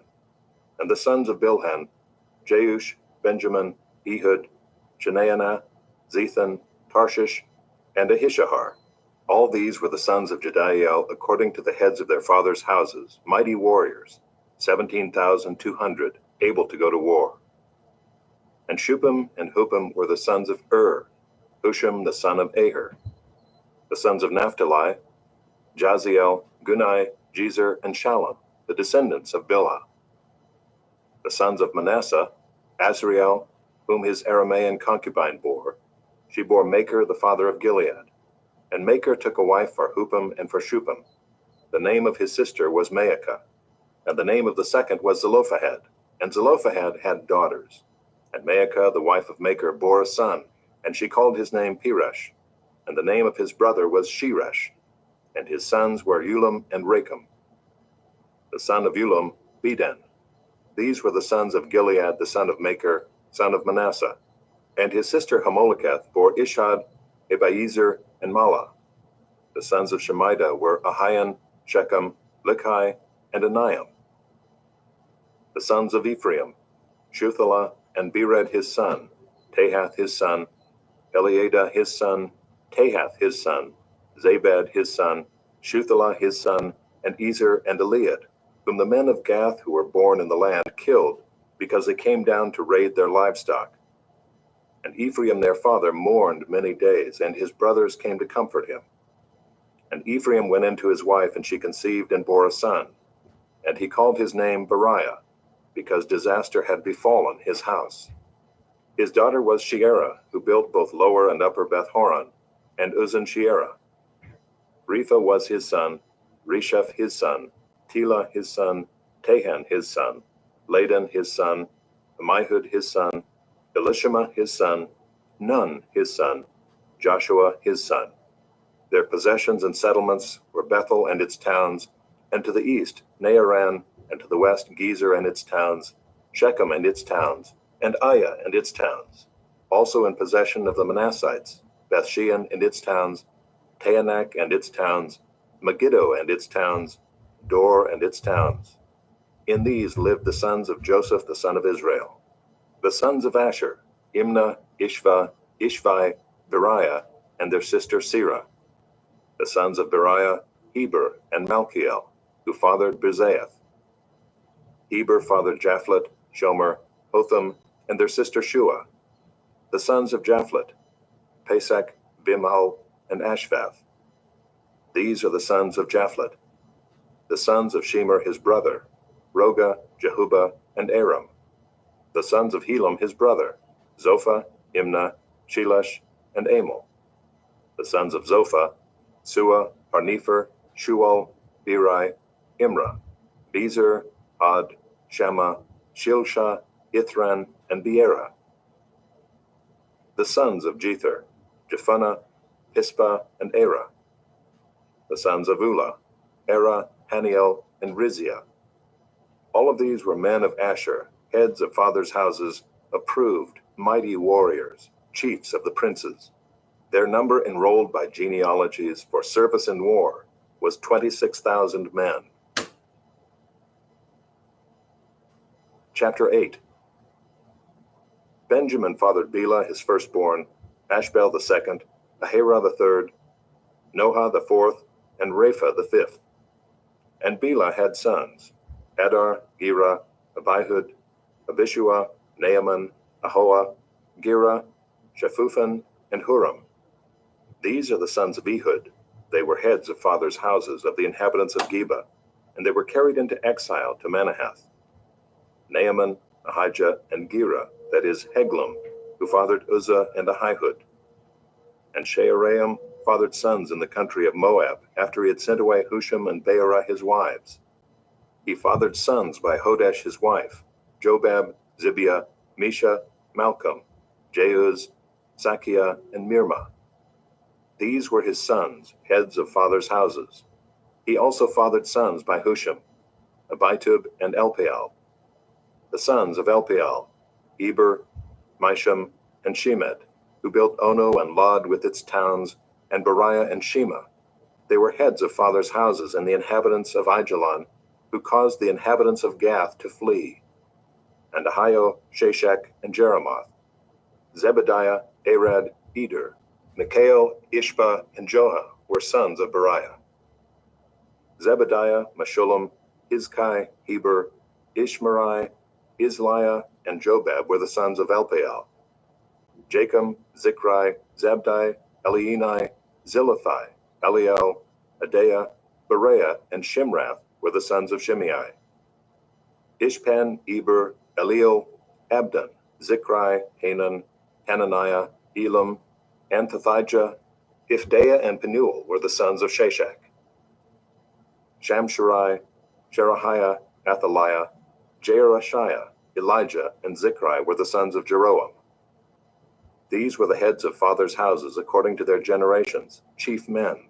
These lived in Jerusalem. Jeiel, the father of Gibeon, lived in Gibeon, and the name of his wife was Maacah.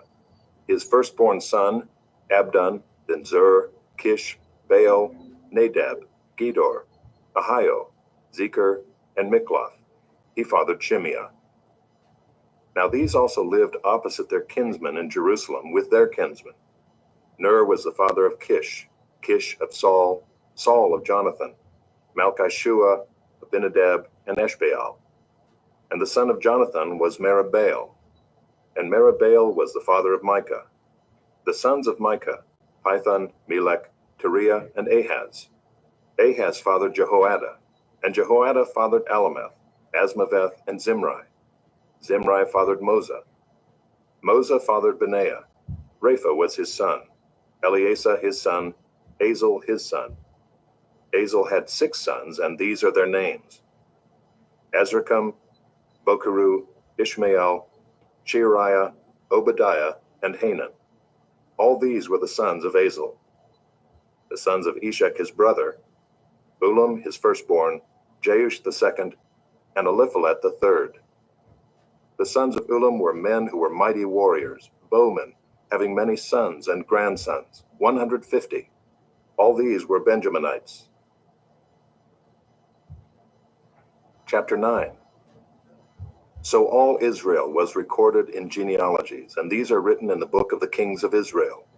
And Judah was taken into exile in Babylon because of their breach of faith. Now the first to dwell again in their possessions in their cities were Israel, the priests, the Levites, and the temple servants. And some of the people of Judah, Benjamin, Ephraim, and Manasseh lived in Jerusalem. Uzziah the son of Ammihud, son of Omri, son of Imri, son of Bani, from the sons of Perez, the son of Judah. And of the Shilonites, Asaiah the firstborn and his sons. Of the sons of Zerah, Jeuel and their kinsmen, 690. Of the Benjaminites, Sallu the son of Meshullam, son of Hodaviah, son of Hasanua. Ibneiah the son of Jeroam, Elah the son of Uzai, son of Mikri, and Meshullam the son of Shephatiah, son of Ruel, son of Ibnijah, and their kinsmen according to their generations, 956. All these were heads of fathers' houses according to their fathers' houses. Of the priests, Jedaiah, Jehoiarib, Jachin, and Azariah the son of Hilkiah, son of Meshullam, son of Zadok, son of Meraioth, son of Ahitub, the chief officer of the house of God, and Adaiah the son of Jeroam, son of Pashur, son of Malchijah, and Maaseiah the son of Adiel, son of Jezerah, son of Meshullam, son of Meshillemith, son of Immer, besides their kinsmen, heads of their fathers' houses, 1,760 mighty men for the work of the service of the house of God. Of the Levites, Shemaiah the son of Hashub, son of Azrikam, son of Hashabiah, of the sons of Merari, and Bakbakkar, Heresh, Galal, and Mattaniah the son of Micah, son of Zichri, son of Asaph, and Obadiah the son of Shemaiah, son of Galal, son of Jeduthun, and Berechiah the son of Asa, son of Elkanah, who lived in the villages of the Netophathites. The gatekeepers were Shallum, Akub, Talmon, Ahiman, and their kinsmen. Shallum was the chief. Until then, they were in the king's gate on the east side as the gatekeepers of the camps of the Levites. Shallum the son of Kori, son of Abiasaph, son of Korah, and his kinsmen of his father's house, the Korahites, were in charge of the work of the service, keepers of the thresholds of the tent, as their fathers had been in charge of the camp of the Lord, keepers of the entrance. And Phinehas the son of Eleazar was the chief officer over them in time past. The Lord was with him. Zechariah the son of Meshelemiah was gatekeeper at the entrance of the tent of meeting.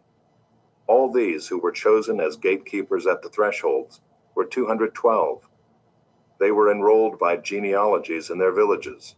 David and Samuel the seer established them in their office of trust. So they and their sons were in charge of the gates of the house of the Lord, that is, the house of the tent, as guards. The gatekeepers were on the 4 sides, east, west, north, and south, and their kinsmen who were in their villages were obligated to come in every 7 days in turn to be with these. For the 4 chief gatekeepers who were Levites were entrusted to be over the chambers and the treasures of the house of God. And they lodged around the house of God, for on them lay the duty of watching, and they had charge of opening it every morning. Some of them had charge of the utensils of service, for they were required to count them when they were brought in and taken out. Others of them were appointed over the furniture and over all the holy utensils, also over the fine flour, the wine, the oil, the incense, and the spices. Others of the sons of the priests prepared the mixing of the spices, and Mattithiah, one of the Levites, the firstborn of Shallum the Korahite, was entrusted with making the flat cakes. Also some of their kinsmen of the Kohathites had charge of the showbread to prepare it every Sabbath. Now these, the singers, the heads of fathers' houses of the Levites, were in the chambers of the temple free from other service, for they were on duty day and night. These were heads of fathers' houses of the Levites, according to their generations, leaders. These lived in Jerusalem. In Gibeon lived the father of Gibeon, Jeiel, and the name of his wife was Maacah, and his firstborn son Abdon, then Zur, Kish, Baal, Ner, Nadab, Gedor, Ahio, Zechariah, and Mikloth. And Mikloth was the father of Shemaim, and these also lived opposite their kinsmen in Jerusalem with their kinsmen. Ner fathered Kish, Kish fathered Saul, Saul fathered Jonathan, Malchishua, Abinadab, and Eshbaal. And the son of Jonathan was Merabaal, and Merabaal fathered Micah. The sons of Micah, Python, Melech, Teriah, and Ahaz. And Ahaz fathered Jerah, and Jerah fathered Alameth, Asmaveth, and Zimri. And Zimri fathered Moza. Moza fathered Benaiah, and Rephaiah was his son. Eleasah his son, Azel his son. Azel had 6 sons, and these are their names: Azrikam, Bokeru, Ishmael, Sheariah, Obadiah, and Hanan. These were the sons of Azel. Chapter 10. Now the Philistines fought against Israel, and the men of Israel fled before the Philistines, and fell slain on Mount Gilboa. And the Philistines overtook Saul and his sons, and the Philistines struck down Jonathan, and Abinadab, and Malchishua, the sons of Saul. The battle pressed hard against Saul, and the archers found him, and he was wounded by the archers. Then Saul said to his armor-bearer, "Draw your sword and thrust me through with it, lest these uncircumcised come and mistreat me." But his armor-bearer would not, for he feared greatly. Therefore Saul took his own sword and fell upon it. And when his armor-bearer saw that Saul was dead, he also fell upon his sword and died. Thus Saul died, he and his 3 sons, and all his house died together. And when all the men of Israel who were in the valley saw that the army had fled, and that Saul and his sons were dead, they abandoned their cities and fled, and the Philistines came and lived in them. The next day, when the Philistines came to strip the slain, they found Saul and his sons fallen on Mount Gilboa, and they stripped him and took his head and his armor, and sent messengers throughout the land of the Philistines to carry the good news to their idols and to the people. And they put his armor in the temple of their gods, and fastened his head in the temple of Dagon. But when all Jabesh Gilead heard all that the Philistines had done to Saul, all the valiant men arose and took away the body of Saul and the bodies of his sons, and brought them to Jabesh. And they buried their bones under the oak in Jabesh, and fasted 7 days. So Saul died for his breach of faith. He broke faith with the Lord in that he did not keep the command of the Lord, and also consulted a medium, seeking guidance. He did not seek guidance from the Lord. Therefore the Lord put him to death, and turned the kingdom over to David, the son of Jesse. Chapter 11. Then all Israel gathered together to David at Hebron, and said, "Behold, we are your bone and flesh. In times past, even when Saul was king, it was you who led out and brought in Israel. And the Lord your God said to you, 'You shall be shepherd of my people Israel, and you shall be prince over my people Israel.'"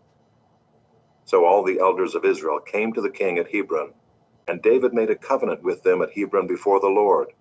And they anointed David king over Israel, according to the word of the Lord by Samuel. And David and all Israel went to Jerusalem, that is, Jebus, where the Jebusites were, the inhabitants of the land. The inhabitants of Jebus said to David, "You will not come in here." Nevertheless, David took the stronghold of Zion, that is, the city of David. David said, "Whoever strikes the Jebusites first shall be chief and commander."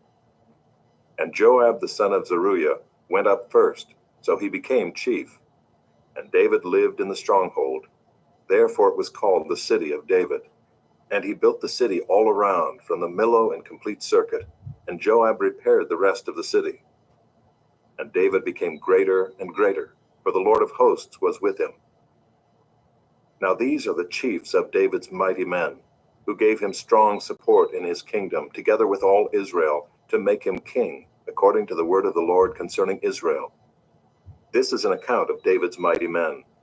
Jashobeam a Hachmonite was chief of the 3. He wielded his spear against 300 whom he killed at one time. And next to him among the 3 mighty men was Eleazar the son of Dodo the Ahohite. He was with David at Pasdamim when the Philistines were gathered there for battle. There was a plot of ground full of barley, and the men fled from the Philistines. But he took his stand in the midst of the plot and defended it and killed the Philistines. And the Lord saved them by a great victory. 3 of the 30 chief men went down to the rock to David at the cave of Adullam, when the army of Philistines was encamped in the valley of Rephaim. David was then in the stronghold, and the garrison of the Philistines was then at Bethlehem. And David said longingly, "Oh, that someone would give me water to drink from the well of Bethlehem that is by the gate." Then the 3 mighty men broke through the camp of the Philistines and drew water out of the well of Bethlehem that was by the gate, and took it and brought it to David. But David would not drink it. He poured it out to the Lord and said, "Far be it from me before my God that I should do this. Shall I drink the lifeblood of these men? For at the risk of their lives they brought it." Therefore he would not drink it. These things did the 3 mighty men. Now Abishai the brother of Joab was chief of the 30, and he wielded his spear against 300 men and killed them and won a name beside the 3. He was the most renowned of the 30 and became their commander, but he did not attain to the 3.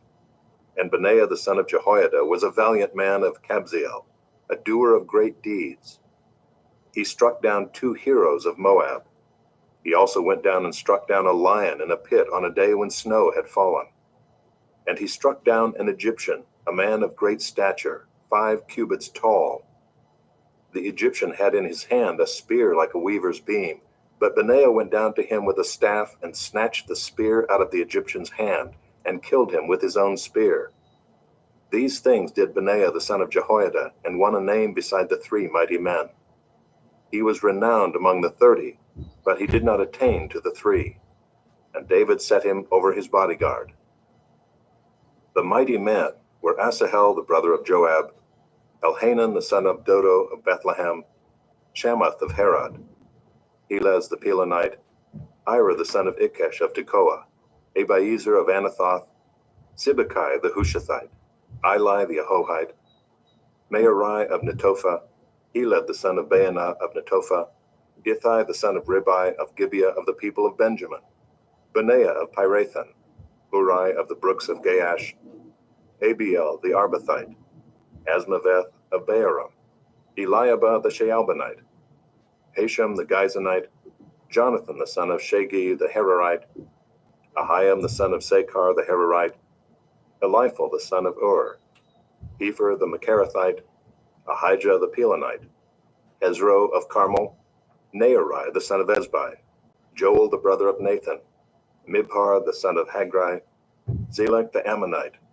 Nearai of Beeroth, the armor-bearer of Joab, the son of Zeruiah, Ira the Ithrite, Gareb the Ithrite, Uriah the Hittite, Zabad the son of Eli, Adina the son of Shiza, the Reubenite, a leader of the Reubenites, and 30 with him, Hanan the son of Maacah, and Joshaphat the Mithnite, Uzziah the Ashtorethite, Shema and Jaiel, the sons of Hotham the Arorite, Jediael the son of Shimri, and Joha his brother the Tizite, Eliel the Maavite, and Jerubai, and Joshaviah the sons of Elnaam, and Ithma the Moabite, Eliel and Obed, and Jaaziel the Mezobaite,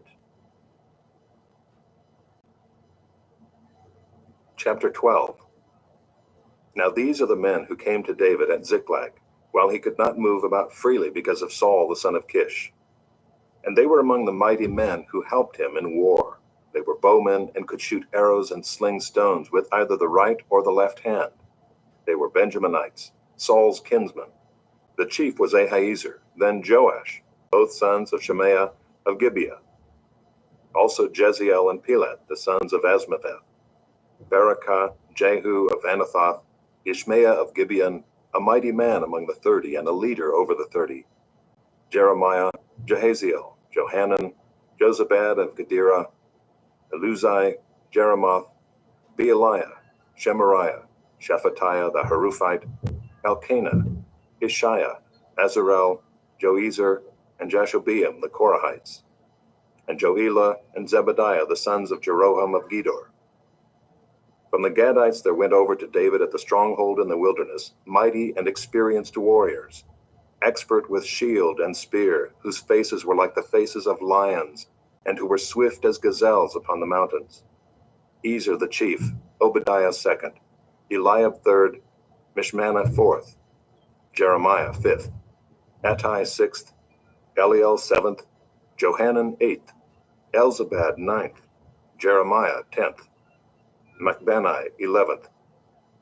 These Gadites were officers of the army. The least was a match for 100 men, and the greatest for 1,000.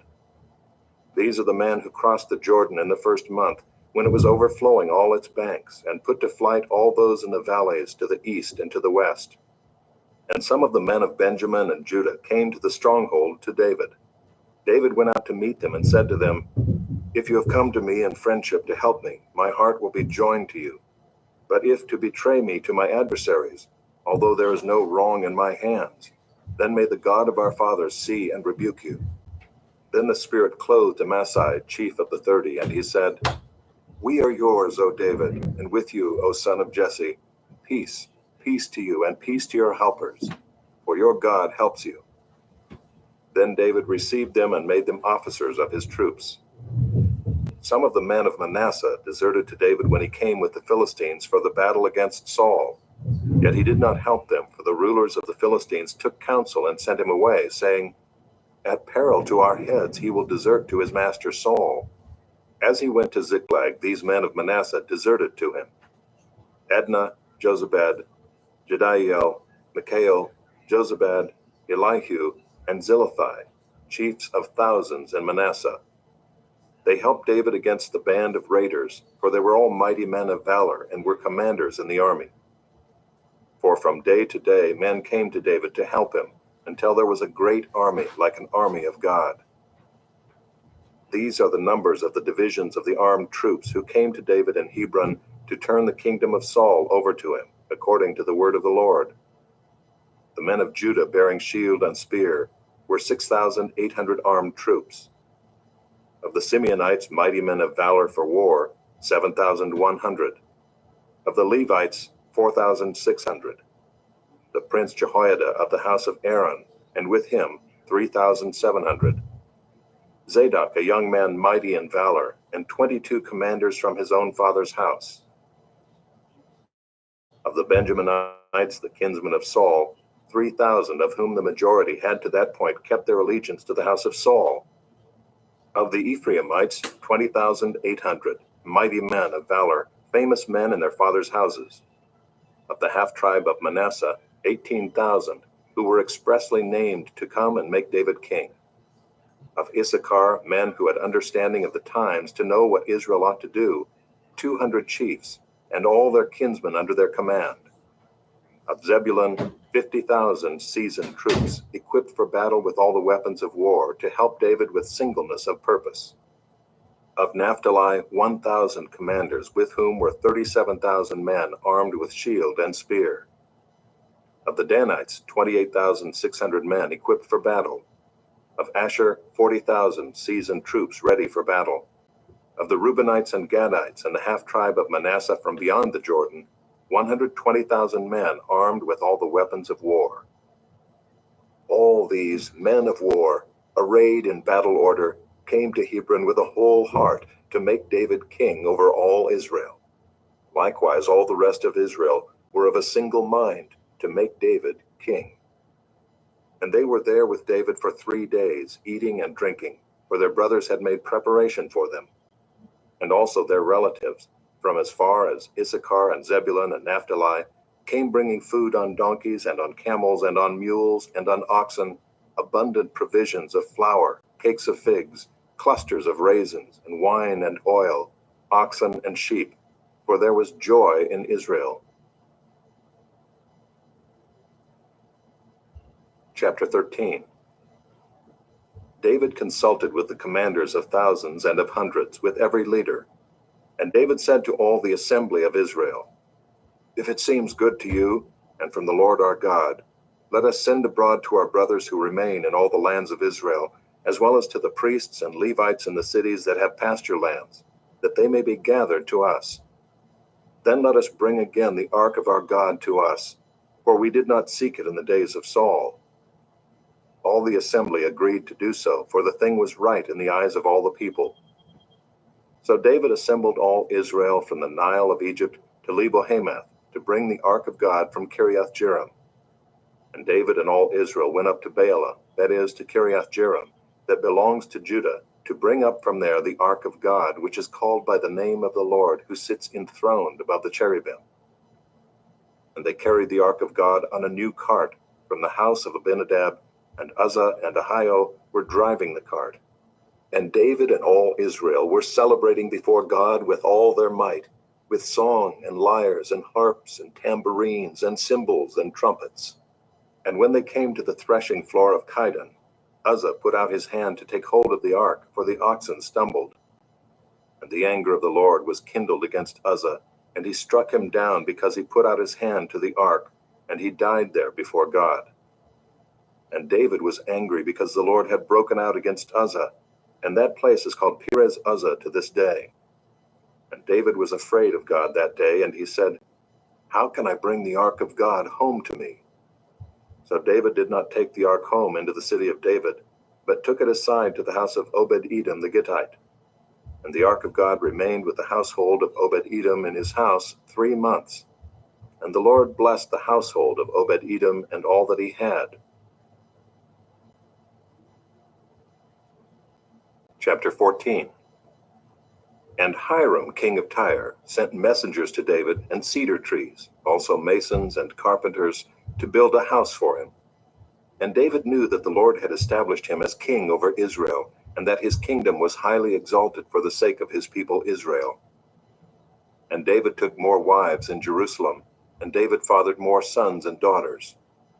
These are the names of the children born to him in Jerusalem: Shammua, Shobab, Nathan, Solomon, Ibhar, Elishua, Elpelet, Noga, Nepheg, Japhia, Elishama, Beeliada, and Eliphalet.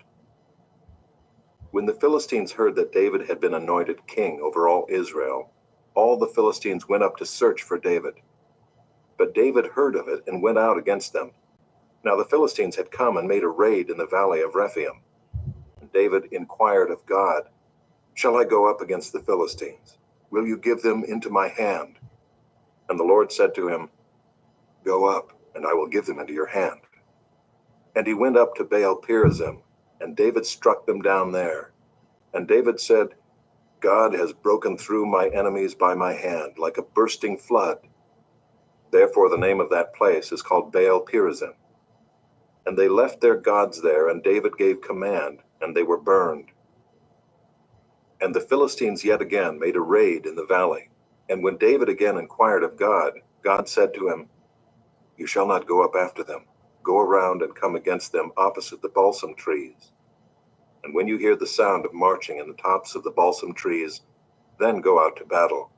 For God has gone out before you to strike down the army of the Philistines." And David did as God commanded him, and they struck down the Philistine army from Gibeon to Gezer.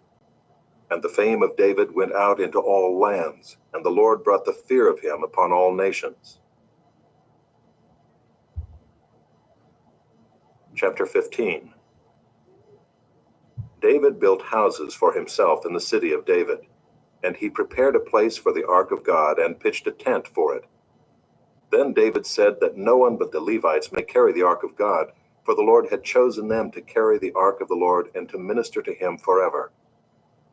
And David assembled all Israel at Jerusalem to bring up the ark of the Lord to its place, which he had prepared for it. And David gathered together the sons of Aaron and the Levites, of the sons of Kohath, Uriel the chief, with 120 of his brothers. Of the sons of Merari, Asaiah the chief, with 220 of his brothers. Of the sons of Gershom, Joel the chief, with 130 of his brothers. Of the sons of Elizaphan, Shemaiah the chief, with 200 of his brothers. Of the sons of Hebron, Eliel the chief, with 80 of his brothers.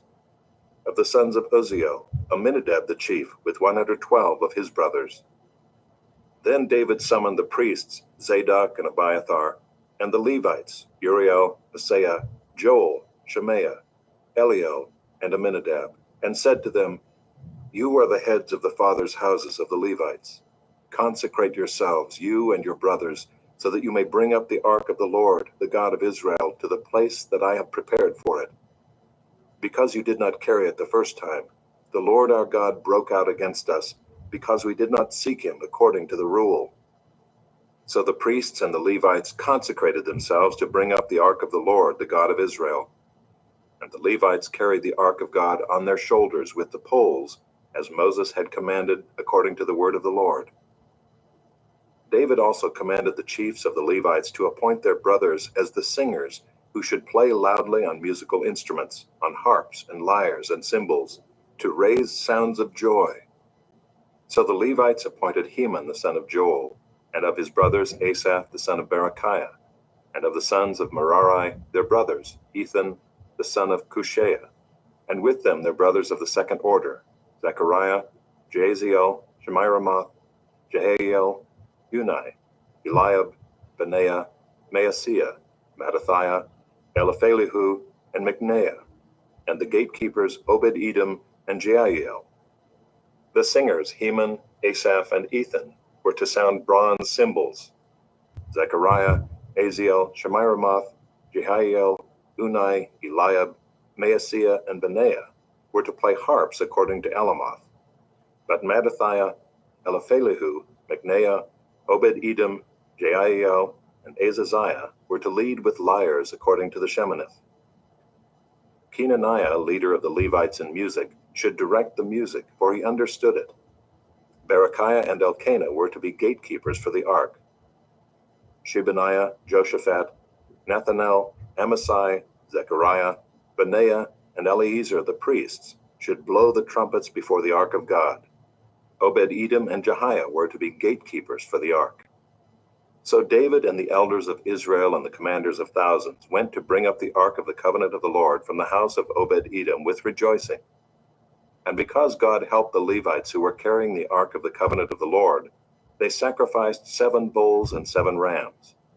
David was clothed with a robe of fine linen, as also were all the Levites who were carrying the ark, and the singers, and Kenaniah the leader of the music of the singers. And David wore a linen ephod.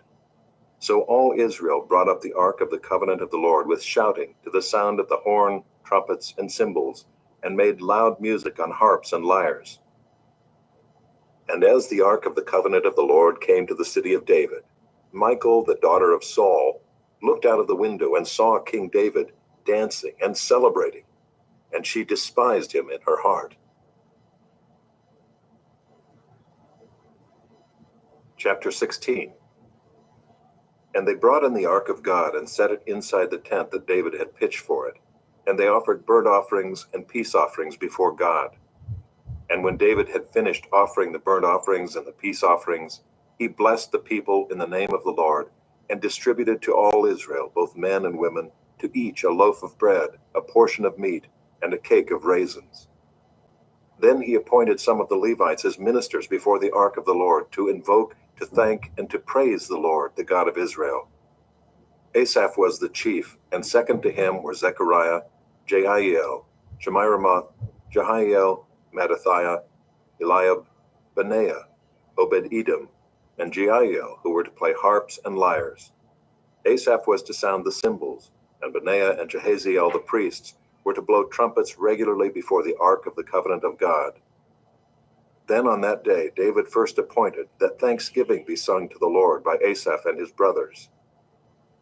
O give thanks to the Lord, call upon his name, make known his deeds among the peoples. Sing to him, sing praises to him, tell of all his wondrous works. Glory in his holy name. Let the hearts of those who seek the Lord rejoice. Seek the Lord and his strength, seek his presence continually. Remember the wondrous works that he has done, his miracles and the judgments he uttered. O offspring of Israel his servant, children of Jacob, his chosen ones. He is the Lord our God, his judgments are in all the earth. Remember his covenant forever, the word that he commanded.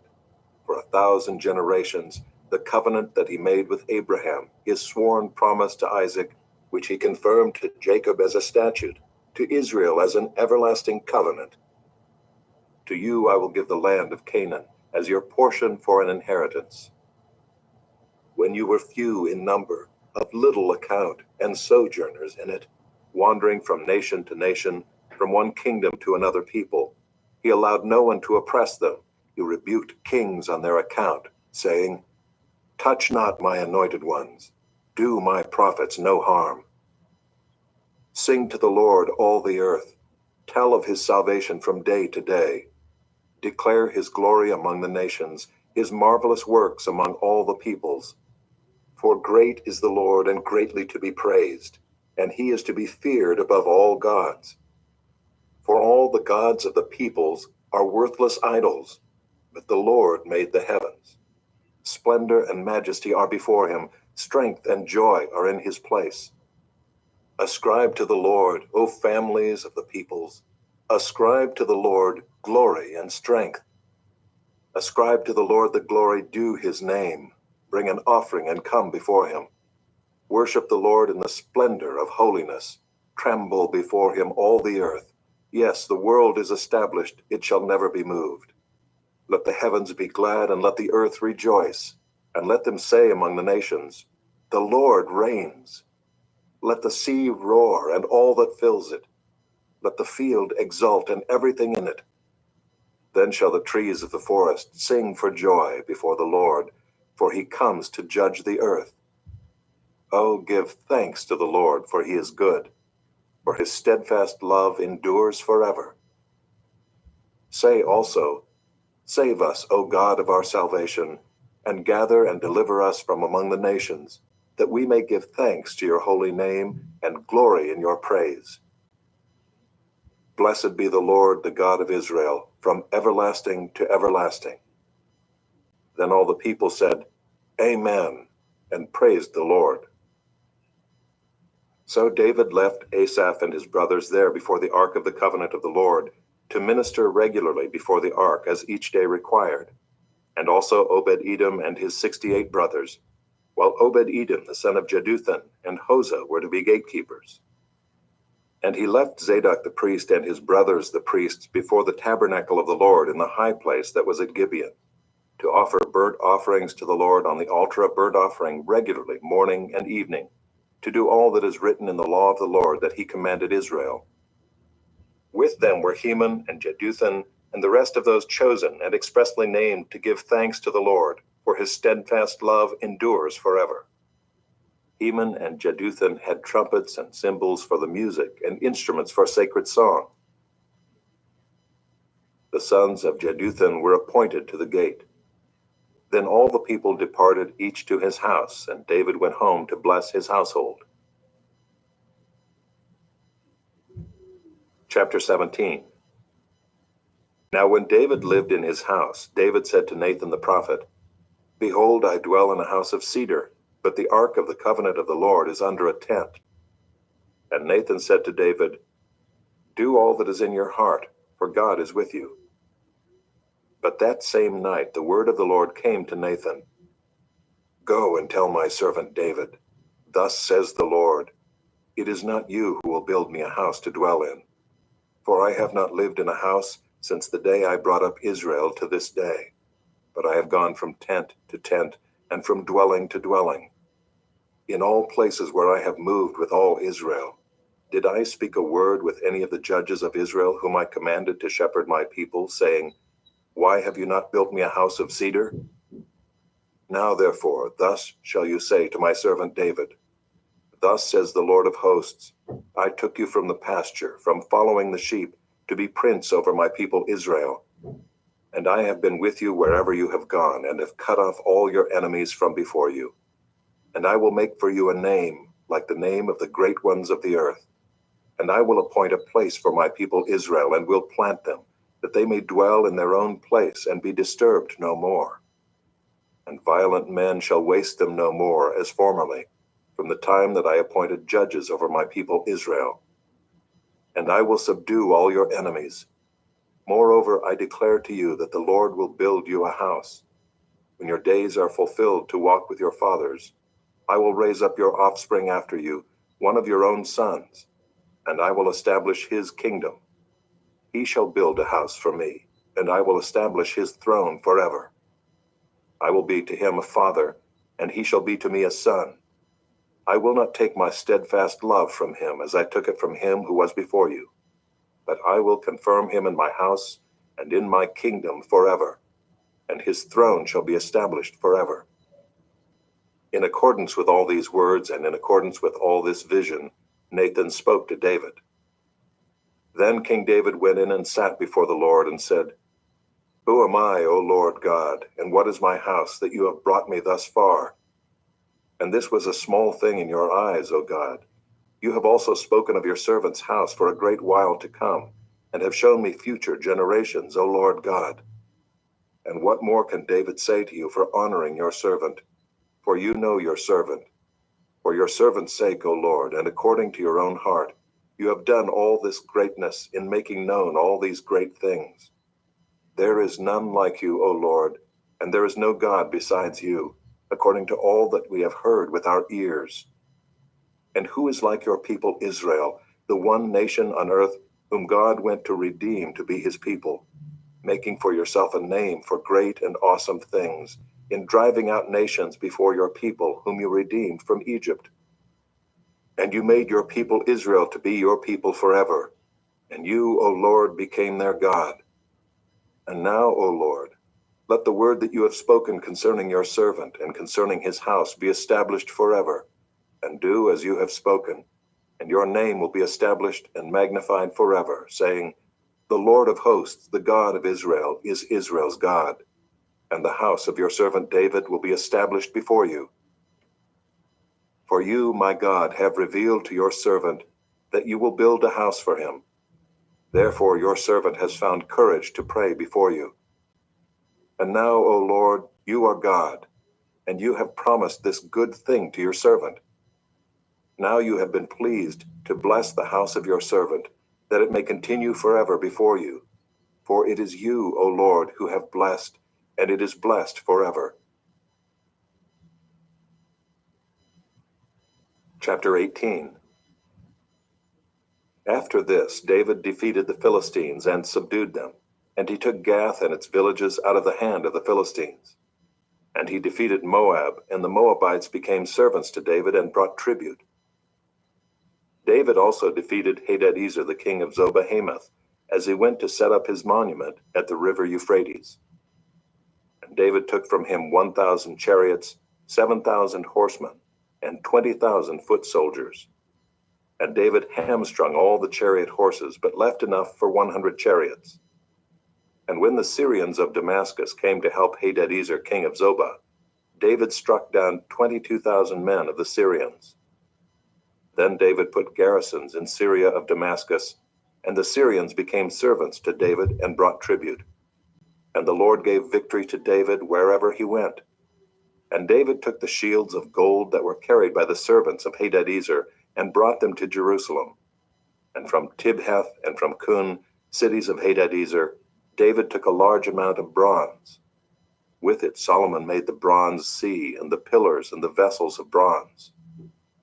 When Tou, king of Hamath, heard that David had defeated the whole army of Hadadezer, king of Zobah, he sent his son Hadoram to King David to ask about his health and to bless him because he had fought against Hadadezer and defeated him. For Hadadezer had often been at war with Tou. And he sent all sorts of articles of gold, of silver, and of bronze. These also King David dedicated to the Lord, together with the silver and gold that he had carried off from all the nations, from Edom, Moab, the Ammonites, the Philistines, and Amalek. And Abishai the son of Zeruiah killed 18,000 Edomites in the valley of Salt. Then he put garrisons in Edom, and all the Edomites became David's servants. And the Lord gave victory to David wherever he went. So David reigned over all Israel, and he administered justice and equity to all his people.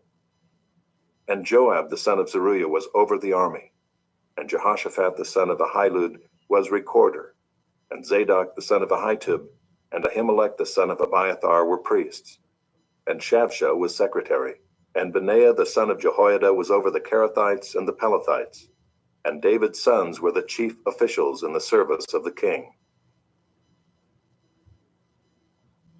Chapter 19. Now after this, Nahash the king of the Ammonites died, and his son reigned in his place. And David said, I will deal kindly with Hanun the son of Nahash, for his father dealt kindly with me. So David sent messengers to console him concerning his father. And David's servants came to the land of the Ammonites to Hanun to console him. But the princes of the Ammonites said to Hanun, Do you think because David has sent comforters to you that he is honoring your father?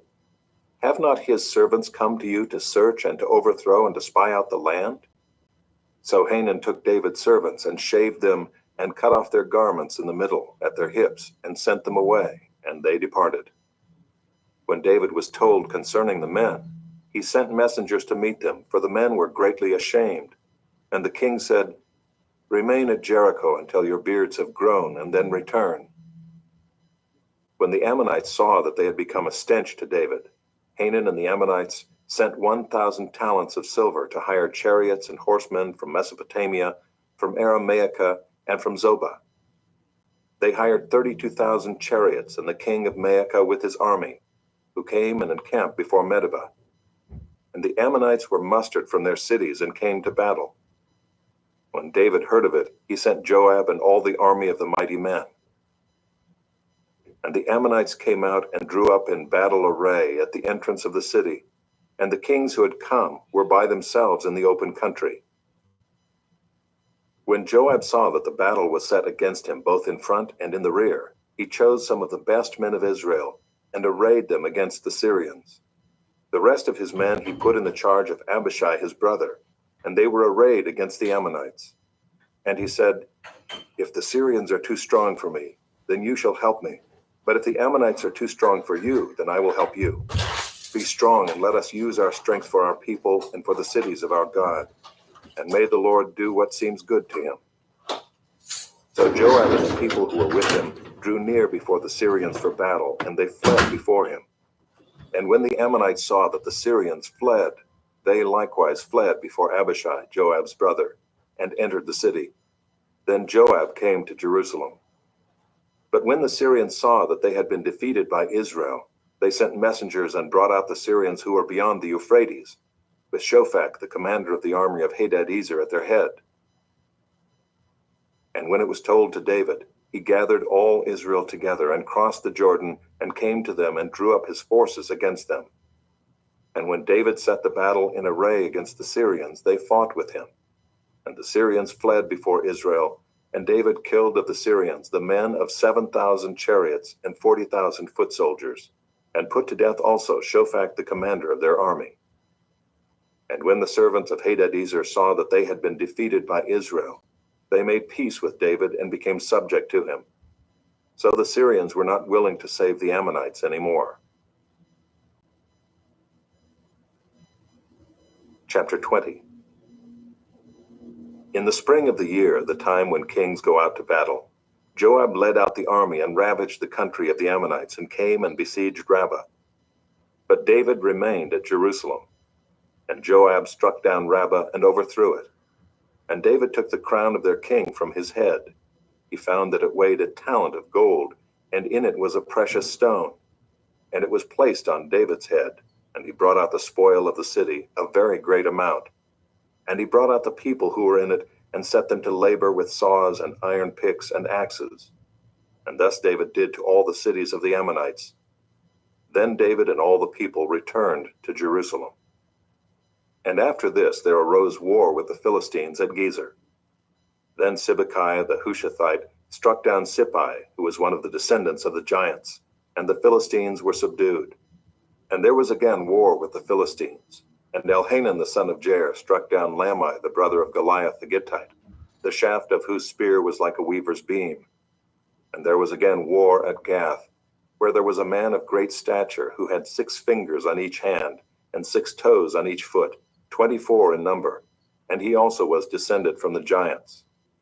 And when he taunted Israel, Jonathan the son of Shimeah, David's brother, struck him down.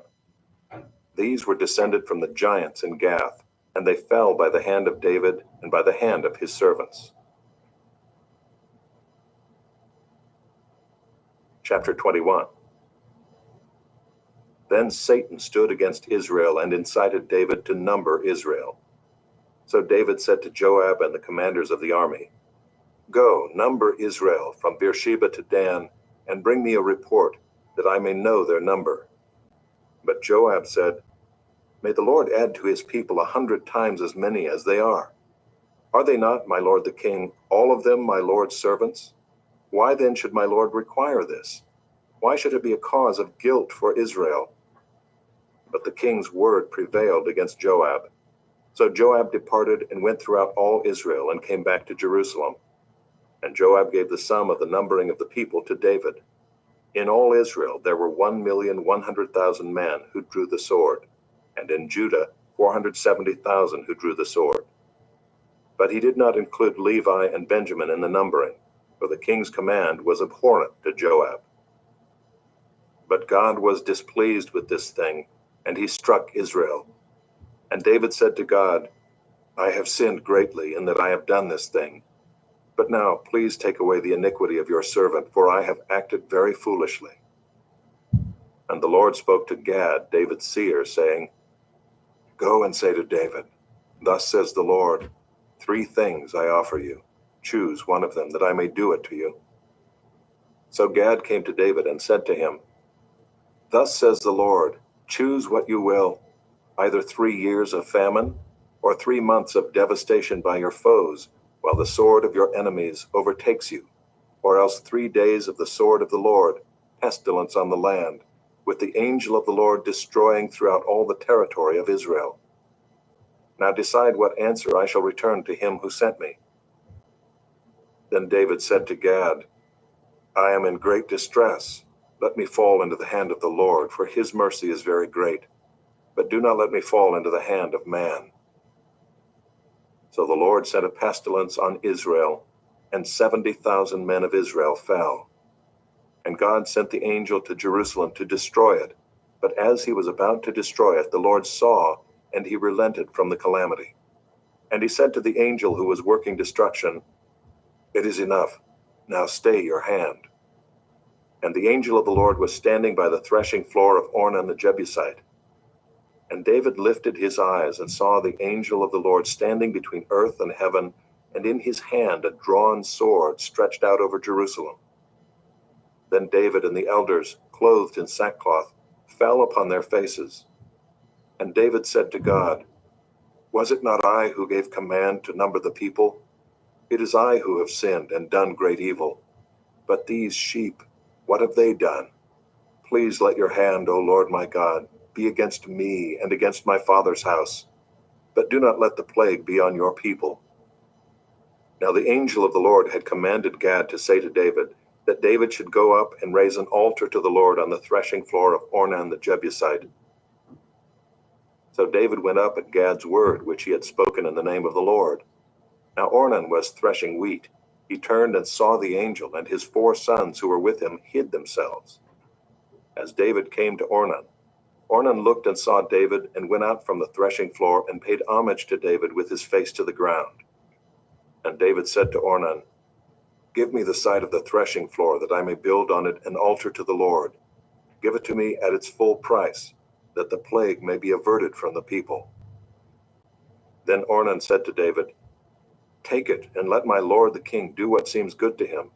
See, I give the oxen for burnt offerings, and the threshing sledges for the wood, and the wheat for a grain offering. I give it all. But King David said to Ornan, No, but I will buy them for the full price. I will not take for the Lord what is yours, nor offer burnt offerings that cost me nothing. So David paid Ornan 600 shekels of gold by weight for the site. And David built there an altar to the Lord, and presented burnt offerings and peace offerings, and called on the Lord, and the Lord answered him with fire from heaven upon the altar of burnt offering. Then the Lord commanded the angel, and he put his sword back into its sheath. At that time, when David saw that the Lord had answered him at the threshing floor of Ornan the Jebusite, he sacrificed there. For the tabernacle of the Lord, which Moses had made in the wilderness, and the altar of burnt offering were at that time in the high place at Gibeon. But David could not go before it to inquire of God, for he was afraid of the sword of the angel of the Lord. Chapter 22. Then David said, Here shall be the house of the Lord God, and here the altar of burnt offering for Israel. David commanded to gather together the resident aliens who were in the land of Israel, and he set stone cutters to prepare dressed stones for building the house of God. David also provided great quantities of iron for nails for the doors of the gates and for clamps, as well as bronze in quantities beyond weighing, and cedar timbers without number, for the Sidonians and Tyrians brought great quantities of cedar to David. For David said, Solomon my son is young and inexperienced, and the house that is to be built for the Lord must be exceedingly magnificent, of fame and glory throughout all lands. I will therefore make preparation for it. So David provided materials in great quantity before his death. Then he called for Solomon his son, and charged him to build a house for the Lord, the God of Israel. David said to Solomon, My son, I had it in my heart to build a house to the name of the Lord my God. But the word of the Lord came to me, saying, You have shed much blood and have waged great wars. You shall not build a house to my name, because you have shed so much blood before me on the earth. Behold, a son shall be born to you, who shall be a man of rest. I will give him rest from all his surrounding enemies. For his name shall be Solomon, and I will give peace and quiet to Israel in his days. He shall build a house for my name. He shall be my son, and I will be his father, and I will establish his royal throne in Israel forever. Now, my son, the Lord be with you, so that you may succeed in building the house of the Lord your God, as he has spoken concerning you. Only may the Lord grant you discretion and understanding, that when he gives you charge over Israel, you may keep the law of the Lord your God. Then you will prosper if you are careful to observe the statutes and the rules that the Lord commanded Moses for Israel. Be strong and courageous. Fear not. Do not be dismayed. With great pains I have provided for the house of the Lord 100,000 talents of gold, 1,000,000 talents of silver, and bronze and iron beyond weighing. For there is so much of it, timber and stone too, I have provided. To these you must add, you have an abundance of workmen, stone cutters, masons, carpenters, and all kinds of craftsmen without number, skilled in working gold, silver, bronze, and iron. Arise and work. The Lord be with you. David also commanded all the leaders of Israel to help Solomon his son, saying, Is not the Lord your God with you? And has he not given you peace on every side? For he has delivered the inhabitants of the land into my hand, and the land is subdued before the Lord and his people. Now set your mind and heart to seek the Lord your God. Arise and build the sanctuary of the Lord God, so that the ark of the covenant of the Lord and the holy vessels of God may be brought into a house built for the name of the Lord. Chapter 23. When David was old and full of days, he made Solomon his son king over Israel. David assembled all the leaders of Israel and the priests and the Levites. The Levites, 30 years old and upward, were numbered, and the total was 38,000 men. 24,000 of these, David said, shall have charge of the work in the house of the Lord. 6,000 shall be officers and judges, 4,000 gatekeepers, and 4,000 shall offer praises to the Lord, with the instruments that I have made for praise. And David organized them in divisions corresponding to the sons of Levi, Gershon, Kohath, and Merari. The sons of Gershon were Ladan and Shimei. The sons of Ladan, Jehiel the chief, and Zetham and Joel, 3. The sons of Shimei, Shelomoth, Haziel, and Haran, 3. These were the heads of the fathers' houses of Ladan. And the sons of Shimei, Jahath, Zina, and Jeush, and Beriah. These 4 were the sons of Shimei. Jahath was the chief and Ziza the second. But Jeush and Beriah did not have many sons. Therefore they became counted as a single father's house. The sons of Kohath, Amram, Izhar, Hebron, and Uzziel, 4. The sons of Amram, Aaron, and Moses.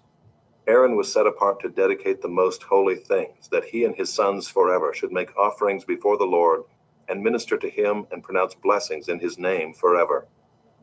But the sons of Moses, the man of God, were named among the tribe of Levi. The sons of Moses, Gershom and Eleazar. The sons of Gershom, Shebuel the chief. The sons of Eleazar, Rehabiah the chief.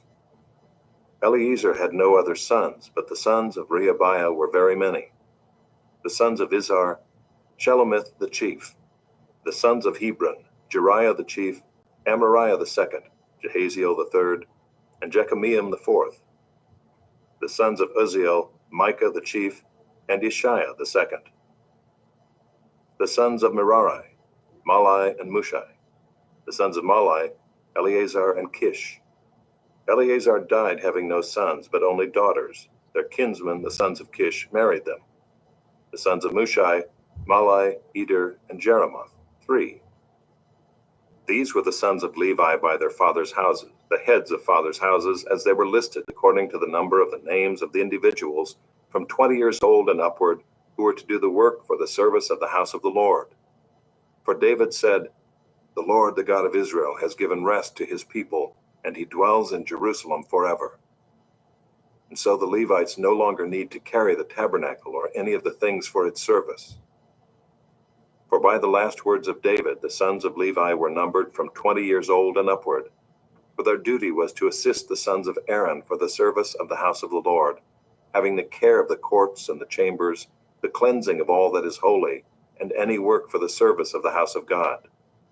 Their duty was also to assist with the showbread, the flour for the grain offering, the wafers of unleavened bread, the baked offering, the offering mixed with oil, and all measures of quantity or size. And they were to stand every morning, thanking and praising the Lord, and likewise at evening, and whenever burnt offerings were offered to the Lord on Sabbaths, new moons, and feast days, according to the number required of them, regularly before the Lord. Thus they were to keep charge of the tent of meeting and the sanctuary, and to attend the sons of Aaron, their brothers, for the service of the house of the Lord. Chapter 24. The divisions of the sons of Aaron were these. The sons of Aaron, Nadab, Abihu, Eleazar, and Ithamar. But Nadab and Abihu died before their father and had no children. So Eleazar and Ithamar became the priests, with the help of Zadok of the sons of Eleazar, and Ahimelech of the sons of Ithamar. David organized them according to the appointed duties in their service. Since more chief men were found among the sons of Eleazar than among the sons of Ithamar, they organized them under 16 heads of fathers' houses of the sons of Eleazar, and 8 of the sons of Ithamar. They divided them by lot, all alike, for there were sacred officers and officers of God among both the sons of Eleazar and the sons of Ithamar. And the scribe Shemaiah the son of Nethanel, a Levite, recorded them in the presence of the king and the princes and Zadok the priest and Ahimelech the son of Abiathar, and the heads of the fathers' houses of the priests and of the Levites, one father's house being chosen for Eleazar and one chosen for Ithamar. The first lot fell to Jehoiarib, the second to Jedaiah, the third to Haram, the fourth to Seram, the fifth to Malchijah, the sixth to Mijamin, the seventh to Hakkoz, the eighth to Abijah, the ninth to Jeshua, the 10th to Shechaniah, the 11th to Eliashib, 12th to Jachim, the 13th to Huppah, the 14th to Jeshabeab, the 15th to Bilgah, the 16th to Immer, the 17th to Hezer, the 18th to Hapazez, the 19th to Pethahiah, the 20th to Jehezkel, the 21st to Jachin, the 22nd to Gamul, the 23rd to Delaiah, the 24th to Maaziah. These had as their appointed duty in their service to come into the house of the Lord according to the procedure established for them by Aaron their father, as the Lord God of Israel had commanded him. And of the rest of the sons of Levi, of the sons of Amram, Shubael, of the sons of Shubael, Jedaiah, of Rehabiah, of the sons of Rehabiah, Ishiah the chief, of the Israelites, Shelomoth, of the sons of Shelomoth, Jahath, the sons of Hebron, Jeriah the chief, Amariah the second, Jehaziel the third, Jekameam the fourth, the sons of Uziel, Micah, of the sons of Micah, Shamer, the brother of Micah, Ishiah, of the sons of Ishiah, Zechariah, the sons of Merari, Malai and Mushai, the sons of Jaaziah, Beno, the sons of Merari, of Jaaziah, Beno, Joam, Zachar, and Ibri, of Malai, Eleazar, who had no sons, of Kish, the sons of Kish, Jeremiel, the sons of Mushai, Malai, Eder, and Jeremoth. These were the sons of the Levites according to their fathers' houses.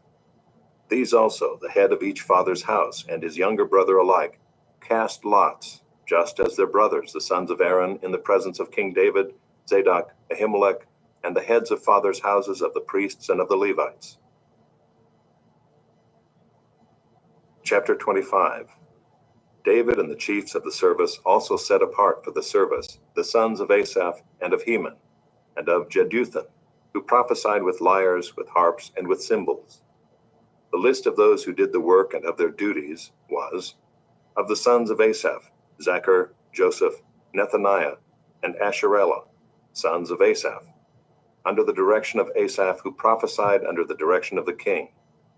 Of Jeduthun, the sons of Jeduthun, Gedaliah, Zeri, Jeshaiah, Shimei, Hashabiah, and Mattathiah, 6 under the direction of their father Jeduthun, who prophesied with the lyre in thanksgiving and praise to the Lord. Of Heman, the sons of Heman, Bechiah, Mattaniah, Uziel, Shebuel, and Jeremoth, Hananiah, Hanani, Eliathah, Gedaltai, and Ramamti-Ezer, Joshbekashah, Malathi, Hothar, Mahazioth. All these were the sons of Heman the king's seer, according to the promise of God to exalt him, for God had given Heman 14 sons and 3 daughters. They were all under the direction of their father in the music in the house of the Lord with cymbals, harps, and lyres for the service of the house of God. Asaph, Jeduthun, and Heman were under the order of the king. The number of them along with their brothers who were trained in singing to the Lord, all who were skillful, was 288. And they cast lots for their duties, small and great, teacher and pupil alike. The first lot fell for Asaph to Joseph, the second to Gedaliah, to him and his brothers and his sons, 12. The third to Zachar, his sons and his brothers, 12. The fourth to Israel, his sons and his brothers, 12. The fifth to Nethaniah, his sons and his brothers, 12. The sixth to Bechiah, his sons and his brothers, 12. The seventh to Jesharilah, his sons and his brothers, 12. The eighth to Jeshaiah, his sons and his brothers, 12. The ninth to Mattaniah, his sons and his brothers, 12. The 10th to Shimei, his sons and his brothers, 12. The 11th to Azarel, his sons and his brothers, 12. The 12th to Hashabiah, his sons and his brothers, 12. To the 13th, Shubael, his sons and his brothers, 12. To the 14th, Mattathiah, his sons and his brothers, 12. To the 15th, to Jeremoth, his sons and his brothers, 12. To the 16th, to Hananiah, his sons and his brothers, 12. To the 17th, to Joshbekashah, his sons and his brothers, 12. To the 18th, to Hanani, his sons and his brothers, 12. To the 19th, to Malathi, his sons and his brothers, 12. To the 20th, to Eliathah, his sons and his brothers, 12. To the 21st, to Hothir, his sons and his brothers, 12. To the 22nd, to Gedalti, his sons and his brothers, 12. To the 23rd, to Mahaziah, his sons and his brothers, 12. To the 24th, to Romamtiezer, his sons and his brothers, 12. Chapter 26. As for the divisions of the gatekeepers, of the Korahites, Meshelemiah the son of Kori, of the sons of Asaph. And Meshelemiah had sons, Zechariah the firstborn, Jediael the second, Zebediah the third, Jathniel the fourth, Elam the fifth, Jehohanan the sixth, Elihoenai the seventh. And Obed-Edom had sons, Shemaiah the firstborn, Jehozabad the second, Joah the third, Zachar the fourth, Nethanel the fifth, Amiel the sixth, Issachar the seventh, Pulathai the eighth, for God blessed him. Also to his son Shemaiah were sons born, who were rulers in their fathers' houses, for they were men of great ability. The sons of Shemaiah, Othni, Raphael, Obed, and Elzabad, whose brothers were able men, Elihu and Semachiah. All these were of the sons of Obed-Edom, with their sons and brothers, able men qualified for the service, 62 of Obed-Edom. And Meshelemiah had sons and brothers, able men, 18. And Hosah of the sons of Merari had sons, Shimri the chief, for though he was not the firstborn, his father made him chief, Hilkiah the second, Tebaliah the third, Zechariah the fourth. All the sons and brothers of Hosah were 13. These divisions of the gatekeepers, corresponding to their chief men, had duties just as their brothers did, ministering in the house of the Lord. And they cast lots by fathers' houses, small and great alike, for their gates. The lot for the east fell to Shelemiah. They cast lots also for his son Zechariah, a shrewd counselor, and his lot came out for the north. Obed-Edom's came out for the south, and to his sons was allotted the gatehouse. For Shuppim and Hosah it came out for the west, at the gate of Shalakith on the road that goes up. Watch corresponded to watch.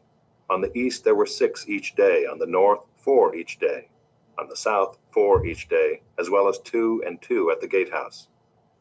And for the colonnade on the west there were 4 at the road and 2 at the colonnade. These were the divisions of the gatekeepers among the Korahites and the sons of Merari. And of the Levites, Ahijah had charge of the treasuries of the house of God and the treasuries of the dedicated gifts. The sons of Ladan, the sons of the Gershonites belonging to Ladan, the heads of the fathers' houses belonging to Ladan the Gershonite, Jehieli. The sons of Jehieli, Zetham and Joel his brother, were in charge of the treasuries of the house of the Lord. Of the Amramites, the Izharites, the Hebronites, and the Uzzielites. And Shebuel the son of Gershom, son of Moses, was chief officer in charge of the treasuries. His brothers from Eleazar were his son Rehabiah, and his son Jeshaiah, and his son Joram, and his son Zichri, and his son Shelomoth. This Shelomoth and his brothers were in charge of all the treasuries of the dedicated gifts that David the king and the heads of the fathers' houses, and the officers of the thousands and the hundreds, and the commanders of the army had dedicated. From spoil won in battles they dedicated gifts for the maintenance of the house of the Lord. Also all that Samuel the seer, and Saul the son of Kish, and Abner the son of Ner, and Joab the son of Zeruiah had dedicated. All dedicated gifts were in the care of Shelomoth and his brothers. Of the Israelites, Kenaniah and his sons were appointed to external duties for Israel as officers and judges. Of the Hebronites, Hashabiah and his brothers, 1,700 men of ability, had the oversight of Israel westward of the Jordan for all the work of the Lord and for the service of the king. Of the Hebronites, Jerijah was chief of the Hebronites of whatever genealogy or fathers' houses. In the 40th year of David's reign, search was made, and men of great ability among them were found at Jazer in Gilead. King David appointed him and his brothers, 2,700 men of ability, heads of fathers' houses, to have the oversight of the Reubenites, the Gadites, and the half-tribe of the Manassites, for everything pertaining to God and for the affairs of the king. Chapter 27. This is the number of the people of Israel, the heads of fathers' houses, the commanders of thousands and hundreds, and their officers who served the king in all matters concerning the divisions that came and went, month after month, throughout the year, each division numbering 24,000.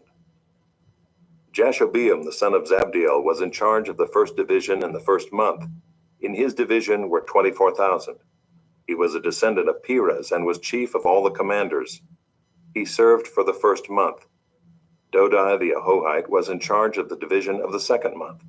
In his division were 24,000. The third commander for the third month was Benaiah, the son of Jehoiada the chief priest. In his division were 24,000. This is the Benaiah who was a mighty man of the 30 and in command of the 30. Ammizabad his son was in charge of his division. Asahel the brother of Joab was fourth for the fourth month, and his son Zebediah after him. In his division were 24,000. The fifth commander for the fifth month was Shamath the Israelite. In his division were 24,000. Sixth for the sixth month was Ira the son of Ikesh the Tekoite. In his division were 24,000. Seventh for the seventh month was Helez the Pelonite of the sons of Ephraim. In his division were 24,000. Eighth for the eighth month was Sibbecai the Hushathite of the Zerahites. In his division were 24,000. Ninth for the ninth month was Ebiezer of Anathoth, a Benjaminite. In his division were 24,000. 10th for the 10th month was Maharai of Netophah of the Zerahites. In his division were 24,000. 11th for the 11th month was Benaiah of Pirathon of the sons of Ephraim. In his division were 24,000. 12th for the 12th month was Heldai the Netophathite of Othniel. In his division were 24,000. Over the tribes of Israel, for the Reubenites, Eleazar the son of Zichri was chief officer. For the Simeonites, Shephatiah the son of Maacah. For Levi, Hashabiah the son of Kemuel. For Aaron, Zadok. For Judah, Elihu, one of David's brothers. For Issachar, Amri the son of Mikael. For Zebulun, Ishmael the son of Obadiah. For Naphtali, Jeremoth the son of Azrael. For the Ephraimites, Hoshea the son of Azaziah. For the half-tribe of Manasseh, Joel the son of Pedaiah. For the half-tribe of Manasseh in Gilead, Iddo the son of Zechariah. For Benjamin, Jaasiel the son of Abner. For Dan, Azarel the son of Jeroam. These were the leaders of the tribes of Israel. David did not count those below 20 years of age, for the Lord had promised to make Israel as many as the stars of heaven. Joab the son of Zeruiah began to count, but did not finish. Yet wrath came upon Israel for this, and the number was not entered in the chronicles of King David. Over the king's treasuries was Asmaveth the son of Adiel, and over the treasuries in the country, in the cities, in the villages, and in the towers was Jonathan the son of Uzziah. And over those who did the work of the field for tilling the soil was Ezra the son of Caleb. And over the vineyards was Shimei the Ramathite. And over the produce of the vineyards for the wine cellars was Zabdi the Shifmite. Over the olive and sycamore trees in the Shephelah was Baal-Hanan the Gederite. And over the stores of oil was Joash. Over the herds that pastured in Sharon was Shitrai the Sharonite. Over the herds in the valleys was Shaphat the son of Adlai. Over the camels was Obil the Ishmaelite. And over the donkeys was Judea the Meronothite. Over the flocks was Jaziz the Hagrite. All these were stewards of King David's property. Jonathan, David's uncle, was a counselor, being a man of understanding and a scribe. He and Jehiel the son of Hachmoni attended the king's sons. Ahithophel was the king's counselor, and Hushai the Archite was the king's friend. Ahithophel was succeeded by Jehoiada the son of Benaiah and Abiathar. Joab was commander of the king's army. Chapter 28. David assembled at Jerusalem all the officials of Israel, the officials of the tribes, the officers of the divisions that served the king, the commanders of thousands, the commanders of hundreds, the stewards of all the property and livestock of the king and his sons, together with the palace officials, the mighty men, and all the seasoned warriors. Then King David rose to his feet and said, "Hear me, my brothers and my people. I had it in my heart to build a house of rest for the ark of the covenant of the Lord and for the footstool of our God, and I made preparations for building. But God said to me, 'You may not build a house for my name, for you are a man of war and have shed blood.' Yet the Lord God of Israel chose me from all my father's house to be king over Israel forever.